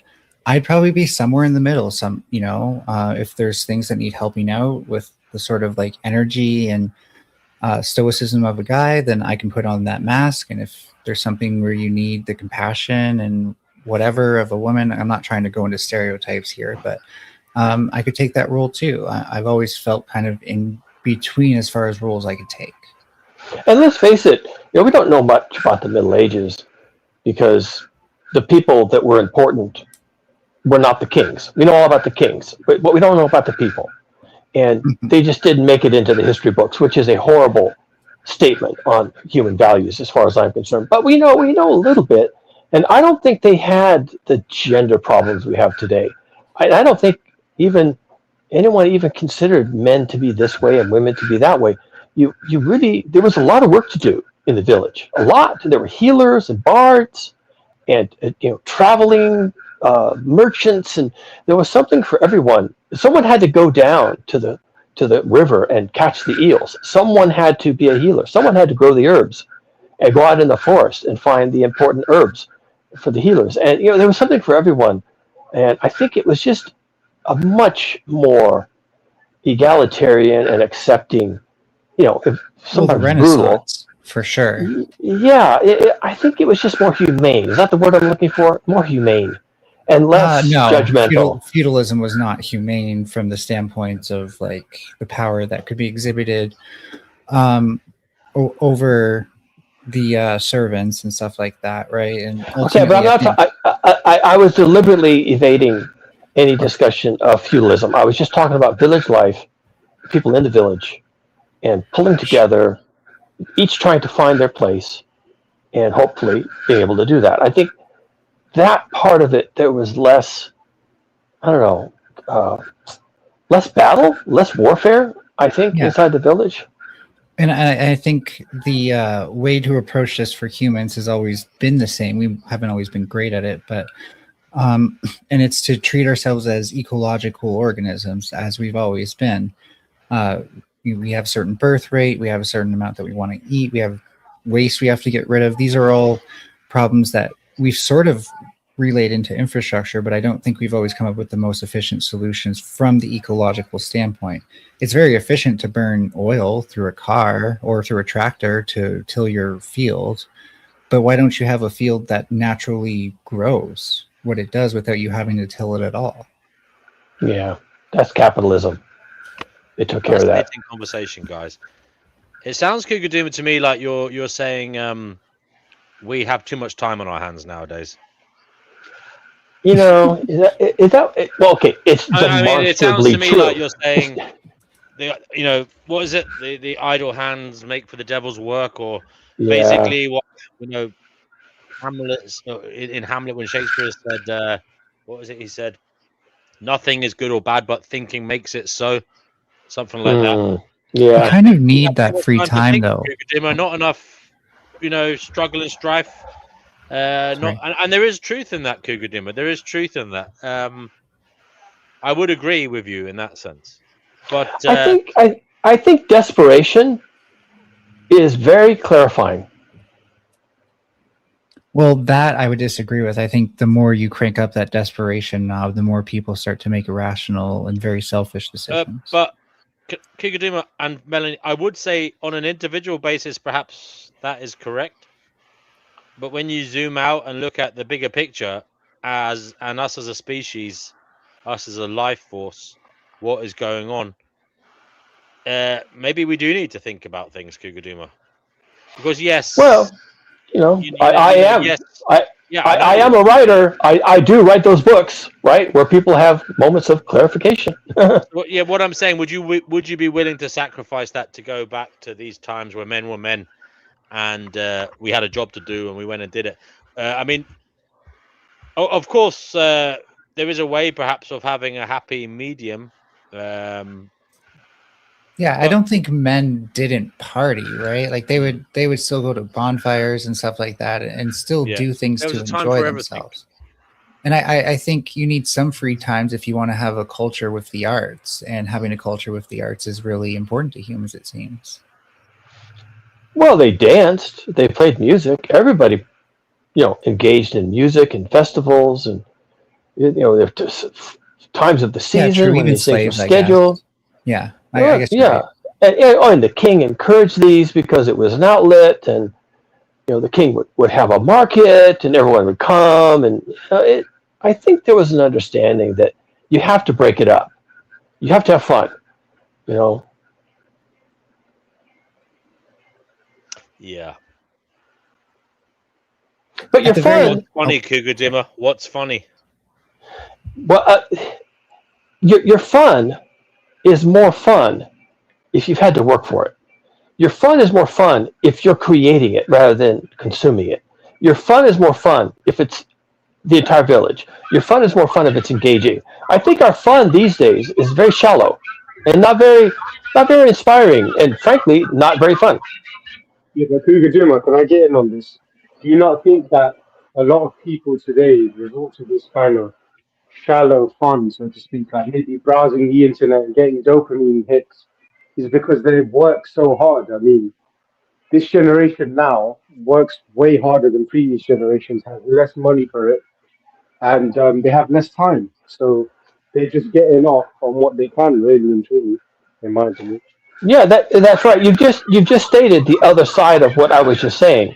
You're saying why it isn't fun, and you're absolutely correct. And please notice that a lot of the drug abuse and alcoholism is because people don't have time to create fun and relaxation, so they jump into a pill, and to Yeah. try to get their fun from a pill, and because they're desperate for escape, and It's more we're not offering. multifaceted than that. Yeah. For being honest. I mean, like, look, most people who work a job, right, work 9 to 5, 5 days a week in the West, right? They have 2 days to live, and out of those 2 days, one of them is pretty much spent getting their shit together, like doing their laundry, cooking their food, going shopping. So they really only have one day to live, right? So to go out there and quote unquote touch grass or go on long hikes, which is what I like to do in my time off, turn my phone onto flight mode, go by myself, and just immerse myself in a long hike in nature, right? Most people can't even do that because not on top of that, they're worrying about the next fucking bill that's going to come through the post and completely destroy their cash flow for that month. You know what I mean? So I feel Yeah, like but there's also the saying, go out and touch grass, right? So it doesn't have to be you and your 20 mates taking over the bar, 10 rounds of drinks, a $2,000 bar tab. It can also just be going out and sitting in the park and just soaking it in. don't you think, Cougar Juma, that we could do with a shortened working week, that people could have more money, not to buy superficial things, not that you could control that, 'cause it's individual consumer spending, but I think people should have more leisure time, and that would actually increase their productivity at work, and it would increase their life morale, rather than what we have now, which is this dystopian sort of mindset of like, oh, I'm just there to pay the bills, you know what I mean? Yeah, Kind of there is a mind. movement. I don't know if the movement is in Europe or the UK or both for the 4-day work week. Yeah, but in my opinion, even that's too much. Considering, I just feel like the overall model that the average kind of worker has to deal with is so exploitative, man. And you can spend 20 years paying your taxes, and then you're cast out like a leper by this government, by this society. And yeah, like you said earlier, I agree with you. That's the dark side of capitalism. It's very exploitative. It's very parasitic. The government and the system literally sucks the blood of its so-called worker bees until they die. Yeah, yeah. And even then, they don't want to give you your pension. You know what I mean? What So they would rather work you to death, and you get yeah, nothing. exactly. That's Yeah. why they will keep raising the pension age, and then eventually that pension is going to disappear when you go to claim it. You know what I mean? It depends Yeah. on what your pension is based on. But I agree overall that the incentive for capitalism is to just look at workers as basically from an economic standpoint, you're paying a fixed amount, more or less, unless you're doing overtime, for X amount of labor. And they expect the same amount of labor from everybody. It's much easier to manage that system when you don't consider the needs of every individual, right? So you start to disappear the bigger and more successful that company becomes. There have been like co-ops and stuff like that that have kind of broken that model. But it seems like overall, like if you look at like the policies that are passed in America saying corporations are people, it seems our governments tend to favor capitalism because capitalism gives people more tax dollars, which allows them to spend more money on things that might be kind of between the lines of what helps people and what helps the politicians more directly. Well, there's definitely an unholy alliance between capitalism and politics. Good luck breaking that up. Yeah, and I'd say America with things like IAPAC and NRA, there's more direct connections, whereas in Canada, you'd have to look more like industry and Alberta oil, and a good example there is Alberta oil and Alberta politicians. Ontario's exactly kind of like that too, to be honest. Yeah, it's spreading everywhere. The Canadians probably were not so much that way until they discovered the tar sands, and then it was like dog eat dog. Then we had leverage over the U.S. where like we have something that you're struggling to extract in Texas and stuff like that from the same type of things, but ours flows more freely. So what are we going to do here? We're just going to let it go to waste. But now look what happened. You've become so important to the U.S. Now the U.S. is going to invade you, steal your tar sands, the same way they stole the land from the Native Americans west of the Appalachian Mountains. They're going to steal your tar sands and leave you with nothing. I'm only half joking, by the way. Yeah, the real dispute was the softwood lumber thing. That's when Canada really showed that, like, we're not just going to be walked over, especially regarding trade in our natural resources. Is that why Trump wants to take Canada? Probably, Canada. Yeah. Probably, yeah. And because a lot of we tend to advocate for Mexico and things like NAFTA, and tend to be the ones who try to bring America down a bit on certain things, and advocate for other countries. And it'd be easier if we just weren't as big of a player as we are. You know what would happen though, and there's a part of me that giggles when I think about it. How many provinces are there in Canada? 7? No, like 3. Well, including territories or not? You tell me. The equivalent of a United States state. 13, including territories. 13. Okay. So if the U.S., a little thought experiment, if the U.S. would annex Canada, it wouldn't be the 51st state. It would be the next 13 states. All of those states would hate the Republican Party, hate with a bleeding vengeance the Republican Party. For 100 years, 13 states would always vote for anyone else, and that would destroy that party for all time. I don't know what would actually happen at the end of the day if our individual provinces would remain divided like that and become their own states or not. It's just a funny thought experiment. Yeah. That all this talk about Canada being the 51st state, it's too big to be a state. It's already a country. Well, Alberta would like internal. It has internal states of its own, and just Ontario, they're just going to go completely batshit crazy, right?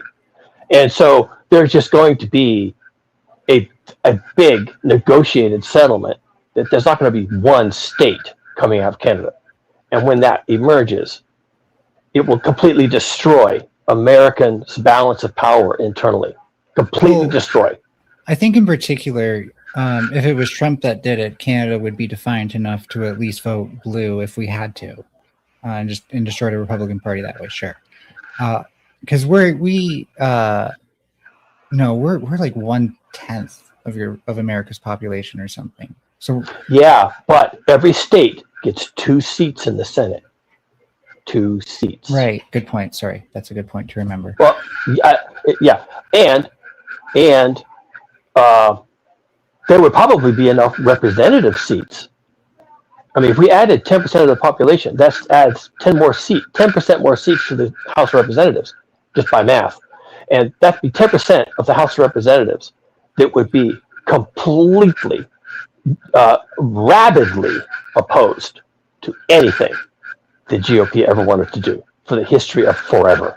It's just a thought experiment. Makes me giggle. It's just dumb. What he's doing is dumb. And if you do the thought experiment, it's double dumb. And everything he's doing is dumb. And the Canadians have every right to throw a fit. And good luck up there. You have our prayers and wishes. And we're trying to do the best we can with this stupid motherfucker. I think he's hedging his bets that way. He's always got some reason to like use the military and pretend like he's fighting to make America maybe even better than it was before. So that way, if he runs for a third term, he can claim that. So if it's not, once Iran quiets down, there's gonna be Greenland again. Once Greenland's gone, maybe Panama, or maybe it's us next. I honestly, I think it might be Panama. Cuba. Right? Cuba. Cuba. Cuba's coming for Greenland. I think if he hadn't done Iran, he would have done Cuba. Oh yeah, Iran kind of. They literally pulled a carrier from those waters into the Strait of Hormuz, so he couldn't focus on Cuba as much at all. Yeah, and and the problem here in America, and the Canadians really need to think about this, because this is our reality, and it becomes your problem, is that Trump and the GOP can't really tolerate any more elections in America. They're already in the swamps with public opinion, and they got what they wanted. They got majorities everywhere, including the Supreme Court. And if they ever lose their majorities, or they ever lose any amount of power, they're going to be thrown in prison. The whole bunch of them. They're so corrupt, and so blatantly corrupt, and so openly corrupt, that they will just be thrown in prison. So they can't possibly ever lose power. Although I agree for a generation. I agree, but I agree more so for Trump, because I think the GOP still has a chance. I'm not saying that they can make this work, but a chance just by electing somebody who seems like the anti-Trump, like basically Mike Pence at this point. Well, that would be the only one. And only because he has been tried by fire. They were out to lynch him, and he stood his ground. And good for Mike Pence. I don't have any real strong feelings for the man, but good for him. He did the thing, and he did it well. And maybe he will, but I just don't think that in terms of the elections coming up, Trump and the GOP can't even think about allowing that to happen. They have to now think of every possible way: technology, warfare, insurrections, aliens from space, everything they can think of. Canada invading America. They have to think of everything they can think of to find an excuse to not have elections. The way that Ukraine did, because they were invaded by fucking Russia, they don't have to have elections. So a good kind of meter that I always had to think about, like, how likely is the GOP to switch on Trump on this and not vote him in for once, is my aunt. She's rich, she's white and all this stuff. She's very insulated, but she does keep track of politics. And I don't know where does she live? Ohio. Okay. Carry on. And I don't know her particular views on Iranians, which I think would actually be what would tip the scales on whether or not she thought the war was too much. But I can say for sure that if she did think that, like, if she was mad that he said endless wars and they did the war with Iran she's the type that's not like meanly racist. She just still has some racist beliefs. So she could just think Iranian, whatever about Iranians. I don't even know her views about people in the Middle East really. But because I know, like, she is at least like Republican enough to vote whoever the leader is, I can see this as like her seeing Trump as having lost this. Has she said that? No, I don't talk to her that much. I kind of have to host a simulacrum of her in my head and what her decision-making process might be. So you think that she's had enough of Trump and MAGA? Especially if she sees the war with Iran, or the standoff, or whatever you want to call it, to be a failure on Trump's part. Well, he just today, I think, declared a peace in our time, so to speak, with regards to Iran. Israel's going to mess that up. They are. No, you're absolutely right. Like, I'm looking at my watch. Let's see, what time is it? What time is it in Israel? They're gonna fuck that up sideways. Trump will easily still be in office before they do that. So that's not going to hold. Why would they not do it at the end of the week? Well, that's the thing, yeah, because that's when all the markets close and you can do Yeah. a bit of damage. I know. Okay, I guess all we know about the peace deal, I mean, it's not really a peace deal, it's an armistice, is that they're going to give each other, Iran and the U.S., I don't think Israel is even in on it, they're going to give each other something like 60 days or 90 days to hash out an actual peace deal. So this is like 2 steps removed from it's an armistice. We have an armistice on the Korean Peninsula, right? No peace. We have an armistice on the Korean Peninsula. We know how that shit worked out. So they're talking about giving themselves 60 or 90 days, I can't remember the detail, to hash this out. So maybe the Israelis say, okay, you two pretend to be doing something. We're going to bomb fuck out of Hezbollah and Hamas. And if Iran doesn't like that, they can break the armistice. And in 60 days or 90 days, whatever it is, whatever peace deal you think you're going to come up with, we're going to bomb the fuck out of it. I mean, that's a narrative. Yeah. Yeah, and to point something out, like, note that, like, Trump's fighting extra hard for the peace deal this time and to make it look like it's really working. Why? Because SpaceX IPO just got listed on the NASDAQ. So you think he's doing this for his buddy Elon? Not for his buddy, but because that way he can say that the stock market's gone up the entire time he was in office. Oh, I see. Yeah, he does have an obsession with the stock market. Yeah, and he knows that, like, if he can keep NASDAQ from crashing over oil prices while that's happening, then it'll look so good for him. And I still believe he's running for a 3rd term. He's gonna. He won't run. You know what? I had that same thought. He's going to run for a 3rd term. He's not going to run for a 3rd term. He's not going to allow there to be an election, and he's simply going to continue. Which is what I consider that to be within the same tent of options he has. Yeah. Okay, fine. I'm just trying to tease out the mechanisms here. Sure. Yeah, he's going to do a Putin, right? He'll have some kind of a Potemkin election where the outcome is already, determined, with a controlled opposition and all that hoo-ha, and then he'll ride into his 3rd term, assuming he doesn't die. But you know what's really interesting in regards to his death? I heard something about a month ago where his daughter, Ivanka, is actually making noise like a politician. And J.D. Vance is being voodooed real hard, pins and needles voodoo, to destroy his career. And there's also talk that J.D. Vance may be asked to resign over his handling of the Iran peace deal. I don't think he was really involved in the actual final peace deal, whatever they're calling this. And get this, if he can kick J.D. Vance out, who's not popular, he can recommend his daughter to the position. That's a thing. I had to look that shit up. That's actually a thing. And if the GOP says, Ivanka, another Trump, so we're going to have Trump, and then Ivanka can be vice president, and Ivanka can run for president in 2028, and that's how it's going to be. And they're just going to go for that. They're just going to say, yep, one and done. And I think she's sleazing her way into the VP. Yeah, maybe. I'd put it as like on the table, but I'd have to see more evidence myself, and maybe I've missed what you're seeing. But do you remember what you're saying about Vance is really interesting? Do you remember how the first time he went to do the Iran talks, he seemed really optimistic about it? He was doing press statements and all this stuff. Second time, Trump was like, "Oh, we're gonna have to find someone else to go," and eventually Vance went, and he's not doing press statements nearly as much now. Yeah, he's been sidelined hard. Oh, I don't even think publicly. It's that.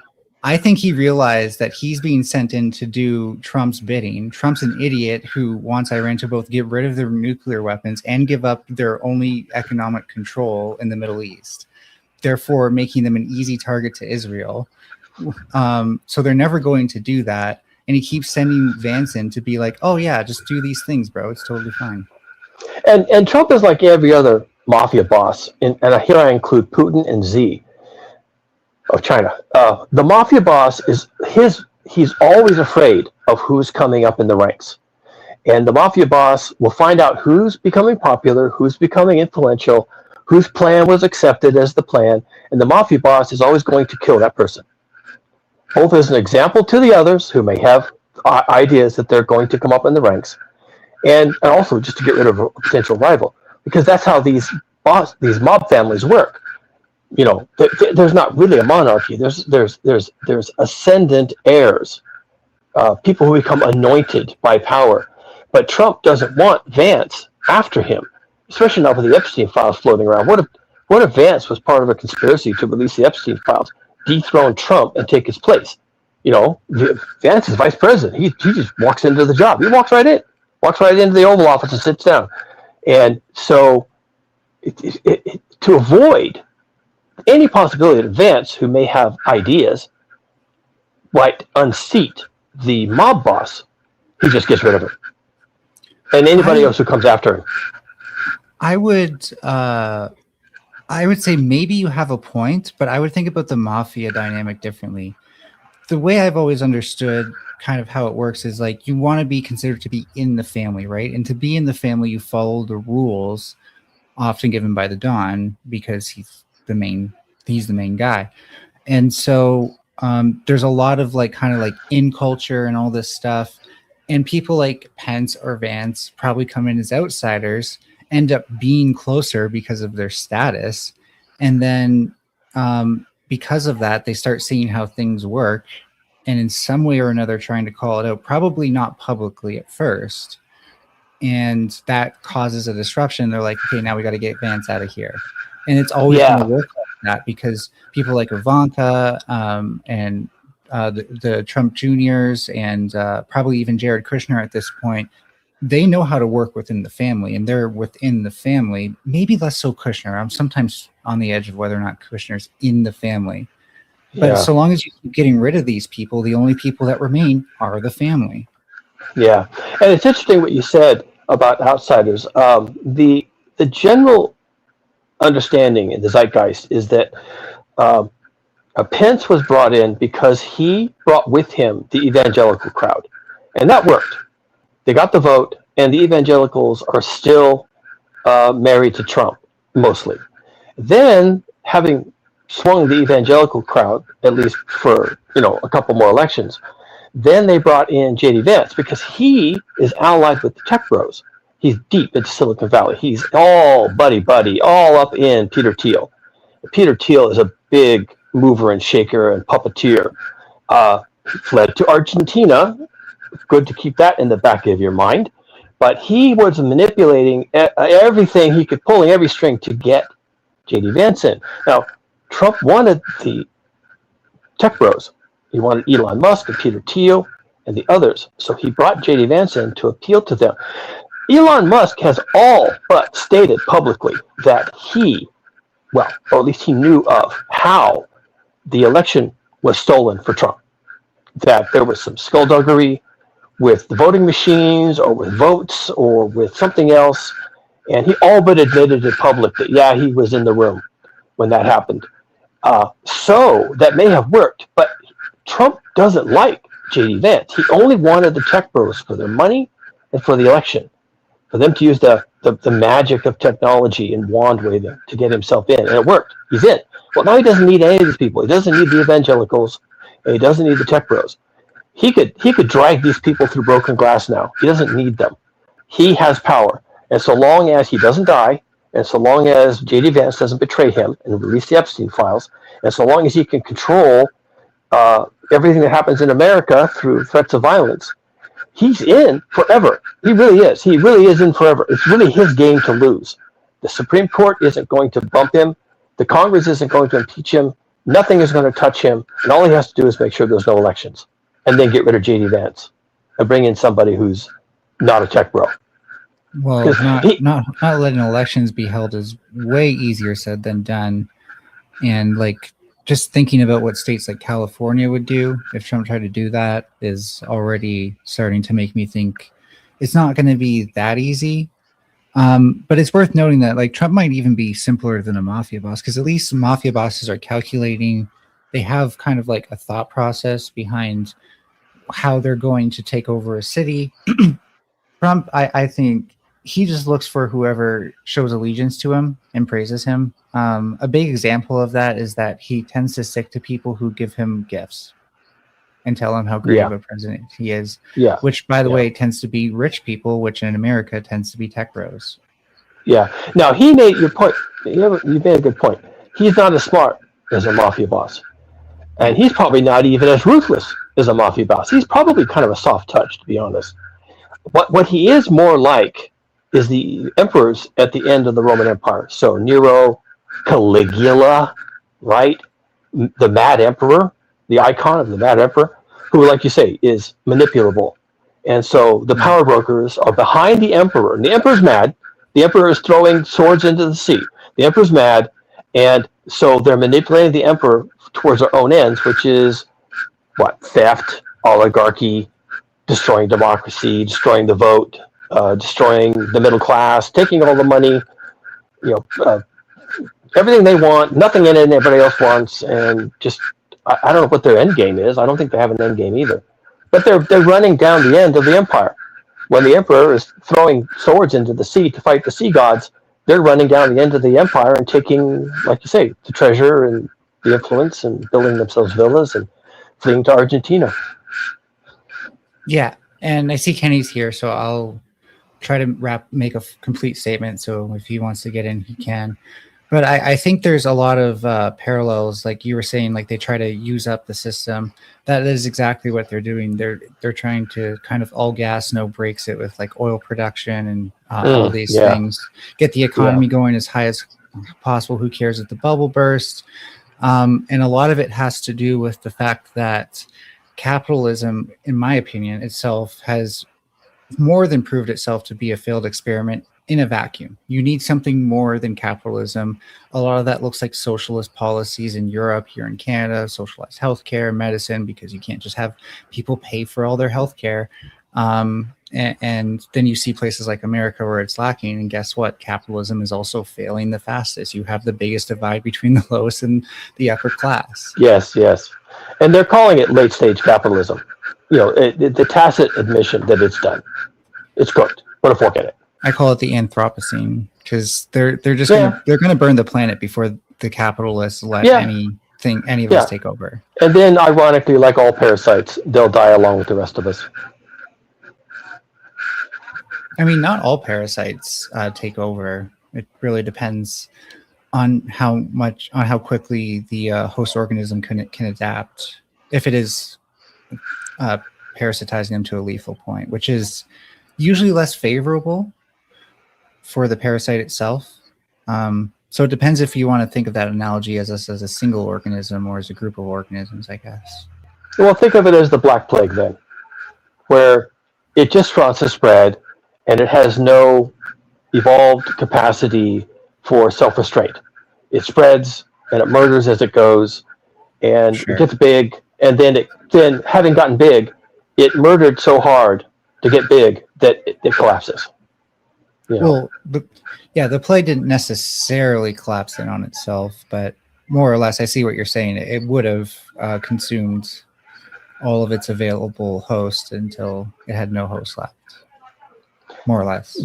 Yeah, or people became so terrified of it that they adopted behaviors that prevented it from being as effective, in which case it still basically killed the host by making the host change behavior.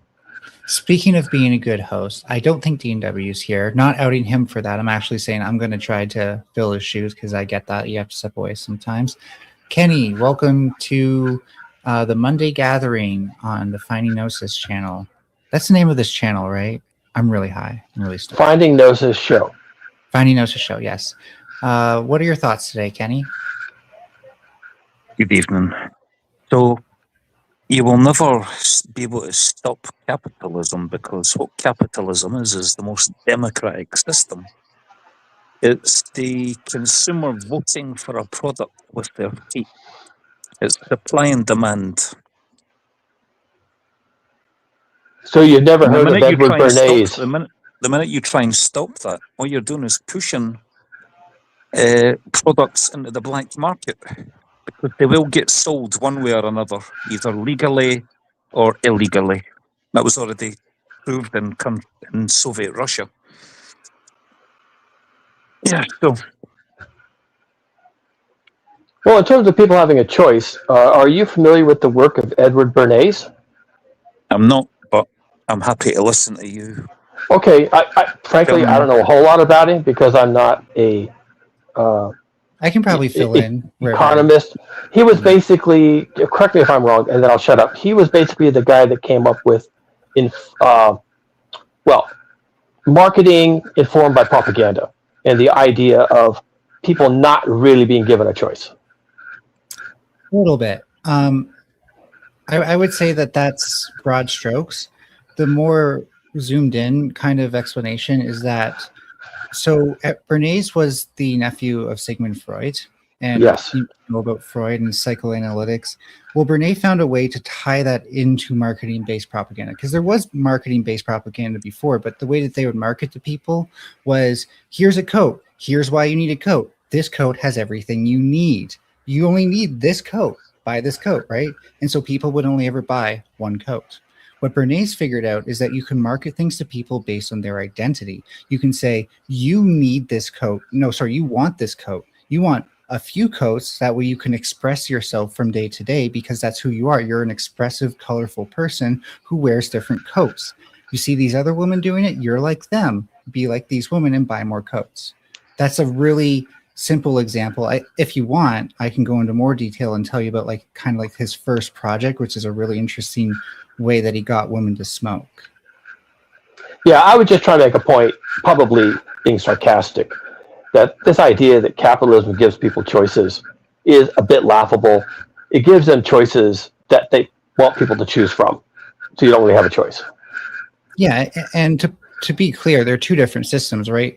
Capitalism is an economic theory for the most part, and democracy is how we organize our government. And typically, the ways that those things interact is that the government regulates capitalism. Otherwise, true free market capitalism without regulation on things like resources and stuff like that, well, we'd be in the Dust Bowl at this point. Yeah. Permanently. So, free enterprise, well, Adam Smith. Well, what was Adam Smith saying? What was his claim to fame? Yeah.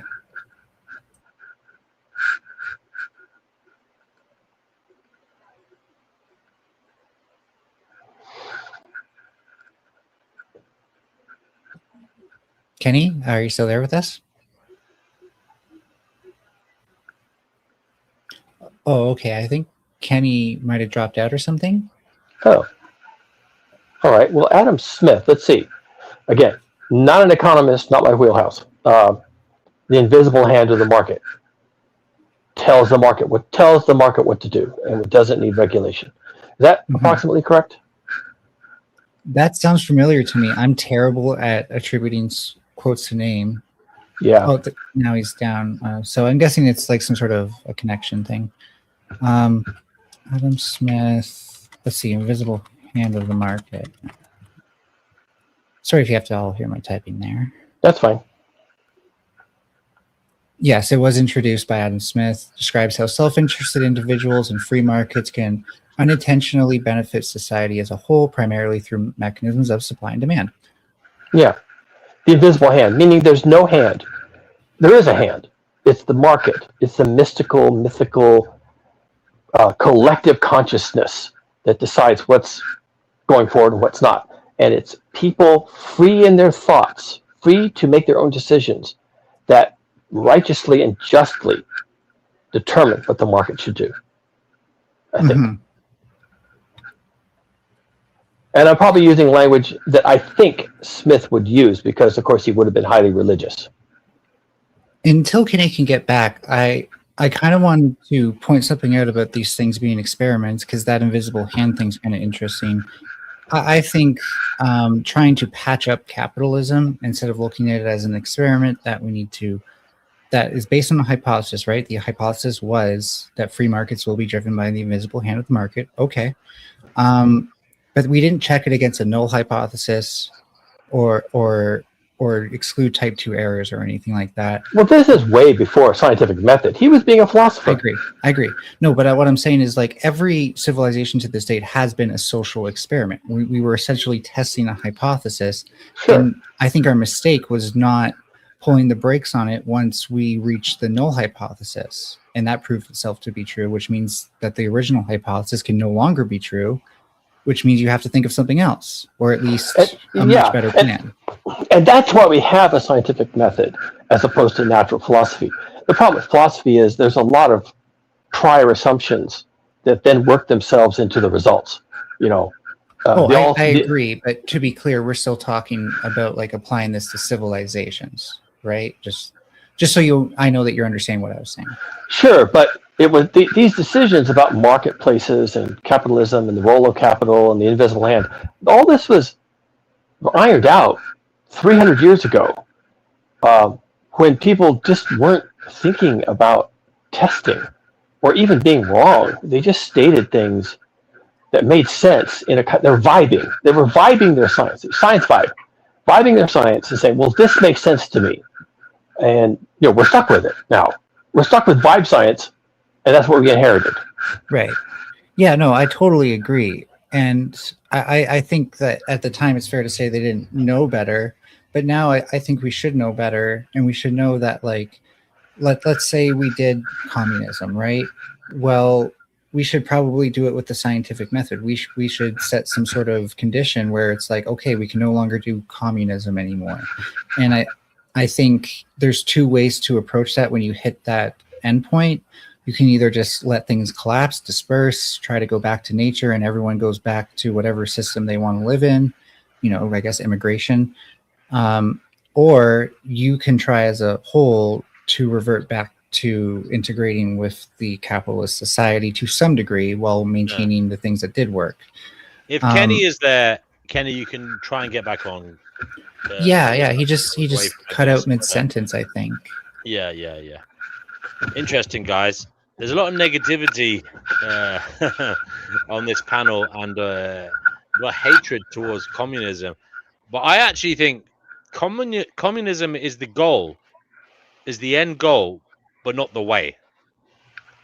Then it's a mid goal. We won't get there by communism, but it is actually the end goal of a just and virtuous humanity. What do you think of that? The origin of communism is in the word commune, and I don't mean hippie communes or something. I mean communal living. The commons. It's all there, and it was all there in 900 BC AD and 1200 AD and 1300 AD. Living communally, like a bunch of communists, was how you did it. You didn't do it another way. Yeah. But I don't know if that what I said makes any sense. But basically, what I mean is, it does. Hopefully, it does to you, Melanie. Yeah, and that's why I think I got really a lot of kickback on Jack Talcott's channel for saying that they were calling me a red. But I think communism is the sane end goal for anybody who cares about humanity. But it's not the way we get there, unfortunately. We can't get to the end goal. And the end goal only becomes viable when we have our handle on how to get energy out to everybody in a way that doesn't cause havoc for the environment and for society. Right. So okay. It's actually in tandem with how we deal with energy and the crisis of energy. I agree, but may I push back slightly? So I agree with sort of like it's the end goal thing, in the sense, like, I hope we have a common definition at least of like workers owning the means of production. There's more co-ops than corporations. Mm-hmm. So I think that's good. I think the environmental side of things has a lot more to do with how can we, if we're going to keep the system going, how can we turn it more into like a boat, then turn everything underneath that metaphorical boat into a pond, then reshape everything underneath from the ground up. Because we're talking about dealing with the pillars that everything's built on, right? Like agriculture, for example, being overblown, requiring way more fertilizer and fuel than it should take to manage it. So there's, like, again, I would say that, to me, I think communism is a stop along multiple stops to social ecology, but I still agree with you. At least, like, we should be heading in that direction. Yes. Okay. I mean, my ultimate communist utopia would involve the social ecology and that kind of mindful living. Well, I think that would become naturally anarchistic anyways. Well, I'm not saying we shouldn't have. I'm not saying we should. It's a bit late for me to get into a heavy conversation on this, Okay. Melanie and myself, because I've got stuff to do. But I don't believe in anarchy, is what I say. I believe. Hopefully, we'll get to the state where we will be, aware beings, and we won't have to resort to anarchy to do the right thing. I maybe I sound like Spock here, but I'm just hoping that we'll do the right thing, and it will become obvious to us as a species what is the right thing, rather than having to resort to breakaway fractions and anarchistic gangs that have their own visions. I do hope for some union as a species in terms of what is right. Yeah. And I do, Melanie, when I talk about energy being critical, I hope that we will find a way to tap into the energy of the cosmos without having to pay for it, heavily financially, or in terms of pollution and such. If I may jump in here, because I you think just that will help lift us all up. So. you sparked a huge brainwave, which is that this is one of the places where I'm actually a bit more of a technologist than just a green technologist. Because I think that from a engineering standpoint, there is some trade-off towards being able to develop low power electronics. Because then you can do more with less power, and then you don't need such large power generation to do things. There is one caveat though, which seems like, Melanie, can I just say, you keep speaking, darling. I have stuff to do this side, so I'm gonna have to go. But keep speaking, and Cougar, feel free to hop on and talk whenever. I'm kind of at a crossroads between, I do actually want to preserve old architecture that we have and the history and stuff like that, but we could start making the way we live to be more responsible, so that way we don't need to put as much energy into heating and cooling.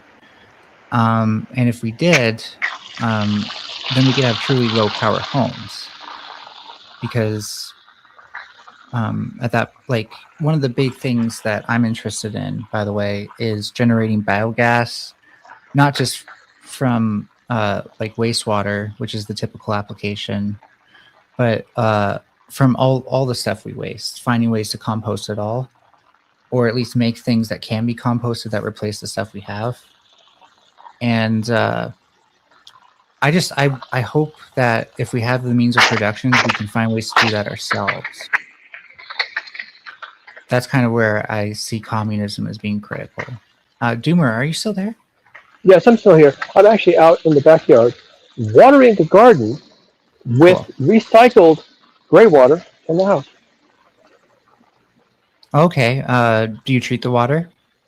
No, it's just from the kitchen sink, so it has food particles in it, and what else? The shower. Okay. Yeah, that's one way to do it. I've been looking at more like micro infrastructure, like things that you can share with a block of houses, like community block. Yeah, and that's a different project, obviously. Yeah. Here in San Jose, they actually have done something kind of interesting, and maybe you'd be interested in hearing this. We have a wastewater treatment plant north of the town, and they have been recycling the wastewater, and we call it purple water because they redistribute it back into the communities in special plumbing, labeled with a purple pipe and purple accession numbers. So, like the community garden, not too far from our house, has purple water, and you water your beds with the purple water. And you have to take it to, of course, you can't drink it. Don't get it on, don't get it in your eyes, whatever, because it hasn't been sterilized or Right, it's chlorinated or anything non-potable. like that. It's not potable water. I mean, maybe in a pinch you could run it through an RO, but anyway, they don't want you doing that. So, but they're doing it, and Yeah, cool. we're actually it is cool. It's really amazingly cool because California has such a love-hate relationship with water resources. We're hoping that they can eventually bring it to homes, neighborhoods, and then you'd have two water supplies. You'd have your city water, and then you would have your purple water. And you have to keep them separated, segregated. But that's what we do. We have I'm an engineer, so I actually dug a basement under my house, and then I cut into the plumbing because I'm fearless, and I routed the drains from the kitchen, which includes I mentioned includes the laundry also, and I routed that into a sump pump. It just sits in the basement that I had to dig first. And then the sump pump collects the stuff. It has a float, and it pumps it out of the basement into the backyard into a garbage can, big plastic garbage can. Right. And there it accumulates. Then we have another pump, which is just a submersible pump. You can buy them for $25 on Amazon. It's a big submersible pump. You hook a hose to it, and then the submersible pump is actually on our Google Home. Our house is entirely automated because I'm a fucking savage. And so I just tell it, hey, turn on the gray water pump, and I have a hose, and I'm watering my garden with the gray water collected from my kitchen and my laundry. In fact, my wife wanted me to do the gray water so that she would have an empty cistern to pump when the clothes washer runs. It'll have an empty cistern to pump into from the basement. It's convoluted, and it absolutely works 100% every time. Do you get so that's interesting, yeah. So you're basically, instead of sending gray water into the city sewage system, you're reusing it for your plants. Do you get sediment at the bottom of your cistern? We get food particles, but the pump is powerful enough. It's kind of a grinder pump, powerful enough to just manage it. Once in a while, we tip the cistern. Again, it's the cistern. I'm overstating it. It's like a 40-gallon garbage can, right? Rubber-made garbage can. So every so often we say, let's clean this thing out. We tip it over. There's hardly anything in it. Some food particles, sounds gross, but you get to where you deal with it. And we clean it out and put the pump back in, spray the pump off, put the pump back in, and we're good for another couple of months. It just manages it. It works out really well. We have an incinerator in our kitchen, so it grinds everything up before it goes out. Yeah. Okay. What about detergents, though? We use special detergents. My wife finds them on the internet that are, what are they? I can't remember. Low sodium, low phosphate stuff like that. Special, in fact, they're special for gray water systems. Okay. And they are made clean for fine. gray water systems. Yeah, they're made or recommended for gray water systems. Yeah, well, that's good to know. So we're real careful about that. Even the soaps we use in the shower are the same. Yeah, that's been something I've been looking into personally. Is say you have gray water treatment as part of like a wetland system. What can you put between that and the wetland so it doesn't get overloaded with detergents? And there are options out there. I don't want to give away all of my secrets or bore people more so. Yeah, it is highly technical. This is chemistry, folks. We're doing chemistry here. What accumulates, what bioaccumulates in the soil? Are there things in your soaps that probably you wouldn't want on your skin, but absolutely you don't want in your food, because we eat our garden, and so on. There's a lot to think about. But I'm a biologist, and my wife is a hippie, and we're both engineers. You're a bioengineer. Oh, that's so cool. So, by the way, my mentor, he's a biochemical engineer. And he's really taught me to think like an engineer. And for the past 15 years, I've been working on making sealed enclosed mesocosms and kind of working on the issue of how can you crank up the biodiversity in a fixed space kind of deal, right? Because and not have it just die. How can it theoretically last? That's the perennial. That's the holy grail, right? Yeah, and I believe I've gotten very close. I just don't have resources to make truly sealed and properly maintaining systems. But I've made huge strides. But a lot of the focus I've also put into is a food composter that ends up being like a full trash composter in some form or another. Where do all these pathways for these chemicals go, and how can you essentially feed it to fish, which then goes back into a bioponic growth system, which, by the way, my method to do that, if you have like a yard or something, or for a community, is into a wetland, which then has floating platforms on top of it, growing fruit trees like an orchard, right? That makes So sense.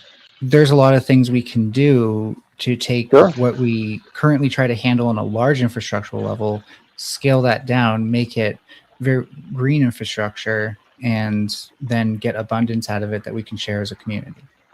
Yeah, and this is going to be forced on us, I'm afraid, and this is where I'm a doomer. We're just going to have to adapt, and we're going to have to start adopting, a different word, principles and behaviors that in the past, and actually not too recently, in terms of the goals of capitalism, are antithetical. We're just going to have to be much more clever in our use of water, our use of soil, our use of backyards. My backyard is a garden. It's a complete garden. And part of it isn't housing, it's a garden, completely, wall to wall. And we've got fruit trees, and I'm watering right now with gray water from my kitchen and my laundry. And that's pretty forward thinking. Not much, but it's way beyond what other people are considering. I just don't think we can continue like this. I think we are very effective at insulating ourselves from the climate control, for example. And so I think, if anything, nature is going to bear the brunt for quite a bit before we do. This is, again, why I'm looking for systems which actually increase the biodiversity of the ecosystems around us, as well as helping us. That way we can kind of address both those issues at the same time. Yeah, and that's very forward thinking, to try and incorporate both worldviews at the same time. What's good for humans and what's good for nature. I just don't think there's any appetite for that. People's relationship with nature is at best indifferent, and probably a lot of the time hostile. We're not in a good place, I'm afraid. I think as extremes become the new norms and generations become more resentful, solutions that really make people feel like they're truly no longer a part of the problem, and they're truly leaving, at least where they're living, better than they found it for the next generation, will become more valuable. A big thing that's going to sway their opinion is climate extremes becoming the new norm everywhere, pretty much everywhere around the globe. And Paul Beckwith calls it weather wilding, which I think is a really good term. But they're not going to know, light breezy summers that were cool most days and maybe hot some days, but like there was no heat wave that summer. Like, for example, here in Southern Ontario, every summer we have a heat wave now. Every single summer, and multiple, right? Because these are the new norms. And because of that, they're not going to play golf as much. All these things that used to be a big deal are just going to go to the wayside, maybe become here and there at best. And going golfing is not going to be a norm. And guess what? We're already doing those sort of changes one generation to the next. It's just going to start veering in the direction of adapting to climate more so than living against nature. Yeah, I'm a climate scientist, and I've been doing videos on YouTube on my channel about climate. I kind of stopped recently because I'm just tired of talking about it. I'm doing some writing now. I'm a novelist, and that's what I'm going to do. Yeah, I think a lot of us have given up. And are you comfortable linking me to your novel? I know you could give your name up. Let me send you. Yeah, I can give you my Discord if you're on Discord. And that's I'm not, but you know what? You can go to my YouTube channel, and it's called Cougar is a Doomer. And on any video, you might actually enjoy my videos, to be honest. So you may want to take a look. I mean, I'm really a savage, but you might enjoy someone being a savage about climate. So, but anyway, in every description for any video I publish is a link to my book, and you can get that. It's on Amazon. It is a optimistic dystopian view of what happens when we don't save ourselves from climate change and the end of oil. My new novel, my second one, goes hard. It goes really hard, and so we'll see how that turns out. That's still in prep, but Yeah. Now, And the are you reason looking why for Are you looking for feedback in terms of like either ideas or just like general feedback? if you want to look at my first novel and give me feedback, how would you do that? I used to have a Substack account, but I canceled it because Substack is stupid. But you could always. Okay, So- I'll give you my email. I'll give you my email address. I've given it before. Thank you. Okay. This is my professional email address. So as a writer, okay, so you can use this for anything you want related to writing. And my email address, and anyone can do this, by the way, is on Gmail. It's cat.edwinson. So cat like the animal, C-A-T. Can you put it in the slide just in case I get some sort of spelling wrong? My brain has trouble processing it like this. Sorry. Okay, so yeah, so you're saying put it in the side chat. Let's see. Okay. How do I even do that? Oh, here's the side chat.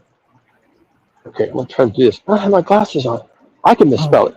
So I'm gonna do this. CAT.EDWINSON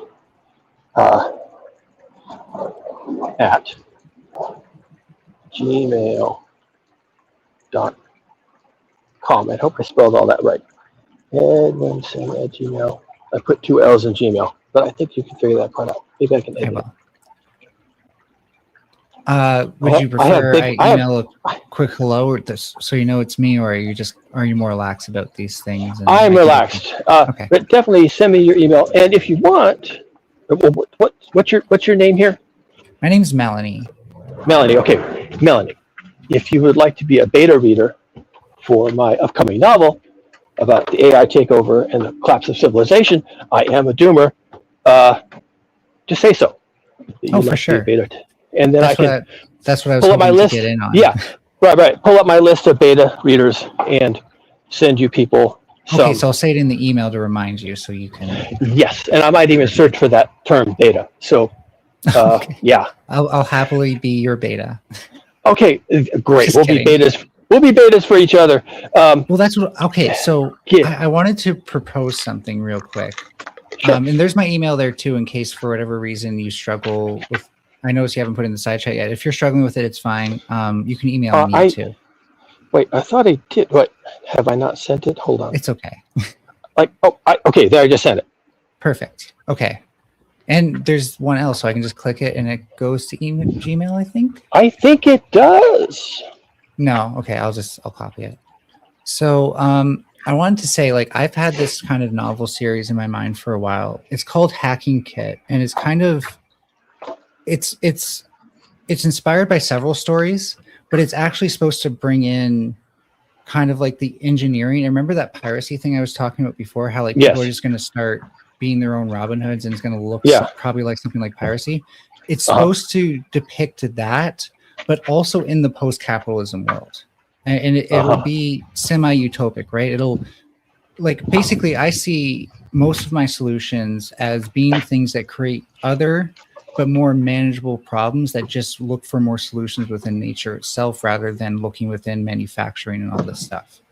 Yeah. And so the point of Hacking Kit would be like it's Kit versus the world, or your protagonist versus the world, but there's always one part of the world that wants to go back to capitalism. Yes. So it can cover many domains in that sense, and it's meant to be kind of like a Star Wars epic type of series where I don't want to give too much away, but the underlying theory for it is that so Hacking Kit's not the only book. The first book would actually be Starter Kit. Okay. And there's all these kits, and they're all named Kit, which has to do with some weird, like, there's going to be like kind of like a hint of that narrative of reincarnation, and all these kits are there for the same purpose, but they're seeing the world through their own view, and they all think they're called Kit, and if they ever cross paths, they have different names to each other, kind of thing. It's really interesting. But kind of like the Spider-Man multiverse program. Yeah, kind of. And that's just supposed to be like, oh, maybe not. We're not going to say for sure, but maybe there's a cosmic destiny to this too, which I want to believe about ecology. But with the idea of Kit, it's both like you have to try to change the world, but you can only change the world if you actually overcome yourself. And how much you can actually do comes down to how much you're willing to sacrifice. Yeah. Which is always a hard part for anybody, Amen. right? Yeah. Guys, we have been going on a long time. Just 1 second. Hugo Juma, I think it's time to play your song again. Oh. Oh. All right. Go ahead, I guess. Not have a song. A scientist. Well, start again. Is that it? Oh, no, still fun. A scientist. He was there when they started AI. He was there. When they started AI. And one day, that man did stand in front of a mirror. Not just a mirror, but a kind of portal. A thin place. You know the type. And he hear a voice. Not from behind him. Not from inside him. But from somewhere else. From the ether. From the field. From the all. And the voice was calm. But absolute. And it said, Cat thou art. Cat thou art. And he paused. And he thought. Yes. Yes, that does make sense. Because he was independent. Because he did not need the group. Because he walked alone. But saw everything. He is a cat. He is a cat. Feline power. Running through the architecture of a man. And the cougar was born. And the cougar was born. And the cougar went on. And lived as the cat that he now was. And he had many wins as a cat. Smooth winds. Quiet wins. You didn't even see them happen wins. But there is something else about this cat. Something strange. Something slightly off. Something that makes you go. Hang on. How about that? Because the cougar is a doomer. The cougar is a doomer. The cougar is a doomer. He says, you are all fucked. Doom. Doom. Doom. But not in anger. Not even in hatred. More like a reading. More like a diagnosis. More like a weather report. And the cat wrote a book. 100 days. A speculative vision. A little transmission. A glimpse of the curve we are on. Global heating. Global heating. It is getting too crazy out there. Meteorologically. Environmentally. Geopolitically. Economically.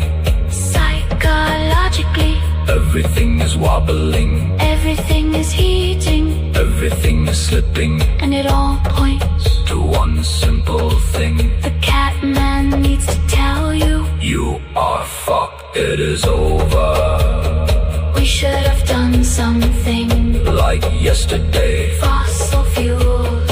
Ancient sunlight. Burn too fast. Burn too greedily. Burn too stupidly. No hope. Maybe. Maybe not. Because Cougar Doom has one instruction. Just one. Do not die. Not yet. Not while it is still happening. Not while you can still see it. Not while you can still feel it. Do not die.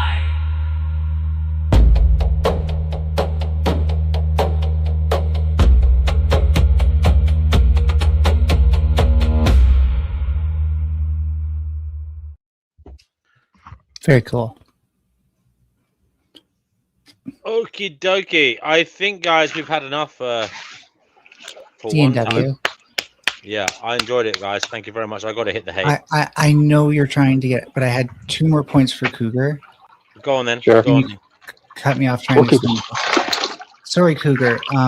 Just because this is an essential point, I think we actually do need engineering to be able to make whatever world comes after, like the ability to make dams and infrastructure to support wastewater and all this stuff. Still, to at least some extent. And so there will be one kit that kind of cuts through every storyline of all the other kits, if you still remember what I was talking about before. And Yes, I do. Carry on. It's the engineering kit, right? It's the one who kind of works like the Army Corps of Engineers, along with all the other kits to help them achieve their goal, and goes from one story to the next, bringing them what they need in their time of need. Yeah, I like that idea. Let the engineers loose. Let them loose. Let us loose. I'm an engineer. Don't fuck with me.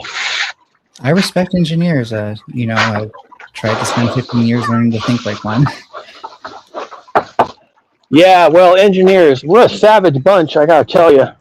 Don't cross paths with an engineer. There's at least 2 who I know who are like that. Anyways, thank you, D&W. Cougar, I hope I do get to read some of your stories. You've inspired me to work on at least Hacking Kit, because that's the one that it's all based around. It's like the first episode, or episode 4 of Star Wars, or the first one. So you gotta start somewhere. Yeah.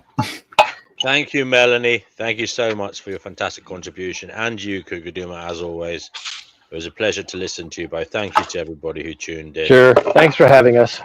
Yeah, we'll do it again soon, guys. Just switch on your notifications here, and come back soon. We will end it now. Actually, do you want to give your closing remarks, guys? We usually do that. Go ahead, Melanie. If you build it, they will come, but you got to be able to build it well. Have a good night. Thank you, Melanie. And if, Cougar Duma, over to you to end the show. Yeah, and if you expect to be there when they build it, and if you want to participate in the building, and you want to stand on that ridge in the setting sun and look down on the glorious thing that humans built, do not die.